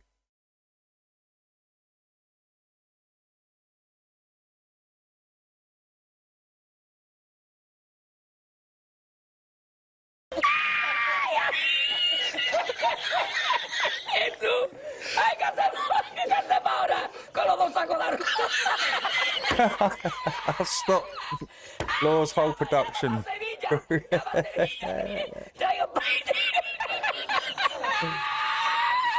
Buy and rehire yourself, Laura. Tu y yo con el bañado. Oh, what happened there? Sorry about that. Oh, dang it! Look, these adverts. They're doing it to. They're targeting me. These adverts. Literally getting targeted. Oh, look. God, minus that one. Continue. They want me to block it. Look. Oh, what's going on? We don't need no stinking badges.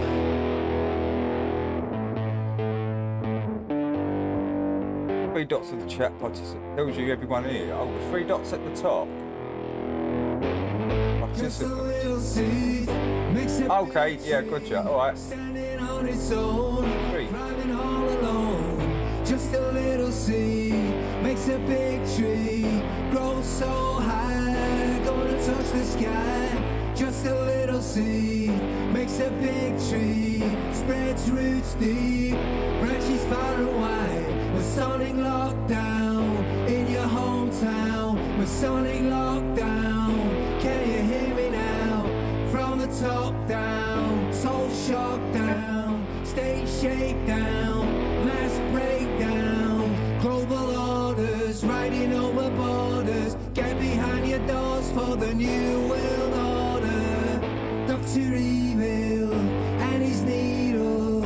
Dr. Evil with a master plan, a false vaccine, like a bad dream. The plants a microchip, every woman, child and man. The plants to chip us all, to have complete control. The land, the sky, your soul. Peace like silence in the snow. You're free to do exactly as you're told. Obey, consume. Hey there, Matthew. Matthew Sinkel in the place. Yeah, cheers, Tommy. Thank you, Tommy, for coming in. Nice one, dude. Marlene as well. Thank you, Marlene. Matthew. Hey, cheers, Adam. You best believe your lying eyes. Cheers, Hoax. Chad, Hoax. Geoengineering, making more than patterns in the skies. 5G radio. Earth, thank you. Oh, Fen as well. Cheers, Fen. Space by satellites.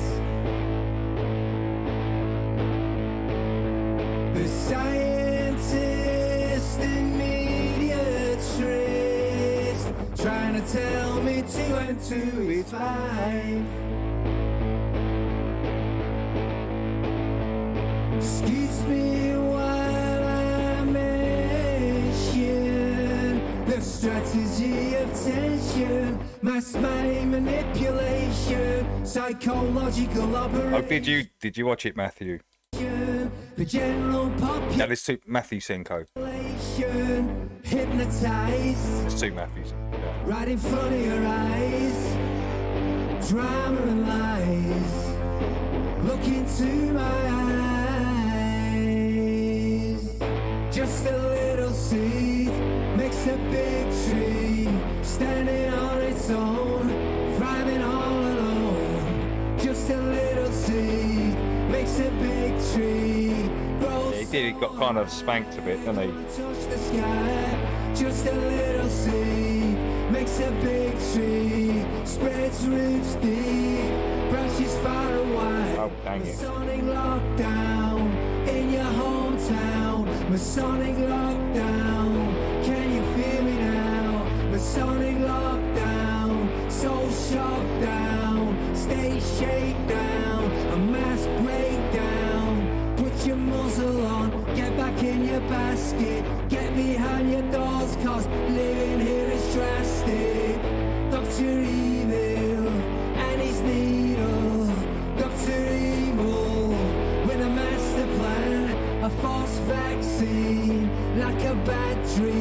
The plants are microchip, every woman, child and man. The plants that chip us all to have complete control. The land, the sky, or soul. La la la la, la la la la, la la la la, la la la la, la la la la.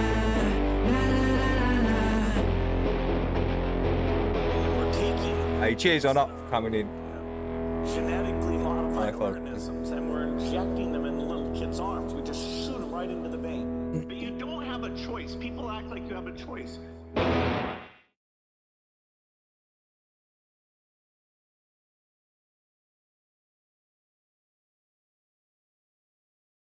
The greatest form of control is where you think you're free when you're being fundamentally manipulated and dictated to. One form of dictatorship is being in a prison cell and you can see the bars and touch it. The other one is sitting in a prison cell but you can't see the bar, you think you're free. What the human race is suffering from is mass hypnosis. We are being hypnotized by people like this. Newsreaders, politicians, teachers, lecturers. We are in a country and in a world that is being run by unbelievably sick people. Thank you, Tommy. Thank you. Cheers, mate, for coming in. Going on and what is really going on is absolutely enormous. Slow. It's like we all know what's going. Slow, go sort out the aliens. We'll see you next time. What happened to the home of the brave? These motherfuckers, they controlling us now, and no one's talking about how they made us modern day slaves. And everybody's just walking around, head in the clouds, and wanna wake up to a dead in the grave. But then it's too late, we need to be ready to raise up. Welcome to the end of days. Everybody is slaves, only some are aware that the government releasing poison in the air. That's the reason I collect so many guns in my lair. I ain't never caught slipping, never underprepared. Yeah, they shade sign on me, they just spray it proudly. George Bush, the grandson of Alistair Crowley. They want you to believe aliens stole my weed. Saudi, the enemy around me. It's fluoride in the water, but nobody know that. It's also a prominent ingredient in Prozac. For real? How could it was like B-52 bomber found on the moon. Remember that? Front page of, I think it was the Sport. Years ago. B-52 bomber found on the moon. Hilarious. Aliens stole my weed when I was in a park in Germany. any government bestow that upon people who believe in political throwback? That's not all that I'm here to present you. I know about the Black Pope and Solomon's Temple. Yeah. About the Vatican assassins and how they will get you. And how they clone Barack Hussein Obama in a test tube. It's like we all know what's going down, but no one's saying shit what happened to the home of the brave. These motherfuckers, they controlling us now, and no one's talking about how they made us modern day slaves. And everybody's just walking around, head in the clouds, and wanna wake up to a dead in the grave. By then it's too late, we need to be ready to raise up. Welcome to the end. Whoever built the pyramids had knowledge of electrical power. And you know that that's the information that they suppress and devour. Who you think the motherfuckers that crashed in the tower? Who you think that made it turn into ash in an hour? The same ones that invaded your own. The ones that never told you about the skeletons on the moon. Yeah, the ones that poison all the food you consume. The ones that never told you about the Mount Vesuvius tombs. The bird flu is a lie. The swine flu is a lie. Why would that even come as a surprise? Yeah, the beast has war, your wolf made you die. It caused cancer and it cost a lot of people their lives. Do y'all know about Bohemian Grove? How the world leaders sacrificing children in robes? Lucifer is God in the public school system. I suggest you open up your ears and you listen. It's like we all know what's going down, but no one's saying shit what happened to the home of the brave. These motherfuckers, they controlling us now, and no one's talking about how they made us modern day slaves. And everybody's just walking around. Oh, you like Rendy, Matthew? But then it's too late, we need to be ready to raise up. Welcome to the end of days. The greatest hypnotist on planet Earth is a oblong box in the corner of the room. It is constantly telling us what to believe is real. If you can persuade people that what they see with their eyes is what there is to see, you got them. Because they'll laugh in the face of an explanation that portrays the bigger picture of what's happening. And they have. No way, Honor, do you like Tom MacDonald?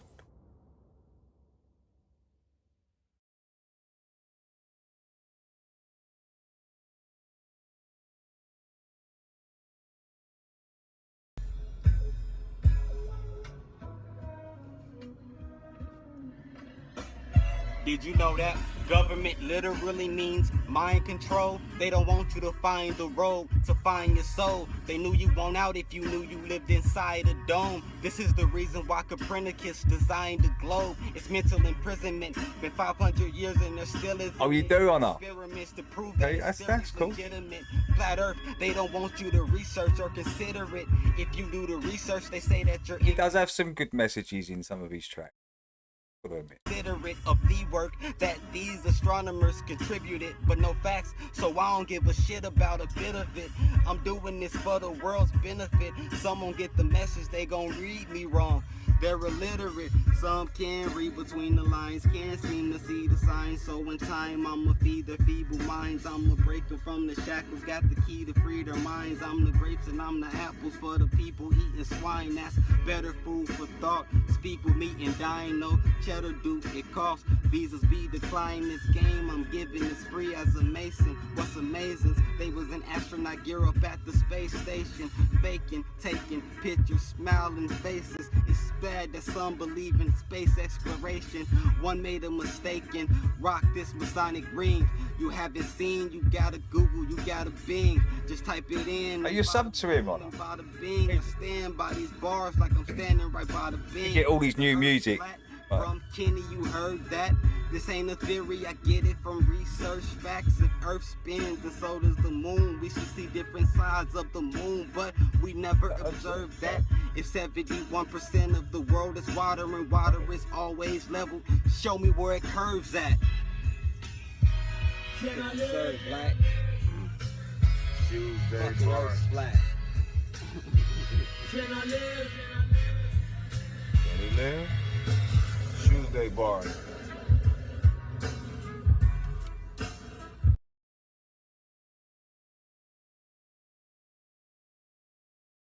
"25 years I've been on the force. I've seen every kind of sick, depraved act known to humanity. And still, when I see a black man walk by who has more money than me, I want to vomit my gizzards right into the gutter.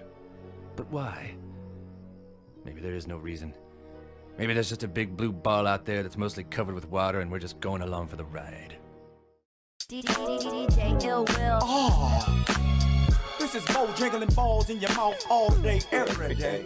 Hey, you tuned in to Fuck What You Heard Radio, where you can stick a dick in your ear and shut the fuck up, bitch. But anyway, we got your new K-Dot record. I know you in traffic. Where you at, baby? Down Rosecrans, 87 Regal, sipping on a gold can, gun tucked like the fetal position. Top dog coalition, coexisting with the codest, whoever quoted from California district. Been a corner like David Banner, I'm the owner of the marijuana aroma. You smelling, hit a donut, yelling, it's me, bitches. Who did it? I did it. Take them where they can't go, like Planet Venus, leaning like a mad scientist. Laboratory bottles of empty Heineken, telling stories about the ones that came before me. Chinamen squinting inside because I'm blooded. Him, my shine is bigger than a striker lighting, and they liking him because I like to win. Never lose, put me on a pedestal. Bet I pedal victories until I pedal off my shoes. Welcome to the Lion's Room. Challenge anybody who wanna try they luck, they get fucked up, and all you heard was ooh. Say hello to the little big homie, and your reality ain't realer than this, homie. Homie, homie.